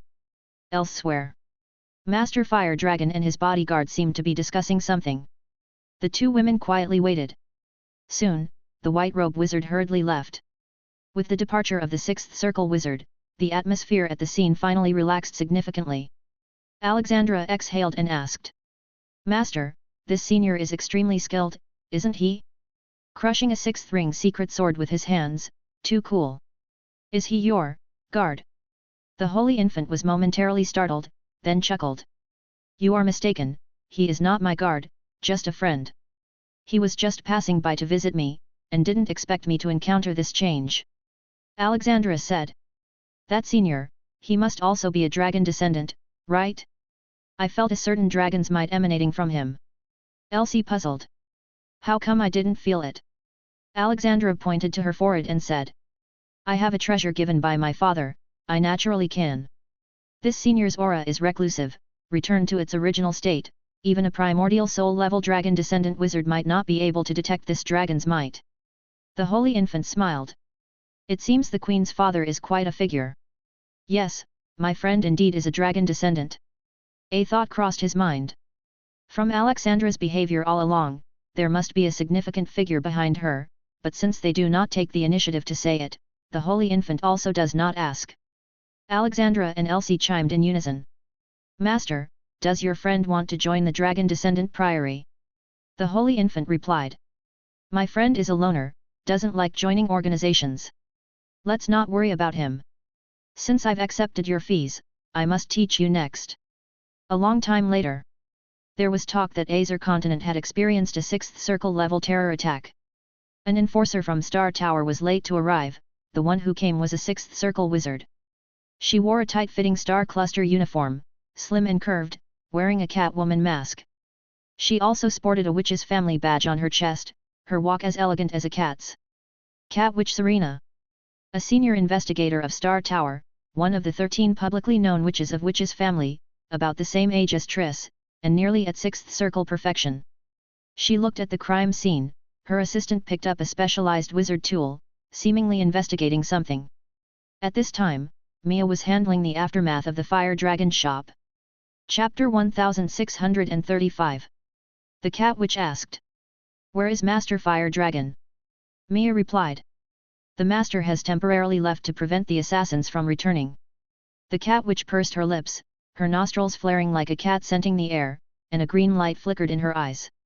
"Did the attacker use a secret sword?" she asked. Mia nodded. "Yes." Before long, the assistants began to recreate the collected information, and the cat witch pulled out a mirror like rare treasure. Where the mirror shone, it dimly retraced the events of the day. This was the mirror of the past, a treasure that only high-level agents of the Congress could request. It was used only for cases involving a primordial soul. The mirror could partially retrace events that had transpired in a small area for up to 7 days. However, it would fail if the person involved had a higher cultivation than the user of the mirror or had some counter-surveillance measures. Generally, to interfere with the mirror's retracing, one must either possess a powerful rare treasure or master advanced astrology magic. None of these were possible for an ordinary sixth circle wizard. The scene quickly moved back to moments before Master Fire Dragon was assassinated. The cat witch tried to expand the mirror's scope, and at the edge of the image, she vaguely spotted a grey-robed figure. This organization again. I knew it, these people are really reckless, daring to attack geniuses of wizard civilization, this won't be the end. With a cold snort, the cat witch continued watching. In the scene, a grey light flashed, and in the next moment, it had struck Master Fire Dragon. But the master, wearing a rare treasure, blocked it. The cat witch muttered to herself. With Master Fire Dragon's strength, he must have gained a lot in the ancient tower. If it weren't for this rare treasure shielding him, he would have died here today. Seeing Alexandra also block the secret sword attack didn't surprise the cat witch. Some of their upper echelons knew that Alexandra had solid backing. That influential figure was her father, a pure-blooded giant dragon in his prime. Eventually, she saw a white-robed figure, arriving from the void, blocking the trajectory of the secret sword with his hand. After the secret sword pierced into him, it was stuck in his hand, unable to move. At that moment, even the cat witch felt the pain. Who is this ruthless person? Catching a secret sword with bare hands, body-refining wizards can't do that, right? What surprised her more happened next. In the palm of that figure, golden ripples spread, shattering the secret sword. This golden strength, so powerful. The cat witch frowned tightly. This person's strength is extraordinary. Regrettably, in the retracing of the scene, this person had his back to her the whole time. The cat witch murmured. Turn around. Just when he finally turned around, allowing her to glimpse his face, the mirror of the past began to flicker like a television without a signal, filling the screen with static. Damn, why is this happening? She cursed inwardly. This broken mirror had crashed again. When in doubt, just reboot. She rebooted the mirror. The mirror retraced again. But when the person turned around, it lost the signal once more. The cat witch, undeterred, tried a third time. Still the same. By then, she realized it was not the rare treasure malfunctioning, it was that person. That person had some kind of rare treasure that prevented retracing, or an astrology secret technique. Let's try one last time. Cats are curious creatures, and so was the cat witch. Like an active kitten, she rebooted the mirror, fast-forwarding to the white-robe wizard turning around. Click! A clear sound of the mirror cracking rang out. The cat witch's expression changed from unrelenting to shocked. She muttered. The untrickable one. Her curiosity was no longer piqued, she only needed to know right now that it was the work of that mysterious organization. As for the white-robe wizard who shattered the secret sword with his hands, he was beyond her level to spy on.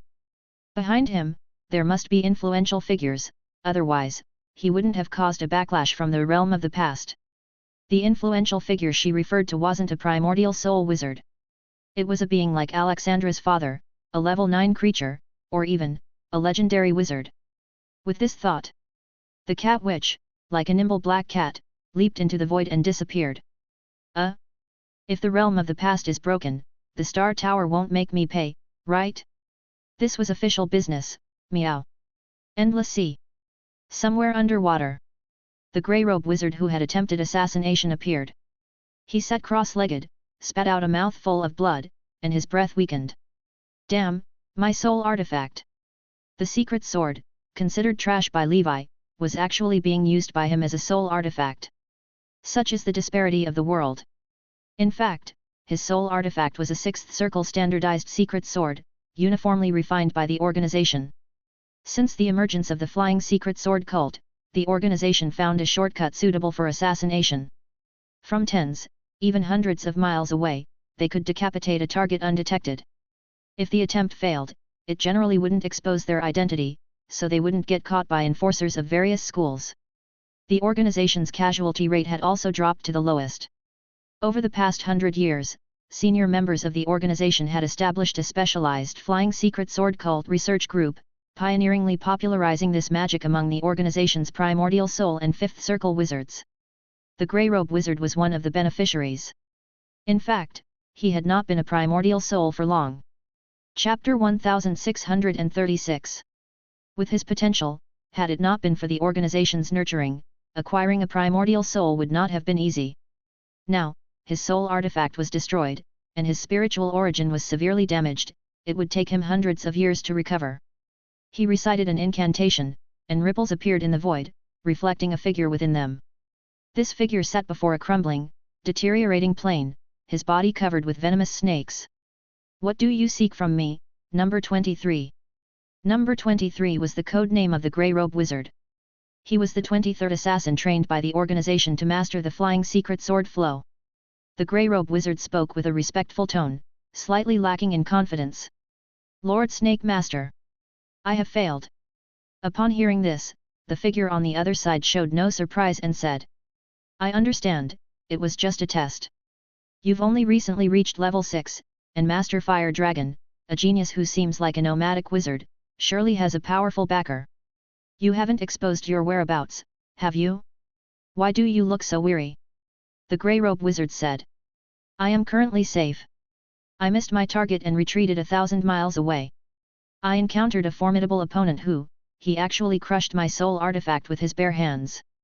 My spiritual force has been damaged, and my combat strength has plummeted for the time being."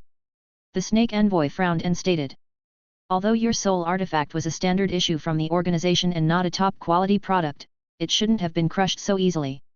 How strong was this person?" The Grey Robe Wizard replied. "He seemed to be an ordinary 6th circle body-refining wizard." The Snake Envoy pondered aloud. "Could he be from the Ocean Abyss Alliance? I'll ask the walker over there to check if there's anyone who fits the description. For now, don't attempt to assassinate Master Fire Dragon. I will arrange for a new wizard tool for you. Once you are accustomed to it and your strength has somewhat recovered, head to the Midland continent and assassinate Gonduf." The Grey Robe Wizard harbored some psychological shadows upon hearing this.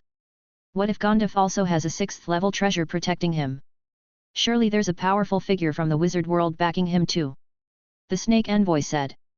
"No rush on this matter. Moreover, you'll have someone collaborating with you by then. If you two walkers can't kill a 5th circle wizard, then don't call yourself one of my Komodo snakes." Within the organization, the hierarchy was strict. Level 6 could be called walker, and level 7 could be termed emissary. Komodo snake was a powerful level 7 entity and the ruler of a medium-sized plane. The Grey Robe Wizard quickly responded. "Rest assured, Lord Snake Master, I will surely complete the mission this time." After ending the communication, the Grey Robe Wizard wore a worried expression. These 5th circle wizards can't be gauged by ordinary standards, each one is protected by top-grade wizard tools or rare treasures. Star Sea. On a picturesque island filled with the sounds of birds and the scent of flowers, 3 figures descended. It was 2 women and the Holy Infant. Alexandra laughed. "This is a private island I previously purchased, which is very convenient whether going to Star Tower or to the 12 wizard cities. Here, I doubt that assassin would dare to come again. Master, let's conduct our lessons here." Elsie looked cool but felt immensely excited inside. With the Master's guidance, mastering the 9th talent is within reach. The Holy Infant mused. "Queen indeed is wealthy, such an island isn't cheap, you know, every inch of land in the Star Sea is incredibly valuable, I can hardly bear to buy." Alexandra rolled her eyes. "Master being modest again, you are much wealthier than me," Elsie said. "Let's not delay, let's start our lesson." The Holy Infant nodded. Together, they established 2 shelters on the island. One for the 2 women, and one for the Holy Infant. After setting up their arrays, they began their cultivation journey. Next, the Holy Infant would continue his previous weapon-making orders while teaching the 2 women sword control. Having Alexandra, a happy-go-lucky humorous woman, made the lonely island a place of endless joy. Witch's family. In a white robe and full of vigor, Levi arrived at the small witch's shop. Celia, sensing the vast spiritual force, asked. "Senior Levi? Have you achieved your primordial soul?" Levi laughed. "Not yet." Celia hummed, seemingly unconvinced. Then when you do achieve your primordial soul, don't forget to invite Celia to the ceremony. I love lively events, and with your talent, it won't be far off. Levi said helplessly. What am I, the flower which achieved her primordial soul at 300 years old? Celia responded. Don't be so hard on yourself, senior. I feel you are not less than senior Elena. Oh, by the way, I heard about a major auction recently, and it seems they'll have items you need. Levi's face lit up as he took the intelligence from Celia and patted her shoulder. Keep it up, Celia, I wish you an early fifth circle. Watching Levi disappear. Celia touched her shoulder, still feeling his encouragement. Senior certainly knows how to comfort people. In the square. Levi absorbed the intelligence. In a year, the realm of hell, howling wilderness, undead festival grand revelry, the giant tavern auction. Levi smiled. With my nearly 400 million ether stones, I should have enough to bid. Primordial soul wizards are wealthy, but even many sixth circle wizards might not have cash flow like Levi's. Levi had gathered endless resources in the ancient tower, allowing him to save up ether stones like a hoarder. Now that I'm also level 6, the 6-ring magic wand I picked up earlier can be sold in the black market for cash, just in case I run short at the auction. Chapter 1637. On the magic tree. The immortal banyan dragon was sleeping.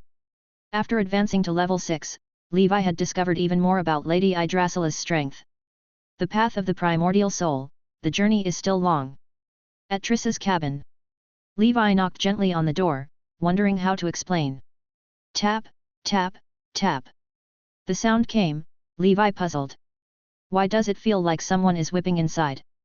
The door opened slightly, and Triss, with her arms crossed, holding a whip, leaned against the sofa. She smiled and asked. Did you go into seclusion again? Levi hastily replied. Yes, lady. Triss questioned suspiciously. Primordial soul. Levi shook his head. How could I possibly advance to a primordial soul without asking the lady to refine medicine for me? Triss, wearing black silk stockings, put on her pharmacist uniform, buttoned up, and her impressive figure was highlighted. The demon dragon whip transformed into a belt tied around her slim waist. She harbored suspicions inside. Levi before her indeed exuded a level 6 aura. After some thought, she seriously said. The path of the wizard is the righteous path for us, don't stray onto the wrong path in your haste to improve your strength. Levi thanked her. I understand, rest assured, I am aware of where I stand. Triss probably suspected that he had practiced some forbidden technique, given his current level 6 aura. Triss asked. Did you find the Heartstealer brain? Levi was somewhat troubled. I might need the lady's help to provide a clue for that, I just can't find it. Don't worry, lady, the clue has a separate price, which I'll pay independently. Triss mused. What price can you offer? Levi considered carefully and replied. I might be considered quite wealthy. He said this without much confidence. After all, Triss struck him as a wealthy woman, who likely didn't lack money. Or more accurately, she might lack money, but not the kind he had. Triss found the awkwardness of Levi somewhat amusing. With a satisfied expression, she snapped her fingers, and a glass jar appeared in her hand. It contained a heart still pulsating, flickering with a purple glow. Tisk tisk tisk, think again, what do you have that could match the price of this? Levi was startled. A 6th level Heartstealer brain. Triss nodded with satisfaction. Correct, I obtained it accidentally. Don't overthink it, I didn't find it especially for you. Levi was taken aback for a moment and said under his breath. Lady. I hadn't put much thought into that aspect, actually. Triss felt slightly displeased and retorted. Please, I am your teacher after all. Do you see me as a woman who doesn't care for her juniors? Levi cursed himself for speaking unnecessarily. No, I'm just simple-minded. This made Triss laugh. If you're simple-minded, then Anya is the epitome of innocence. Levi questioned internally. Isn't she? Triss didn't tease Levi any further. She hummed, slightly expressing her dissatisfaction, and said. I'll give you this, but I need you to do something for me. Levi replied. Please tell me, lady. If I can accomplish it, I surely will. He was joking, a Heartstealer brain was truly hard to find. Triss's possession was a must-have. During the Abyss Blood battle period, demons would come to him. But in this era of peace, even though there were 6th-level heart stealers in the wizard world, given the heart stealer's concealment, he really couldn't find one on short notice. Triss patted the sofa, indicating for Levi to sit down and talk. Levi sat down beside Triss, straight-backed, hands on his knees. Triss glanced over and smiled. "You know Master Fire Dragon, right?" Levi said. "Yes, he's my friend." His friendship with Master Fire Dragon wasn't a secret. He occasionally visited the Fire Dragon shop, and even Flower Knight was a shareholder. It was normal for Triss to find this out. Triss continued. "I learned from a friend in the Sleeping Dragon realm that Master Fire Dragon has a good relationship with the Red Dragon Queen." Levi recalled with an expressive look. "It seems they are on good terms." Triss then said. "Could you ask Master Fire Dragon to obtain a demon dragon grass from the Dragon Descendant Priory in the name of the Red Dragon Queen? I will pay the corresponding price. After all, as a primordial soul wizard, it would be embarrassing for me to get involved personally." Triss felt that Yali Alexandra's father was the most likely to have demon dragon grass currently. Levi's heart stirred. "Demon dragon grass? I have some, why should I ask someone else?" Seeing Levi silent, Triss sighed. "If it's not possible, then never mind. I suppose your relationship with Master Fire Dragon isn't that close yet." Yet she saw Levi silently pull out a medicinal herb that resembled a black dragon from his ring and asked. "This is demon dragon grass, right?" Triss looked splendid, staring at Levi somewhat astonished. "May I boldly ask where you got this?" Levi thought for a moment and responded. "From some shadow realm, I suppose?" Triss inquired. "The Dragon Ruins mysterious realm." Levi's expression changed slightly and he asked. "How did you know, lady?" Triss chuckled, patted Levi's shoulder gently. "So you can go there, but I can't? Surprising that we entered the same secret realm at the same time and didn't encounter each other. Did you get this magic grass from a 6-armed wizard?" Levi shook his head and replied. "No, I found it." Triss was skeptical. But she didn't press further, the demon dragon grass was enough, how it was obtained didn't matter. Chapter 1638. She laughed and said. "Assemble, our deal is struck, 7 days soul returning grass for a level 6 middle stage heart stealer brain, with me benefiting slightly. But, who lets me be your teacher? You don't mind, do you?" Levi chuckled and replied. "Everyone's happy, I certainly don't mind. When it comes to collecting difficulty, the heart stealer brain is indeed harder to come by." Triss removed the whip that served as her belt, the demon dragon whip, and cracked it with a snap. "How about this whip?" Levi appraised. "The material is extraordinary, from my shallow perspective, it should be a remarkable treasure." Triss boasted. "A level 8 exotic treasure, acquired from the Dragon Ruins mysterious realm. How's my luck?" Levi was surprised, feeling a surge of envy within. To think it was a rare level 8 exotic treasure. Despite 300 years of cultivation, he himself owned merely one level 10, 4 level 9 and one level 8 peak exotic treasure, that was it. He expressed genuine admiration and sighed. "Madam's luck is far too good, this student is in awe." Triss replied. "Stop pretending, you certainly have your fair share of treasures." Levi smiled. Triss inquired. "Have you prepared the rest of the materials? Since I have time now, let's finish refining the heart-stealing demon potion. I'm going into extended seclusion soon. When I come out, your teacher will be a 7-circle wizard, and you, as my student, will surely carry more prestige too, hee. Levi responded. "I've prepared everything, and I wish you further advancements, madam."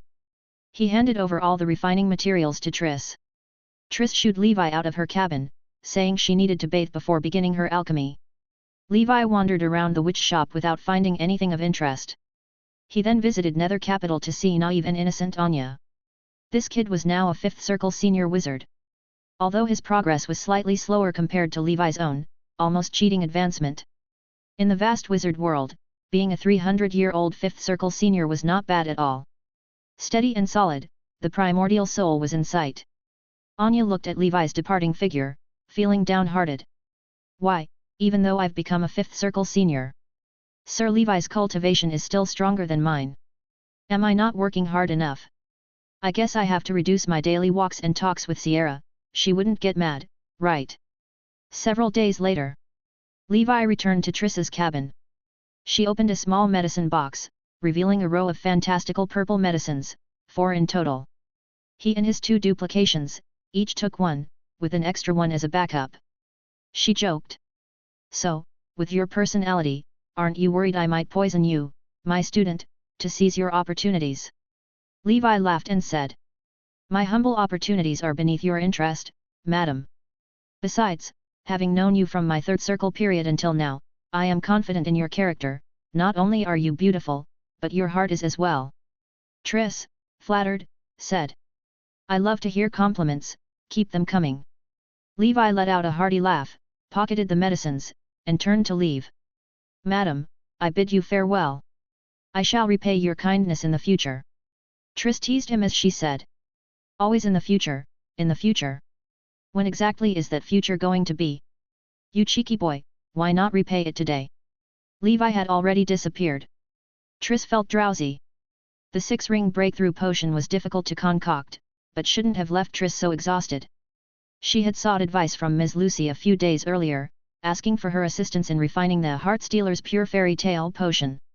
After the improvement, this potion's refining difficulty was one of the top in the 6th circle realm. At the same time, its success rate had also increased from 23% to 25%. During this time, she had added some rare ingredients. Every 1% increase in the success rate of the Primordial Soul potion was exceptionally difficult. She went to the bathroom, lit aromatic incense to aid in recovering spiritual force. The bath filled with pink petals and comforting medicine, Triss lay in the water, stretched out, and fell into a deep sleep. This kid is certainly capable of reaching the Primordial Soul. 1 year later. Holy Brilliance Calendar, year 1304, month of Wheatfield.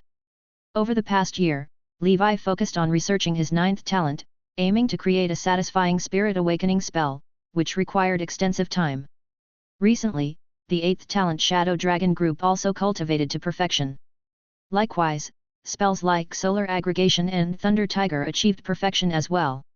Aside from the 9th talent, he had completed all his spell-related tasks.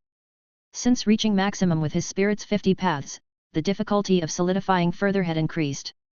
More than 10 years had passed, and he had managed only 3 more. Of course, this was also because he had spent time tackling the golden snake breathing technique, taking away from his solidification efforts. Since the assassination of the Holy Infant, and up to now, the enemy had not struck again, seemingly giving up for the time being. Considering that the mysterious organization might still target other talents emerging from the ancient tower, Levi had asked Gondif to lie low for a while and handed the management of the medicine shop to others. Gondif had now cultivated the 8-armed demon god body tempering technique to the 5th level, but reaching the 5th circle realm 6th level would take some time. Now, as the realm of the Black Lotus beast had stabilized, Levi began extracting level 6 bloodline essence again for cultivation. This had brought the cultivation speed of the Crimson Emperor Dragon closer to perfection.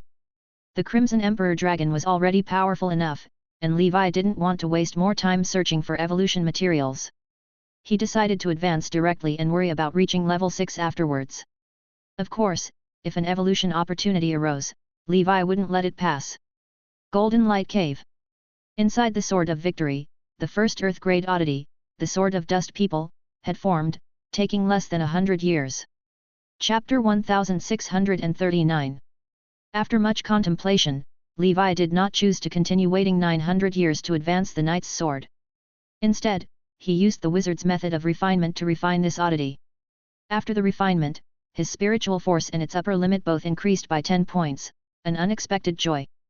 Now, his spiritual force's upper limit had reached 1,750 points, only 250 points away from the 2,000-point threshold of the primordial soul. This oddity further optimized Levi's metal talent Golden Dragon Break. Beyond that, there were no other functions.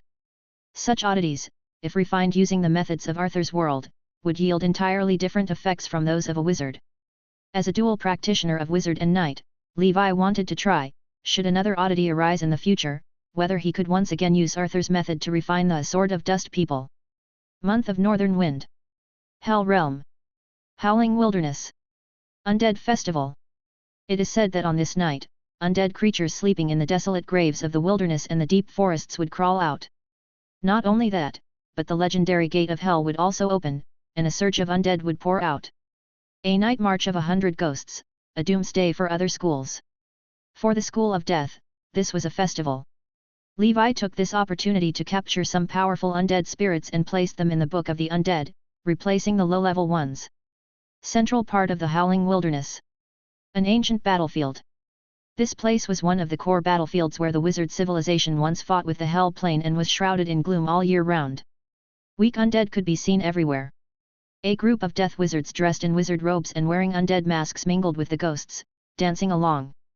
Here, one could see wizards and undead drinking, playing guessing games, and even mating, or wizards fighting among themselves, with the occasional eye or arm that could still move falling from the sky. This was the Carnival Festival, no rules, no restraints, just this one day. In a tavern built from a giant's skull. When in Rome, do as the Romans do, Levi, dressed in a black robe and donning an undead mask, was drinking alone. Tonight, a high-end wizard gathering was to take place here. Those attending were all of the 5th circle or above. Levi looked around, according to his perception. In this small tavern, there were at least 5 6th circle wizards hidden. It looks like they are all here for the host god fruit. This thing really is sought after, it's a pity. The host god fruit cannot be cultivated artificially, otherwise, I would have tried to transplant it to the ancient Saint Plain. Levi thought back to the last dragon bone gathering. Blood demon, black pattern, deceitful poison, painful banshee. I wonder how they are doing now? Once I, too, advance in the path of the wizard to the primordial soul, I can pay them a visit. At the very least, the blood demon wizard who directly attacked me must be taught why the flower is so red. The blood demon wizard was noted on Levi's killing list. The other 3, since they didn't directly attack him, were optional kills. Even with his current strength, Levi didn't dare to kill a primordial soul wizard in the wizard world on a whim. The Congress would inevitably investigate. Of course, in the Shadow Realm or places outside the wizard world where the law doesn't reach, and life and death are disregarded, it didn't matter. After 3 rounds of drinks. At the center of the stage, a group of skeletal beauties that looked like rosy skeletons were dancing boldly, their solid-state skeletons nearly falling apart. A wizard, skinny as a rail and wearing a top hat, walked in and started the auction directly. Levi was energized. Before coming here, he had already sold a 6-ring magic wand in the black market and pocketed 60 million. Now, his fortune was 450 million. With so much, securing the host god fruit should be almost certain. Amidst the bustling atmosphere, one item after another was sold. The School of Death's rare items, all odd and curious, were quite an eye-opener for Levi. Finally, the host god fruit came up. The starting bid was 100 million ether stones, and each bid had to be no less than 1 million. Just at the start, a hoarse voice rang out from a corner. 150 million. He inadvertently revealed a hint of the authority of the primordial soul, intimidating everyone present.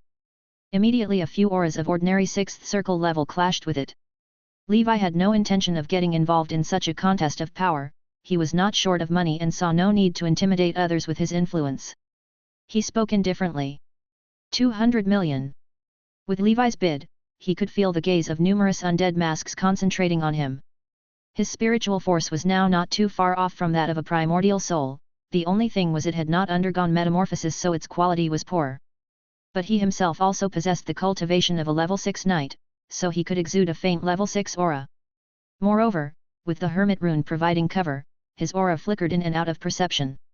This also created the illusion of a level 6 expert pretending to be a pig to eat a tiger. Seeing that Levi was also of the 6th circle, those probing gazes quickly retreated. But still, 2 gazes lingered, sizing up Levi with a sinister air. One wore a red-eye mask, the very primordial soul wizard who had started the bidding. The other wore a ram-horned devil mask with flames coming out of the eye sockets and muttered to himself. During the lawless undead festival, it has been quite a while since I've seen blood, tee-hee-hee. The threat in his words was very clear. Levi remained unfazed. Indeed, anything goes during the undead festival. But now, he was no pushover. The bidding continued. Eventually, Levi unsurprisingly secured the host god fruit for 250 million ether stones, paying significantly less than last time. It was apparent that the wizards present didn't have as much money as those at the last auction. After obtaining the host god fruit and paying for it, Levi hurriedly left the tavern, his figure flickering as he stepped into the void. The Red Eye and the devil-masked wizard exchanged a look and followed in pursuit. Levi felt amused inside. They couldn't even wait to leave the Grand Carnival's venue before showing their impatience. Boom! In the void, a series of slender black hounds chased after Levi. These were the Void Hounds, extremely adept at pursuing enemies through the void. Clearly, these people had come prepared. They had never intended to obtain the host god fruit by legitimate means but had planned to kill and rob from the start. Levi sighed and said, "The local wizards truly lack manners. It's no wonder their school can be hailed as the cradle of dark wizards." The Congress had attempted to curb the chaos within the School of Death, but each time they were accused by the school of school discrimination, claiming it lacked respect for local traditions and cultural norms, calling it improper. In the void, Levi was forced out, surrounded by howling void hounds. He glowed with a golden light, his black robe snapping in the wind. Under the mask, Levi's pale golden pupils looked on. Two figures surrounded him, one in front and one behind. The Red Eye mask said with a sinister laugh, "Although it's the undead festival, I don't really want to kill. The host god fruit is something I am determined to possess.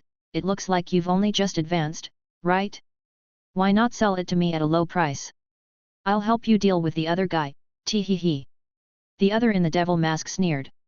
"Do you think he'll believe your nonsense?" Levi spoke.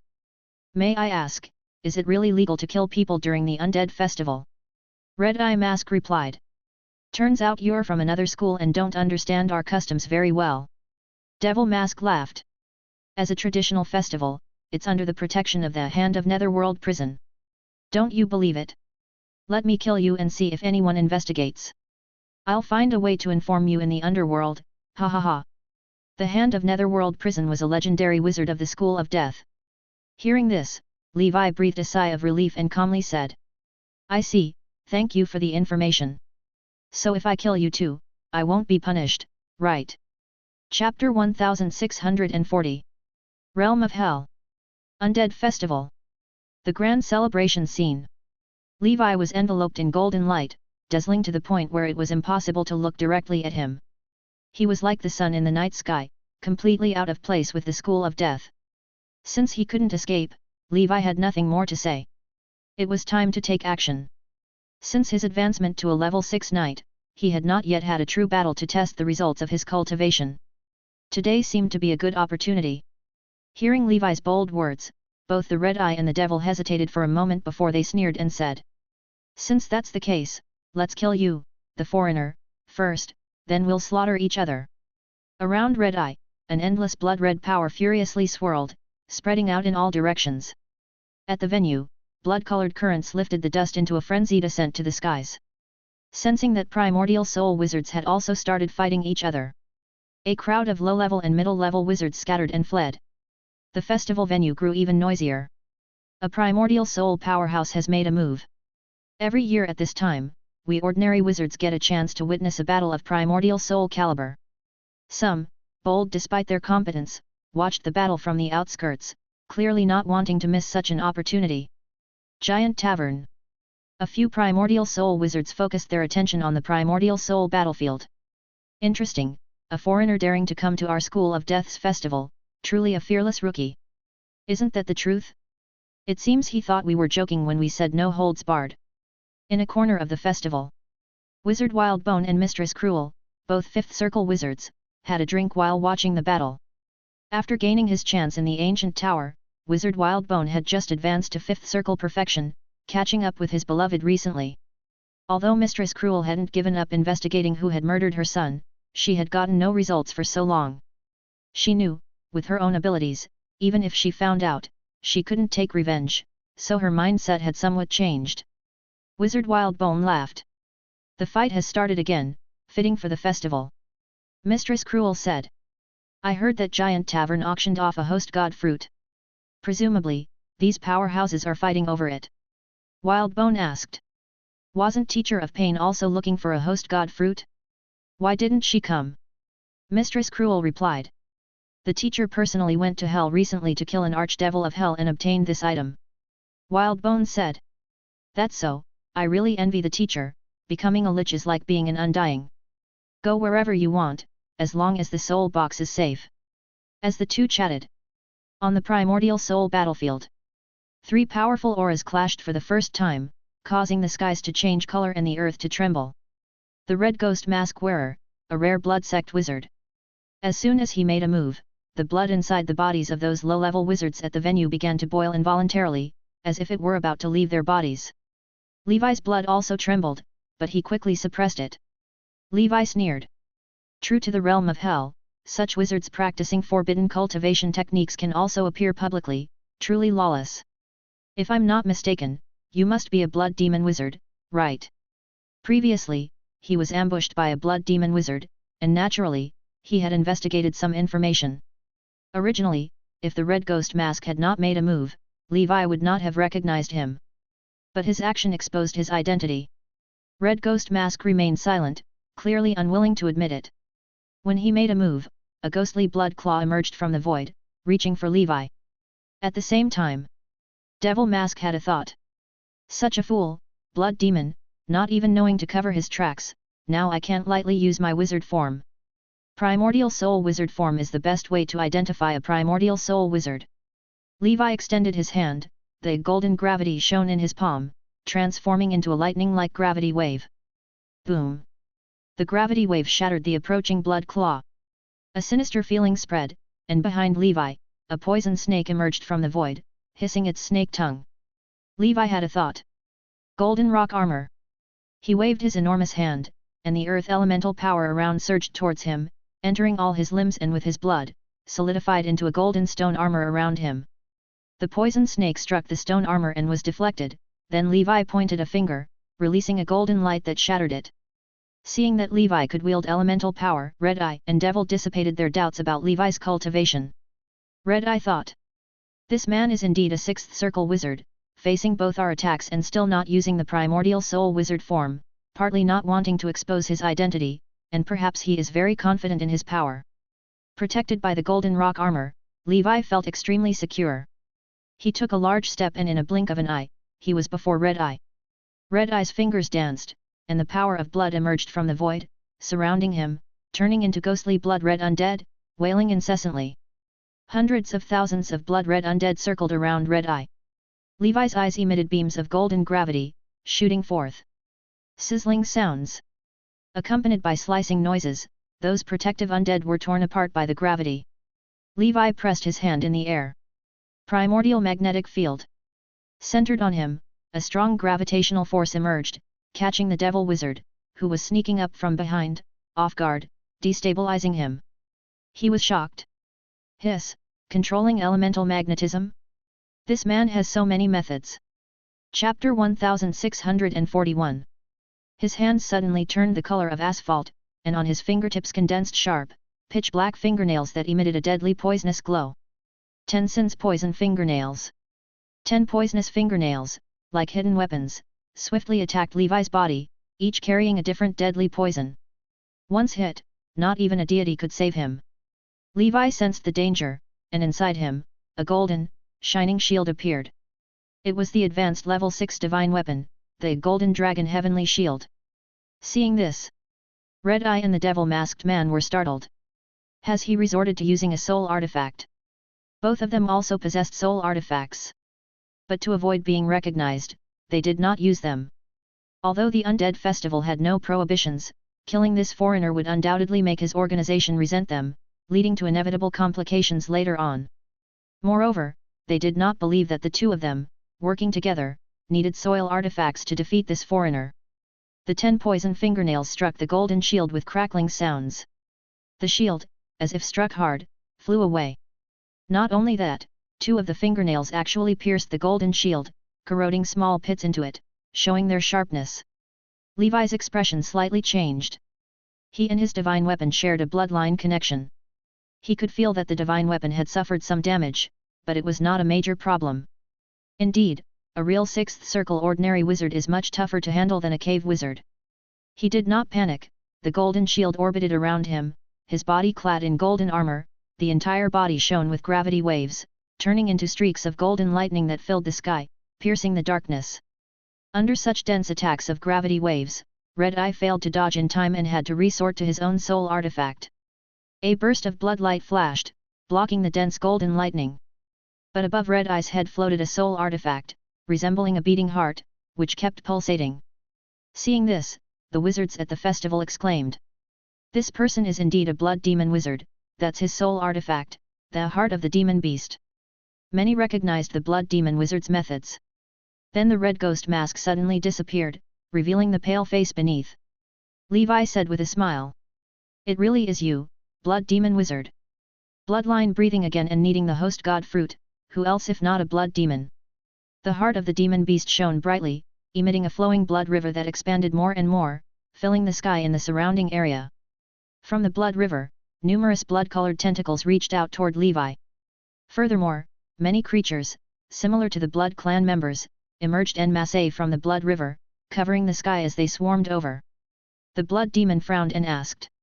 Who are you? I don't recognize you among the other sect's primordial souls. Levi had a thought. The water elemental power around him transformed into a giant tortoise shell hundreds of meters big, allowing him, amidst the overwhelming blood river and blood hands, to stand unmoving. I am just a nameless nobody. The blood demon wizard's face showed shock. This man is actually of the dual cultivation faction of both water and earth elements. It's over, we've messed with a tough one this time. No wonder he's so fearless despite being freshly advanced to level 6. He shouted. Deceitful poison, stop hiding. Use your soul artifact and wizard form to quickly slay this man. Today is Undead Festival, what's there to fear? Being called out loud, the man behind the devil mask cursed. Damn blood demon! He tore off the mask, revealing an aged face. Behind him, endless poisonous waters condensed into a scene filled with corpses and rampant with pestilential vapors, resembling hell. Poisonous snakes, poisonous insects, poisonous waters, all kinds of poisons swirled around as if in a breeding ground for raising goo. Primordial soul wizard form, 10,000 poison hell. The deceitful poison wizard's most proud tactic.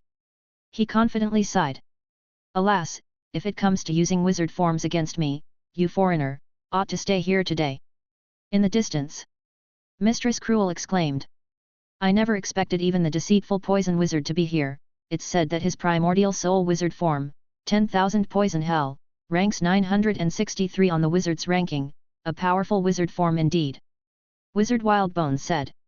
To be ranked under 1,000 on the wizard's ranking while being at 6th circle ordinary realm, his wizard form must indeed be extraordinary. Inside the giant tavern, primordial soul wizards also discussed fervently. Tisk tisk tisk, the deceitful poison wizard and the blood demon wizard, both of these are primordial soul wizards from the Dragonbone Mountain range. I've heard that their last attempt to take down a junior for the host god fruit failed. That junior must be no ordinary person, but today's mysterious 6th circle wizard, who knows what divine figure he is, fighting alone against both blood demon and deceitful poison and still seems to have the upper hand.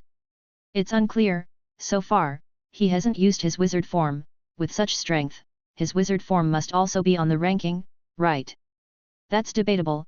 I know a sturdy lich, his wizard form is among the top 10 I've seen, but he's not on the ranking. You guys think, who will win, this foreigner or those two? I'm betting on blood demon and deceitful poison. They were holding back earlier, but now with both soul artifacts and wizard forms being used, the foreigner might not hold out. I actually think the foreigner will win. Those who dual cultivate to primordial soul are not to be underestimated. Shall we make a bet? Gladly. As the onlookers began to place their bets, the participants surged with killing intent. Levi thought amusingly. I've just come across 2 revengers from my list, saving me the trouble of searching them out. From the deceitful poison wizard, the 10,000 poison hell wizard form bearing down. Roaring thunder. As the wizard form passed, the void corroded, the earth dissolved, turning into black poison waters. The crowd receded further and further back. Chapter 1642. Using the wizard form and soul artifact generally meant the fight was getting serious. They were curious, what wizard form would the foreigner use? The blood demon knew Levi was exceptional and didn't dare to neglect. In a moment of thought, a huge crimson, hairless bird wizard form appeared. The hairless bird was extremely ugly, with a bird beak, long neck, and long skinny legs. Its overall shape resembled that of a crane. Primordial soul wizard form, mournful blood crane. Compared to 10,000 poison hell, the mournful blood crane wizard form was somewhat lacking and did not make it onto the wizard's ranking. The blood crane harshly cried out, bringing with it a storm of bloody rain, rushing forward. Levi was attacked from both sides, the turtle shell illusion on his body shone brightly and started spinning. He reached out his hand to the sky. Elemental magnetic secret, heavenly meteor shower. In an instant, high above in the sky, beyond the crystal wall in the land of darkness, numerous meteorites were pulled forth. At first glance, they were mere specks, but upon closer observation, each had a diameter of over 10 meters. Propelled at extremely high speeds, the meteorites blazed with fire, their formidable power striking fear. Boom! Boom! Boom! The meteor shower fell. Both wizard forms were caught in it. 10,000 poison hell shone with a black light, its miasma rising, quickly corroding the meteors as it continued advancing towards Levi. On the other hand, mournful blood crane, the hairless bird, was pummeled by meteorites into a messy heap, falling to the ground riddled with holes. This clearly showed that those who made it onto the wizard's ranking were indeed extraordinary. 10,000 poison hell broke through the blockade of meteorites, slamming into Levi's turtle shell. The turtle shell cracked, bursting into countless splashes of water. Levi blinked rapidly, pondering his strategy. First, deal with the blood demon, then handle the deceitful poison. Take 10,000 steps back. If he couldn't win, he could still flee and lure these two to a secluded area, then summon the level 6 from the ancient Banyan fairyland to surround. But he was more eager to use this opportunity to test where the limit of the Golden Brilliance Dragon Breath technique was. The deceitful poison wizard sneered. You're still lacking compared to my wizard form. He mercilessly pressed his advantage, and from his mind, another pitch-black crucible flew out. This was his soul artifact. 1000 Poison Realm. Although this soul artifact did not make it onto the soul artifact ranking, it was still formidable. Upon the appearance of the crucible, streams of black fog surged into the sky, covering an area of 10 miles with steaming mist. This fog was no ordinary mist but a poisonous fog. Any low-level wizards caught in it would instantly perish, becoming a part of the poisonous fog. As for this, the deceitful poison wizard coldly watched, unconcerned. These ignorant fools, clearly knowing a primordial soul fight was taking place and yet not fleeing, had only themselves to blame for seeking their own deaths. In the midst of the poisonous fog, golden gravitational waves around Levi cleared a poison-free area. My perception has been severely affected, but that actually oddly complements my nightmare fog in its efficacy. Boom! Boom! Boom! The blood crane flapped its wings, dispersing the poisonous fog. The blood demon stood overhead, casting a spell while cursing. Deceitful poison, are you trying to poison me to death? Do you think you can handle him alone? Deceitful poison laughed. Sorry, isn't this situation fine? The blood demon snorted coldly. With a thought, he cast his innate spell through the blood crane. From the beak of the blood crane, a crimson ray sliced through everything, arriving in an instant. Boom! Levi's left arm was instantly blown off by the ray. Ignoring this, he was protected by golden light as he charged towards the blood demon. At the same time, his left arm quickly regenerated. The snow demon was taken aback. An undying body? Quick, deceitful poison, use poison. Deceitful poison also realized, Levi was coming after them one by one. 10,000 poison hell, multiple poisonous innate spells were cast, transforming into various poisonous substances, moving to strike Levi. Seeing this, an image of Levi's primordial spirit projected outside his mind. Time riding 6 dragons. An emperor's form, bathed in thunder, emerged back to back with him, directly facing the deceitful poison wizard. The emperor appeared majestic, extending his palm, drawing a circle in the void, forming a white Tai Chi diagram with chaotic power, spinning about. The poisonous spells struck the diagram, quickly corroding. Though Levi had advanced the Golden Brilliance Dragon to level 6, his primordial spirit was still not at level 6 due to the coordination between wizard and knight. However, it was still significantly stronger than before. Simultaneously, the golden shield flew out again, blocking the deceitful poison wizard's spells with the primordial spirit. Seizing the moment, Levi blinked an AZ pattern through the void, coupled with the Eagle Divine Scripture, to dodge the blood crane's spell attacks. Levi took a step and landed directly on the head of the blood crane. The blood demon wizard was horrified. He hadn't expected Levi's Emperor's wizard form to be able to withstand the attack of the deceitful poison wizard. A bright light ignited in Levi's eyes. The world suddenly turned into broad daylight, as if bathed in holy light, illuminating everything. Pupil of lamp. Under the daylight, Levi's momentum seemed to increase slightly. According to Levi's recent research, this skill had two effects. In daylight, it slightly amplified his own strength; in nighttime, it slightly suppressed the enemy's strength. Golden gravitational waves transformed into dense chains of golden lightning, like thunder, densely striking the blood crane. Levi suddenly expended half of his golden brilliance dragon's energy. Crack! The mournful blood crane cried mournfully, torn into pieces by the golden lightning. The wizard form was broken, reverting back into the blood demon. The heart of demon beast in the blood demon's chest shone with blood, shooting out. Bang! Up close, Levi's crimson dragon slash struck out. Thunder half moon, slash. Beyond level 6, the power of combat techniques ascended another level. Boom! The blood light was shattered, the soul artifact trembled mournfully. The blood demon wizard's defensive field collided with Levi's sword chi. Levi took the opportunity to stretch out his palm, golden gravity condensing into a golden ray. Chapter 1643. Whoosh! The beam shattered the trembling defensive field and slammed into the body of the blood demon. Half of the blood demon's body was instantly obliterated. Endless blood congregated, clearly intending to reform its body. The blood sect was known for their terrifyingly strong self-healing power. Levi sneered, the power of the Death Ember Dragon spewed forth, covering the blood demon. Its healing speed rapidly slowed. Seizing the opportunity, Levi thrust his long sword into its brain, stirred vigorously, and the sword chi exploded it into a blood fog. The illusory primordial soul of the blood demon wizard, holding onto the soul artifact, fled in a panic but was caught by the golden brilliance of Levi's hand, which shot straight into its soul. Instantly, the primordial soul crumbled to pieces. Creation returned to heaven and earth, the mark of truth dissipated. The phenomenon of wizard fall occurred. In the void, a thread of silk caught the confused soul of the blood demon, took it away, and disappeared. Its soul artifact, corpse, and others were casually collected by Levi. He looked towards the Thunder Emperor, who was still entangled with the deceitful poison wizard. Although at a disadvantage, Levi was quite satisfied with the Thunder Emperor's endurance. He took a step forward, the void disappeared, and when he reappeared, he was behind the deceitful poison. He thrust his long sword toward its back. The strength of deceitful poison wizard was greater than that of the blood demon.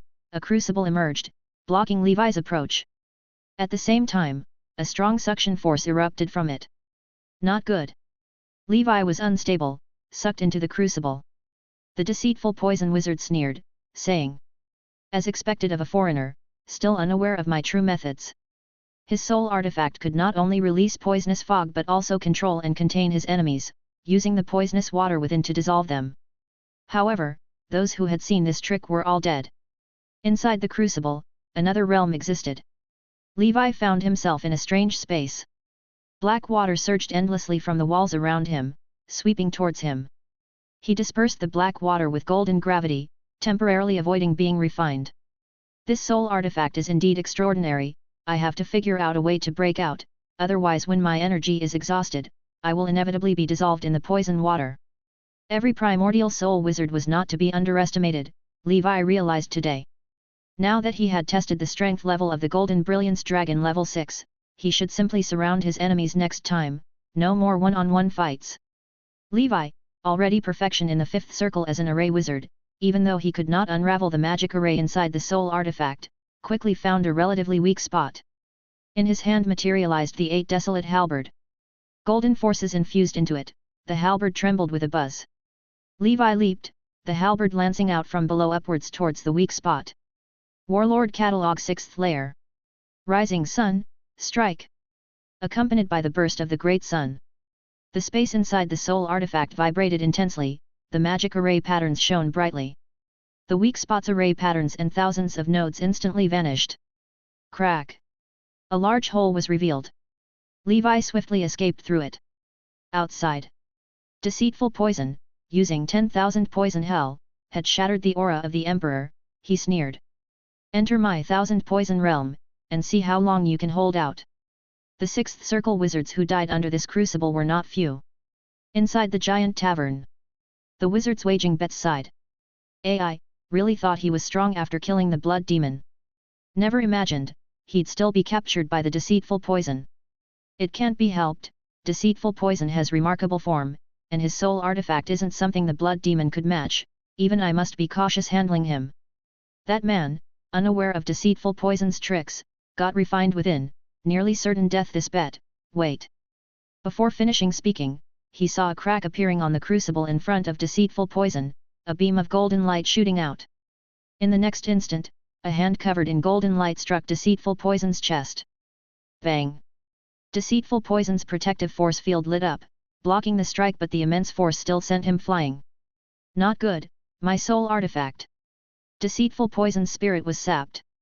Clearly, as much as the soul artifact was his strength, it was also his downfall. He hadn't expected that Levi was an array master and possessed rare treasures and powerful combat techniques that could break open his soul artifact. Now with the soul artifact damaged, he knew he could no longer fight. Even if he killed his opponent, the cost was too great, not worth it. With this thought, he retracted his soul artifact, tore open the void with his wizard form, and stepped into it, disappearing. Seeing this, Levi's golden gravity tore through the void, chasing after him. Mistress Cruel exclaimed. This foreigner is formidable, with his own power, killed the blood demon and chased down the deceitful poison, he's almost as strong as our master. Wizard Wildbone exclaimed. To cultivate body refining to this extent, he is no ordinary person, and moreover, he's a dual cultivator, surely from one of the top organizations of the 4 major traditional schools. Elsewhere. In the deserted wilderness. In the void. Deceitful poison wizard appeared, his expression grave. Damn, I have to spend a lot of money to repair the soul artifact again. For a mere divine fruit, the blood demon lost its life and he also suffered great losses. What a terribly unlucky day. He continued on his way, planning to find a safe place first. Ahead in the void, a beam of silver light broke through. A majestic heavenly horse pulled a silver chariot racing forward. Levi stood on the chariot, like a golden warrior god. He waved his hand, a spatial rift opened wide, and from it emerged 2 figures, one blue, one black. The ice crystal dragon ant and the black lotus beast. The dragon ant shed blue light, striking the once more fleeing deceitful poison out of the void. The black lotus beast's heart thundered. Domain unfolded black lotus destruction. Boom boom boom. Countless destructive black lotuses engulfed deceitful poison wizard whose proud wizard form re-emerged. 10,000 poison hell collided with the black lotus domain. Boom boom boom. Chapter 1644. Hell dissolved, the black lotus shattered. Levi's 8 desolate halberds swept down. Paired with the blue light of the dragon ant, his wizard form was utterly crushed. The deceitful poison was against 3 and grimly realized his disadvantage.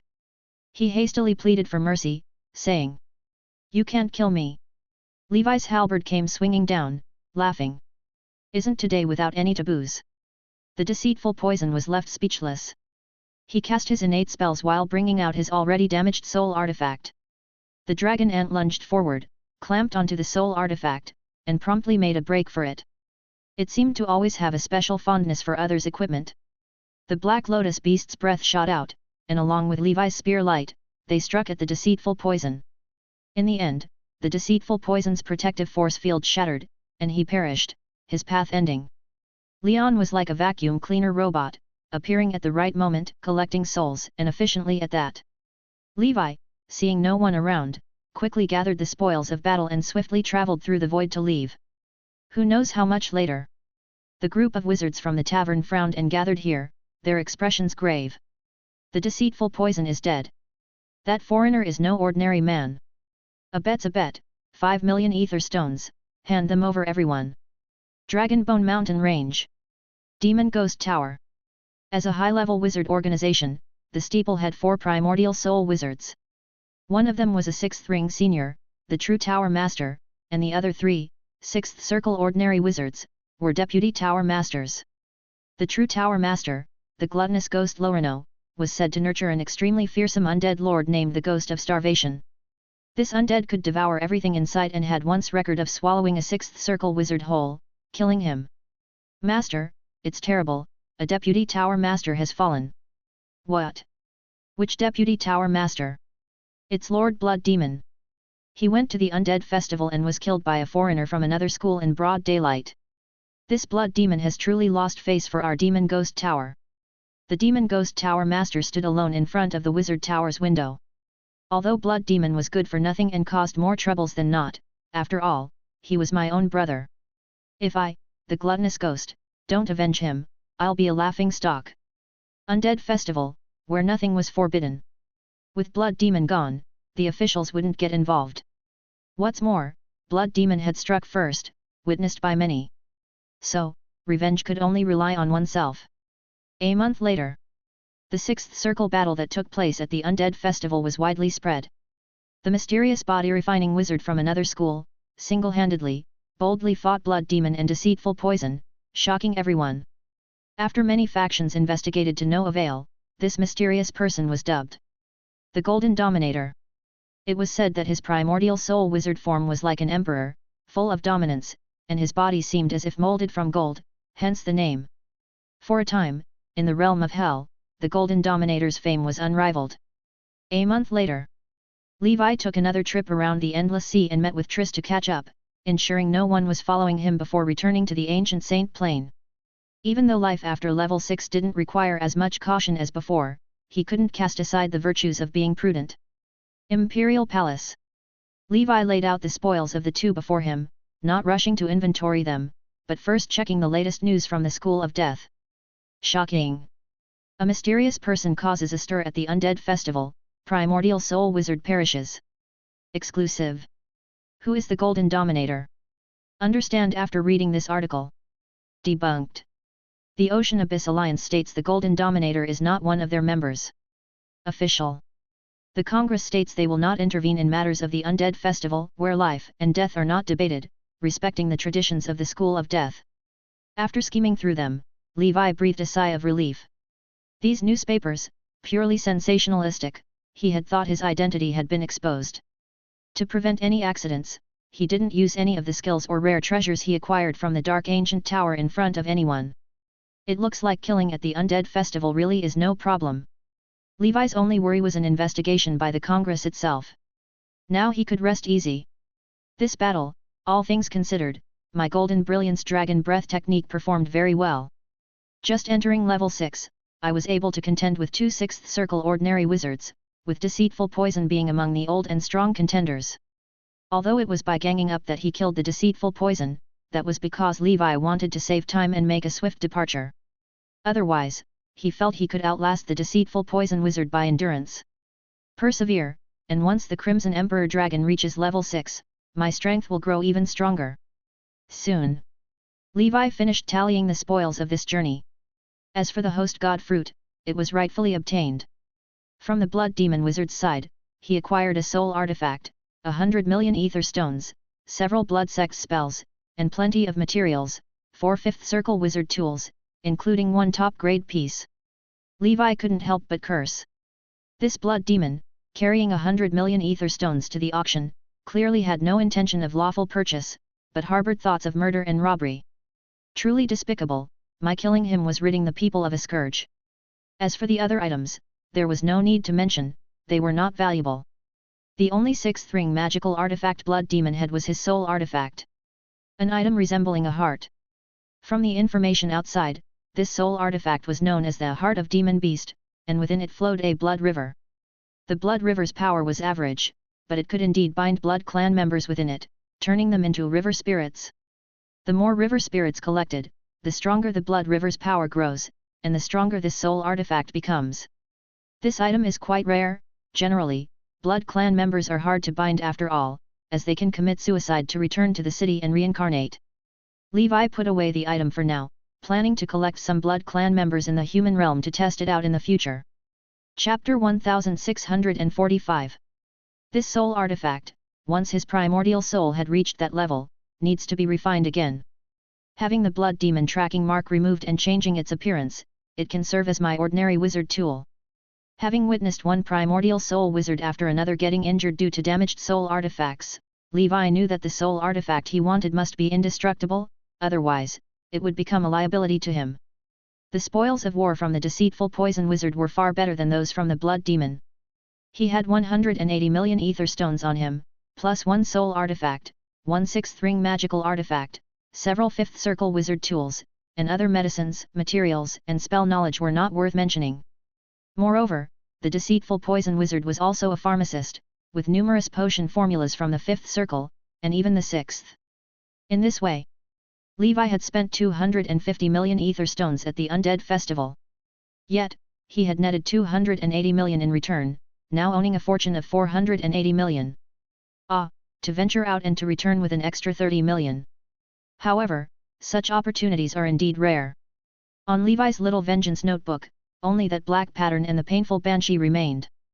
The former hadn't actually taken any direct action against him. The latter was the same. Moreover, she was a member of a top-level organization, a lich, an immortal to be killed no more. Well, let fate decide. If we never meet again, so much the better, but if we do, perhaps we can exchange a move or two. The deceitful poison wizard's soul artifact, known as the 1000 Poison Realm, left Levi feeling a lingering sense of trepidation. Without his knowledge of arrays, he would have certainly endured a great deal of hardship. This large crucible served as his battle wizard tool and the container used to refine medicines or poisons.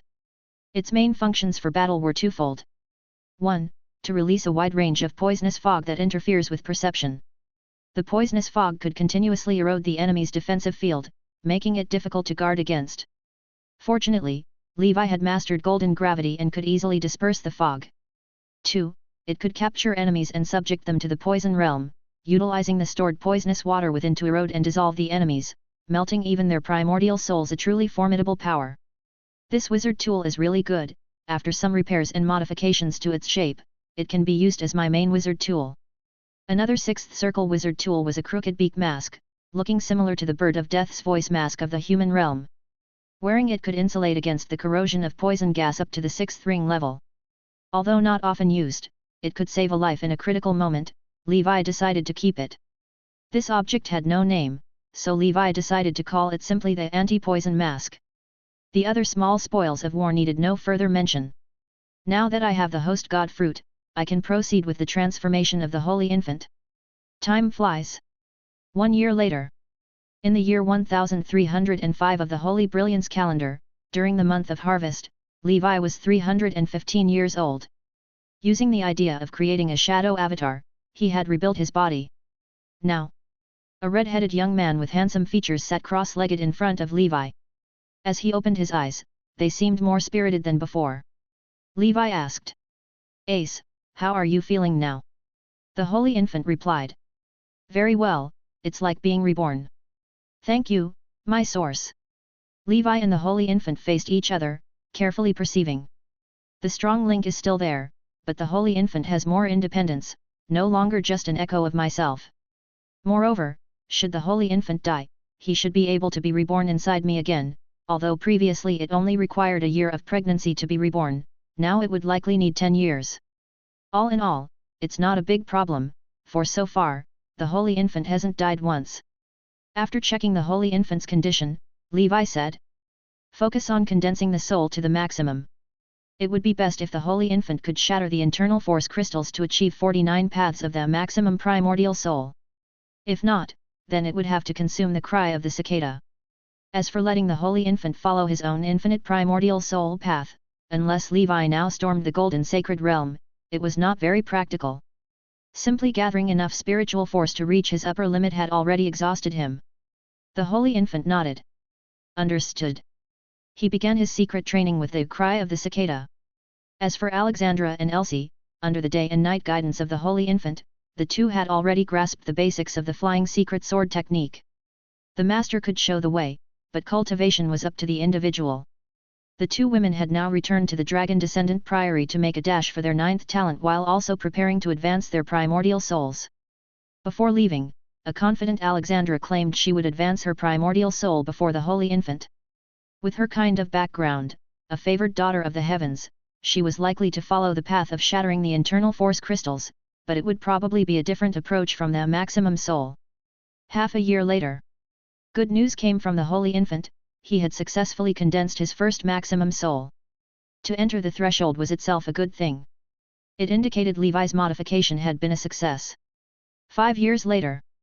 In the year 1310 of the Holy Brilliance calendar, month of Northern Wind, there were 21 years left until the ancient tower opened. 5 years ago, the 6th world's first dragon tournament was successfully held. The peak level 5 faceless infant dragon had successfully defeated the blood-sucking demon dragon, his second brother. The second brother was seriously hurt. He declared that he would temporarily retire from competition for the next century and began his secret training in earnest to follow in his elder brother's footsteps and advance to a primordial soul. As a result, the 2 long-standing overlords of the Dragon Deo Conference had retreated one by one. This gave other dragons a chance to vie for the top 3 treasures. Over the past years, the Holy Infant had basically not interfered with the affairs of the Tower of Dawn, as there were now many talented individuals within his territory, and he only needed to oversee the overall situation. The Fire Dragon shop also took this opportunity to close temporarily. The Holy Infant was digesting previous orders while crafting talismans. All other time was devoted to condensing the maximum soul. He had quickly condensed 7 maximum souls. This speed was quite good. Levi estimated that the Holy Infant might even achieve primordial soul before him. The Holy Infant needed only 49, compared to Levi's 81, a much less difficult task, as the greater challenge came later on. If the Holy Infant was playing on hard mode, Levi was on hell mode. Levi himself had condensed his 55th soul, with only 26 left to reach perfection. Unknowingly, he was now 320 years old. Over these years, rumors about the Golden Dominator had gradually died down. His fame had long since passed, as he was just a 6th circle wizard, insignificant in the grand scheme of the wizard civilization. Post-level 6, the Golden Brilliance Dragon Breath technique became much slower to cultivate compared to level 5. One reason was the difficulty that came with higher realms, and another was a lack of secret medicine matched to his strength level. In response, Levi could only accelerate the cultivation of his sub-dragons on the one hand, and on the other, keep close watch on the growth of the 9-leaf Blood Datura. His power was now in place. As soon as the Blood Thura was ready, he could begin capturing Black Beast Lords of sub-dragon kind. Now, the ancient Saint Plane had initially realized mass production of the Saint Fruit, and purification elixir was no longer a problem for Levi. The Land of Darkness was a blue ocean shelter for Levi. Among the Black Beasts, there must also be level 6 sub-dragons. If Levi could capture them, he could, like Diabo, gradually eliminate the power of darkness within them through treatments with the purification elixir. Of course, this consumed a substantial amount of purification elixir, so it could only be used on black beasts of significant value. The Crimson Emperor Dragon breathing technique is also nearing its maximum. The advancement potion is prepared, just waiting for the advancement. In a moment of thought, Levi's consciousness entered the Nightmare World. Chapter 1646. Nightmare World. Black Dragon Territory. Within the territory, the Nightmare Mother trees, that were damaged during the battle with the man-faced spider, had all returned to normal. Levi also tried to feed the flesh and blood trees with golden fertilizer, but it was of no use at all. To some extent, the Nightmare Mother trees are not plants but rather organs of the Nightmare World that nurture all living things. Those occasionally writhing flesh and blood mountains aren't real mountain ranges either. Everything in the Nightmare World is bizarre and peculiar. Within the territory, the faceless infant dragon, which had won the first place prize, circled around happily upon seeing Levi's return. Levi rewarded it with some nightmare crystals as a treat and said with a smile, "Keep up the good work and strive to advance to level 6 as soon as possible. Then, you can be dispatched to conquer and expand new lands." After reaching level 6, the faceless infant dragon would also have the qualifications to become a lord. Moreover, by that time, once Levi's Nightmare Dragon breathing technique gets upgraded, it would be eligible for level 6 secret medicine. The faceless infant dragon replied excitedly, "Sure, Lord Dragon King, I will strive to advance within 100 years. He, I'll give my second brother a surprise then." Now, within the Dragon Palace, hierarchy and seniority were determined by strength. The Black Lotus Beast, the eldest brother. The Blood-Sucking Demon Dragon, the second brother. The Faceless Infant Dragon, the third sister. The Thunderstorm Wolf Dragon, the youngest brother. Even the weakest among them are at the late stage level 5, the real organization bosses. On the wilderness. After nearly 50 years of pioneering, the 18 riders had opened up territory outside of their own and established a training camp. By the bonfire, The 18 Twilight Cavalry, including the Flower Knight, gathered together. Having advanced to level 6, Levi's strength was now assured. He wanted to slightly expand the territory of the Black Dragon territory. He called the 18 riders today to plan against some of the lords in the vicinity. After so many years of development, the knight's capabilities had undergone earth-shattering changes. The Blood Knight had already reached the middle stage of level 5, still the leading figure. The older generation of knights had all reached the 5th level realm. The Golden Lion Knight's Blood Source Armor, named Fierce Lion Armor, greatly enhances strength upon manifestation and has also gained a skill called Lion King's Fury. Lion King's Fury, similar to Levi's Dragon's Might or the combat technique Domineering and Independent, can produce a powerful invisible aura of attack, instilling fear in enemies as if they're facing the king of all beasts.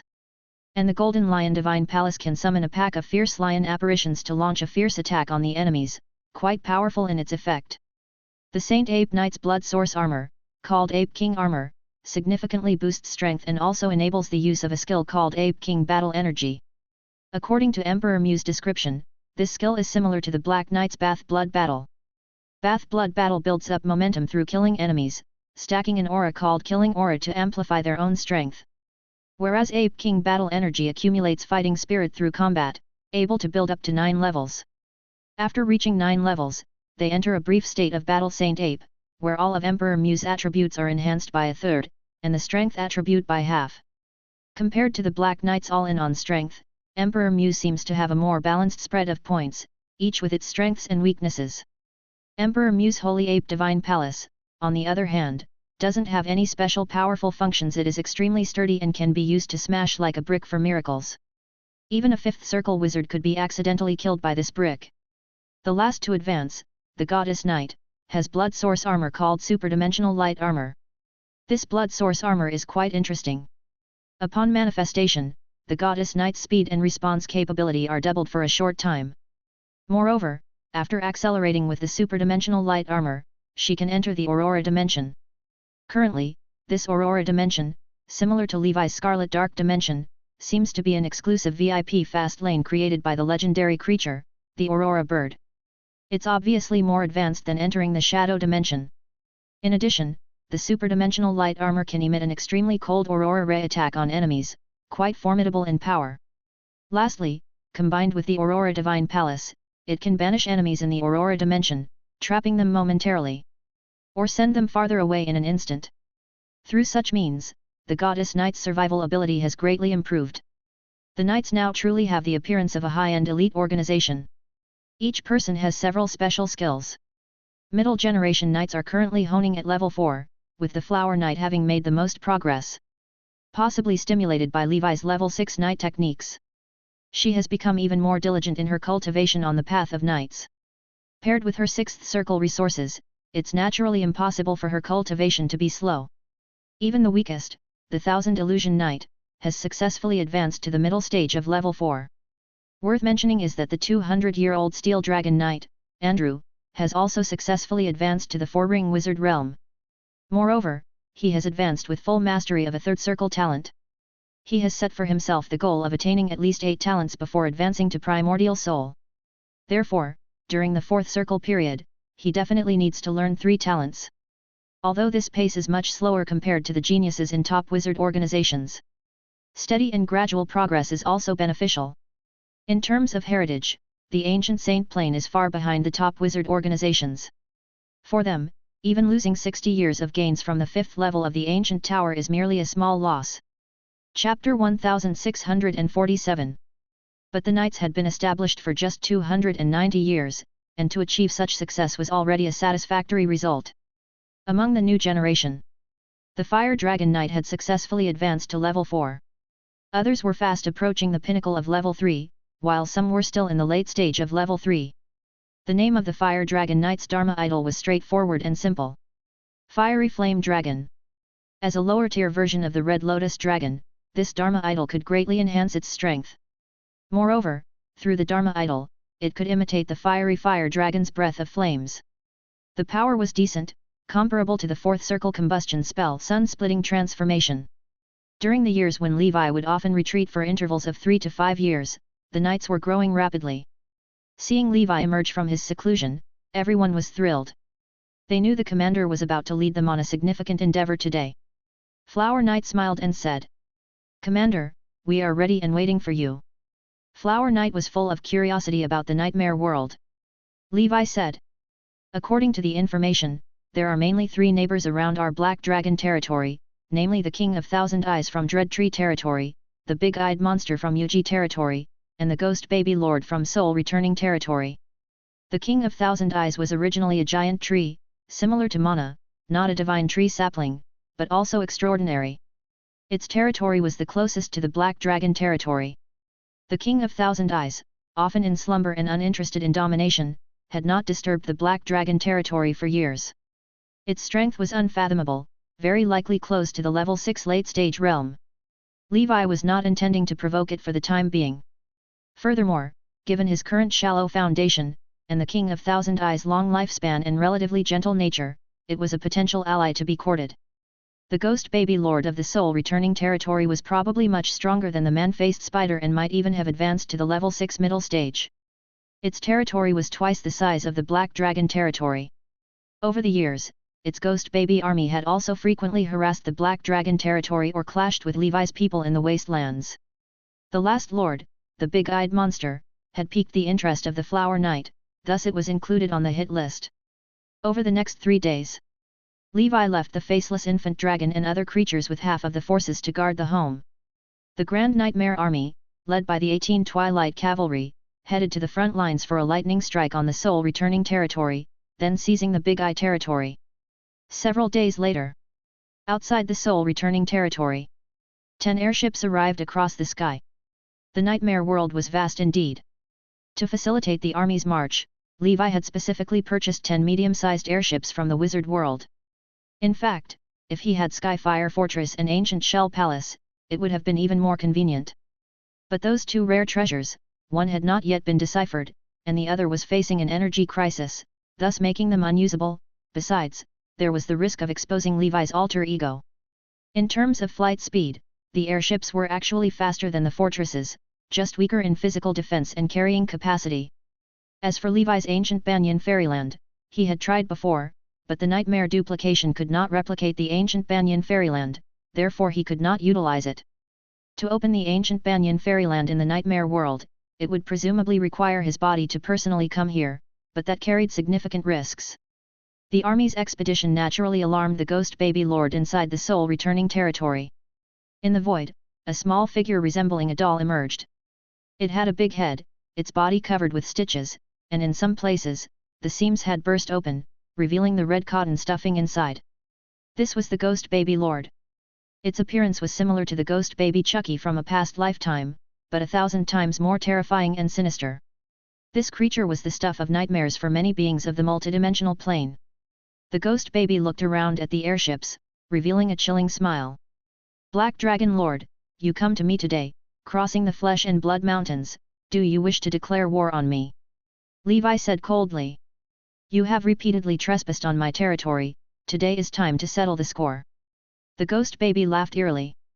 "Gaga, then come." Behind the Ghost Baby, tens of thousands of nightmare creatures appeared, with more than 10 of them being level 5 and above. In comparison, on Levi's side, there were only 7 level 5 experts in the Knights. However, Levi held an absolute advantage in terms of level 6 experts. Troop against troop, general against general. The armies collided fiercely, scattering nightmare crystals across the ground. Kill! The Blood Knight planted the Twilight Knight's banner into the ground, and behind him emerged a majestic giant eagle Dharma idol. The banner depicted a knight's sword, a shield, and a knight clad in heavy armor. Behind the knight was a setting sun, symbolizing the dusk that brings an end to enemies. The Divine Light Knight, clad in ice-blue superdimensional light armor and wielding the Evernight spear, moved through the battlefield, occasionally shooting out a beam of polar light. Roar! The mane of the Golden Lion Knight fluttered as the fierce lion armor materialized. In his divine palace, hundreds of lion phantoms charged into the fray. The Black Knight fought a blood battle, his killing aura soaring as he swept through the enemies, buffed and unmatched. Wherever the Ash Knight passed, all life withered, turning to ash. Roar! Emperor Mew wielded the Ruyi Divine Stick, now 100 meters long. His muscular, rounded arms swung it, sending a level 5 Ghost Baby creature flying. The Divine Light Knight stayed at the edge of the battlefield, always monitoring the situation. Whoever faltered, he would assist. The level 5 knights cooperated with each other, while the level 4 and level 3 knights found suitable opponents. Against these nightmare foot soldiers, they relished in the slaughter. The Ghost Baby Lord watched this scene in shock. In such a short period, to develop a barren borderland to this extent, this Black Dragon Lord is not simple. Could it be that he has had some opportunity on the material plane? Chapter 1648. In the Lord's territory, the power of the Nightmare Lord was even stronger. The Ghost Baby was already at level 6 middle stage, so it didn't pay much attention to the Black Dragon Lord, who was only at level 6 early stage. What it was wary of was the golden-haired female swordsman beside the Black Dragon Lord, clad in armor, wielding a shark-tooth-shaped sword. Her aura was not weaker than his own, also at level 6 middle stage. By now, the armies had already engaged in battle, but the leaders of both sides weren't in a rush to move. Levi and the Flower Knight had thought that the Ghost Baby would rush out of its territory in uncontrollable fury to fight them. Unexpectedly, the Ghost Baby could keep its cool. It crooked its finger and cackled. "Come here." Levi and Flower Knight looked at each other. The Flower Knight licked her lips and stretched her limbs, saying, "Commander, let us head over." Levi laughed. "Since that's the case, let's cut our way in." The Flower Knight patted Levi's shoulder and said with satisfaction, "Commander, the day has finally come when I can fight side by side with you." Levi laughed self-deprecatingly. "Yet, no need to wave a flag and shout from behind you anymore." The Flower Knight laughed heartily. With a wave of her hand, a long-lasting flower barrier surrounded her. This barrier had always been used to protect Levi. But she knew that the current Levi no longer needed her protection. Golden scales appeared around Levi's body as he burst with stunning presence, the golden dragon heavenly shield circled around him. Bathed in golden light, the sword of victory appeared in his hand, as if an emperor had descended.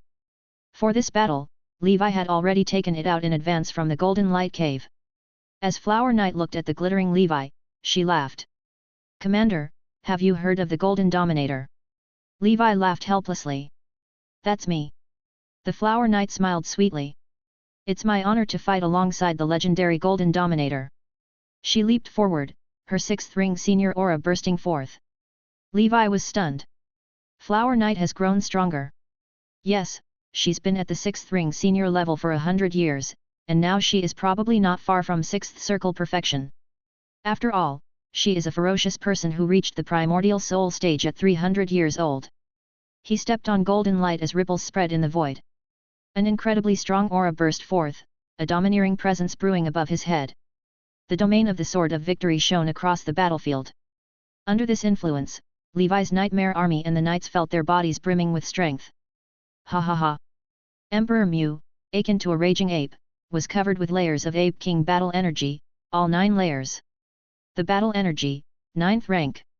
Transformation, Battle Saint Ape. Boom! Emperor Mu roared to the sky as his Ape King battle armor merged with him, becoming a 100-meter-tall golden raging bull, as mighty as a mountain range. The giant ape, with a 100-meter-long iron rod, swept through thousands of troops, and a rank 5 ghost baby was smashed to death on the spot. On the other side, the Black Knight's killing intent also stacked to its limit, transforming into a crimson raging bull, trampling across the battlefield, boosting the morale of his soldiers. Surrounding the Blood Knight, spirit eagles swirled, stirring gusts of wind, as he single-handedly fought against 2 rank 5 ghost babies. The Golden Lion Knight, with his mane fluttering, roared proudly across the battlefield like a lion. The 18 Twilight Cavalry, each displaying their special skills as the 8 immortals crossing the sea. Of course, there were some knights who had already claimed their lunchboxes and returned to the city to be reborn. By the time they hurried back here, the situation would have cooled down. After Levi's aura peaked, he slashed down with the Sword of Victory. The Warlord Catalog, domineering and independent. An invisible shockwave swept across miles of battlefield. Upon promotion to level 6, the power of all combat techniques had qualitatively improved. Merely his aura alone killed hundreds of nightmare creatures. Seeing this, the Ghost Baby Lord stretched its hands, turning them into 10 razor-sharp ghost claws. It cackled as it tore through the void, slashing towards Levi. Bang! The Ghost Baby was incredibly fast, striking Levi before he could counter with a technique. The golden aura that enveloped him was shredded by the ghost claws, with sparks flying where the golden scales collided with the ghost claws. The golden shield swirled around, blocking the ghost baby's next wave of attacks. Levi was knocked back, looking down at the ghastly wound on his chest. The golden scales had actually been torn, flesh ripped apart, blood flowing freely. This ghost baby, indeed at level 6 middle stage, was tough to handle. With the Lord's enhancement, it was Levi's strongest opponent so far. Flower language, beauty's captive. The ghost baby, pursuing its advantage, tried to attack Levi again but was suppressed by a giant violet flower, unable to move. Flower Knight asked. Are you okay? This guy's speed is terrifying, almost impossible to defend against. Levi replied. It's just a flesh wound, Flower Knight, be careful. His wound quickly healed. Meanwhile, with the gathering of water elemental power, a sturdy and heavy turtle shell formed around Levi. I need to go all out now, this ghost baby is trickier than I expected. While Flower Knight had the ghost baby under control, behind Levi, the primordial spirit of time riding 6 dragons appeared, with thunder rending the sky and cascading down. Thunder Emperor's arrival. War King's record, Thunderbolt Half Moon. The sword of victory cleaved like Mount Hua splitting force, the void filled with rampant lightning, an unmatched half-moon arc of light slashing at the ghost baby. The ghost baby fought with its claws, sparks everywhere, its head suddenly swelled like a hot air balloon. Huff! It blew out a breath, and thousands of sharp blades shot out. Crackling and snapping. The turtle shell blocked the majority of the attack, the rest deflected by the golden shield and golden scales. Flower language, Eternal Star. Flower Knight didn't use an offensive move but instead kept applying control to the ghost baby. In fact, if she really went all out, even if the ghost baby was in its territory, with her wizard forms and wizard tools, she could thrash it. But Flower Knight was cunning. She knew that now was not the time for her to usurp the spotlight. Chapter 1649. Otherwise, where would Levi, as a commander, put his face? After all, there were other knights on the battlefield. So, she had been creating opportunities for Levi. Levi soon understood 100 Flower's intention. Having such a thoughtful team member was truly his blessing. Behind him, the Emperor's essence held the Crimson Dragon Slash, unleashing a chaos sword energy that annihilated everything. The ghost baby was surrounded by a dim glow, resisting the wave of attacks. Levi's sword of victory pointed to the sky, turning the golden gravity wave into a spider web of lightning chains. Boom! As Levi's ace skill after reaching level 6, this move had proven reliable time and again. The ghost baby tore through 100 Flower's barrier but got enveloped by the electric net. Crackling! Intense pain made the ghost baby howl. I'm going to kill you both, you damned couple. It waved its sharp claws and disappeared in a flash, reappearing in front of Levi. Knowing 100 Flowers was a tough opponent, it didn't dare confront her directly. Levi defended with his golden shield, then was sent flying. The chaos shield emerged, blocking the wave of attacks. At the same time, a dazzling star ring appeared from the void, entangling the ghost baby. From a distance, 100 Flowers watched with a smile, saying, "Chop it quickly."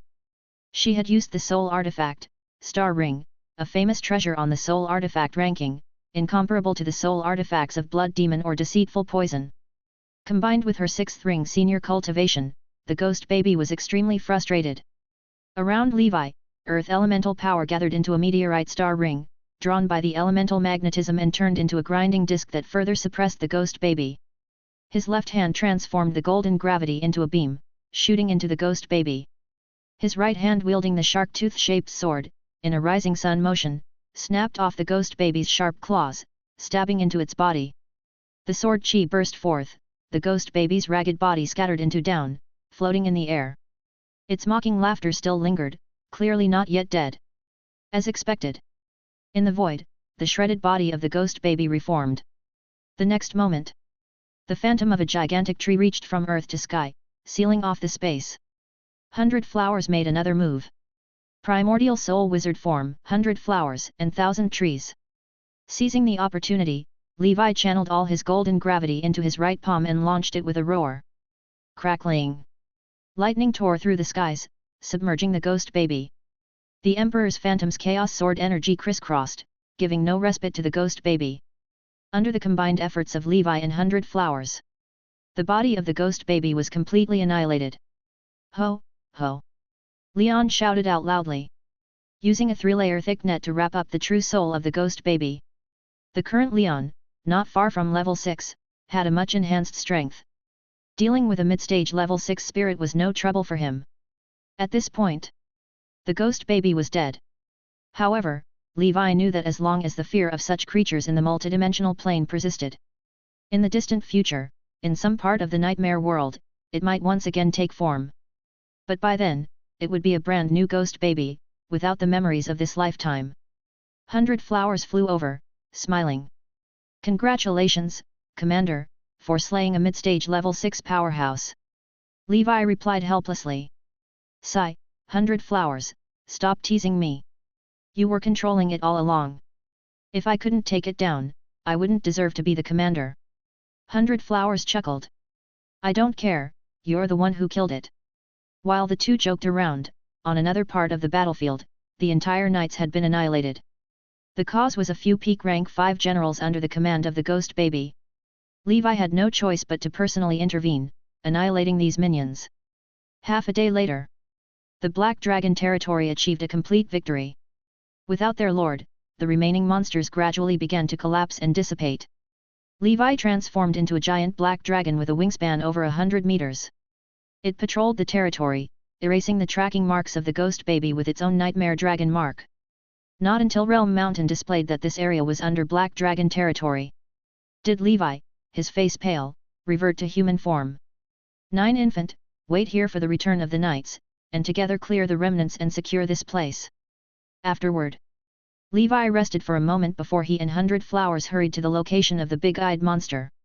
3 days later, accompanied by the collapse of an eye with a diameter of several hundred meters, a black eyeball fell to the ground. 100 Flowers asked. Commander, may I claim this? Levi responded. You killed it, so it's rightfully yours. Having dealt with 2 major threats, the future development of the Black Dragon territory would be smoother. Relying on these 3 territories, one day Levi was bound to become a lord of the nightmare world. If capable, incidentally annihilate the Blood Rain Overlord and avenge the Ash Dragon. After the battle, Levi instructed his subordinates to clean up the nightmare crystals and other low-level materials. After giving the big-eyed monster materials to 100 Flowers, he kept the materials from the ghost baby. Those blades of the ghost baby, characterized by a potent penetrating power and a tearing trait. Once he reached the 6th ring, combined with a 6th level purple amethyst and the 7th level blood scales acquired in the ancient tower, could be refined into a secret sword for the Golden Dragon Break. He planned to use this indestructible secret sword as his future soul artifact. A month later, the Black Dragon territory completely took over Yuji territory and Soul Returning territory. With this, the 3 territories merged, all under Levi's control. This quadrupled the area of the Nightmare Mother Tree's forest in the Black Dragon territory. Meaning, the production capacity of the Nightmare Army was fully enhanced. With that, the area on the fringe of the Nightmare world was left with only the Dread Tree territory. It is said that beyond the Dread Tree territory lies the chaotic wilderness, even a level 6 existence would need to fly for months to cross it. Chapter 1650. Passing through the wilderness, one could truly come into contact with the flourishing lands of the Nightmare world. But Levi's current strength was not yet enough to claim kingship over there. He needed to first secure the territories he had conquered and develop them gradually. It was possible for roaming nightmare lords to appear in the wilderness as well. These landless beings longed for a domain of their own. After obtaining materials from the big-eyed monster, Beiwa remained in her wizard tower all day, researching and studying something unknown to others.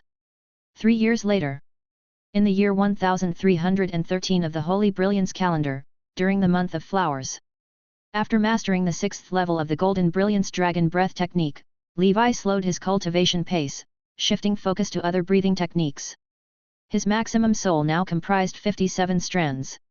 Overall, he managed to sustain a pace of 1 strand every 2 years. This was the result of many efforts and extensive research. Otherwise, under normal circumstances, 1 strand every 3 or 4 years would already be quite an achievement. For others, it might take a decade to condense a single strand. Condensing the soul to the maximum was a true test of willpower.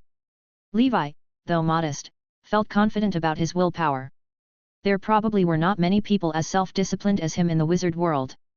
The Holy Infant was also making good progress, thus far, maintaining the rate of 1 strand a year. Last year, Alexandra and Elsie happily informed the Holy Infant that they had fully mastered the 9th talent. Once they had perfected it, they would be ready to cultivate their primordial souls. The Holy Infant was, indeed, a competent mentor. Over in the Midland continent, Gandalf continued to struggle with the body-refining technique, estimating that it might take several more decades before achieving perfection and integration. Moreover, Levi had already passed on the inner power crystal shattering method to Gandalf for him to cultivate in his spare time. If possible, he suggested opting for internal energy crystal shattering, as it would be more beneficial for future growth. Given Gandalf's top-level body-refining talent, there should be no problem.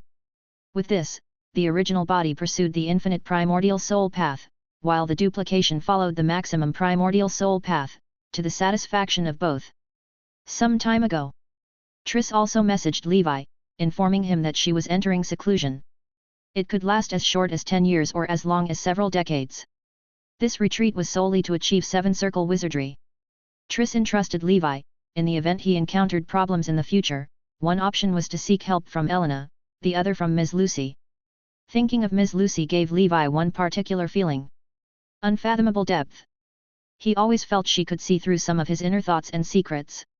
Although she did not seem to harbor any ill intentions, Levi, ever cautious and careful, still felt uneasy about meeting her. Also last year, Aya, now 113 years old, had successfully advanced to the 4-ring wizard realm, also excelling by perfecting 3 talents during her progression. This caused Levi a bit of emotion. The little girl he had once taken in at the ancient tower had now become a centenarian. Time spares no one. The cultivation progress of the Holy Infant's 2 secretaries was impressive as well, they were both heading for the late-stage level 5 realm. These years, the state of affairs in the mortal world had become chaotic. However, to Levi's surprise, the Black Dragon army had successively captured several small and medium planes, yet they hadn't approached his own ancient saint plane. He had actually wanted to use these low-level wizard skirmishes to train his now power-enhanced knights. The mysterious organization that had previously attempted to assassinate the Holy Infant had committed several acts in the wizard world. Their assassination targets were, without exception, standouts from the ancient tower. The investigation results of the Wizard Council had also been announced. The mysterious organization did not belong within the wizard world, including its subordinate Plane Confederation. Instead, it was an emergent criminal grouping lurking in the Land of Darkness. The organization was highly secretive and implicated broad connections, possibly colluding with the internal high ranks of the wizard world. The Congress was currently undergoing a massive internal investigation. Preliminary inquiries suggested the organization seemed to be formed by a combination of fallen rulers of the multidimensional plane and dark pirates, among various malicious forces. Its purpose was to take advantage of the period of Great Plane convergences. On one hand, they aimed to raid the wizard world's resources through guerrilla tactics. On the other hand, they sought to weaken the wizard world's power by killing off its geniuses. Among this group of plane sovereigns, many former wizards who, in pursuit of eternal life, had strayed from the path of wizardry created by Sauron, were likely involved. It was worth mentioning that the organization was likely being guarded by level 10 existences. Therefore, possessing formidable anti-reconnaissance and anti-astrology capabilities. The Congress called upon all major schools to unite and launched an indefinite bounty on the mysterious organization. Anyone who killed a member of the organization, or provided information on them, would receive a substantial reward. Levi fell into contemplation. He hadn't expected the mysterious organization to have such formidable roots, backed by level 10 existences. He had previously wondered whether all wizards could resist the temptation of the Plane Sovereign's path to eternal life. It turned out that he had indeed overthought it. Many wizards had chosen this path.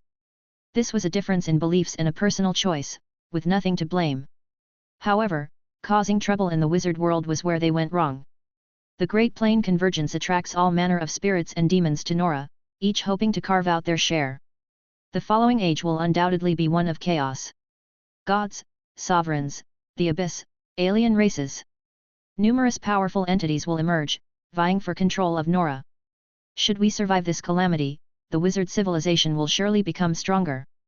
Until then, the best course is to grow as strong as possible. A level 6 wizard like him had already secured a place in the coming grand era. For more audiobooks, support me in Patreon. The link in the description.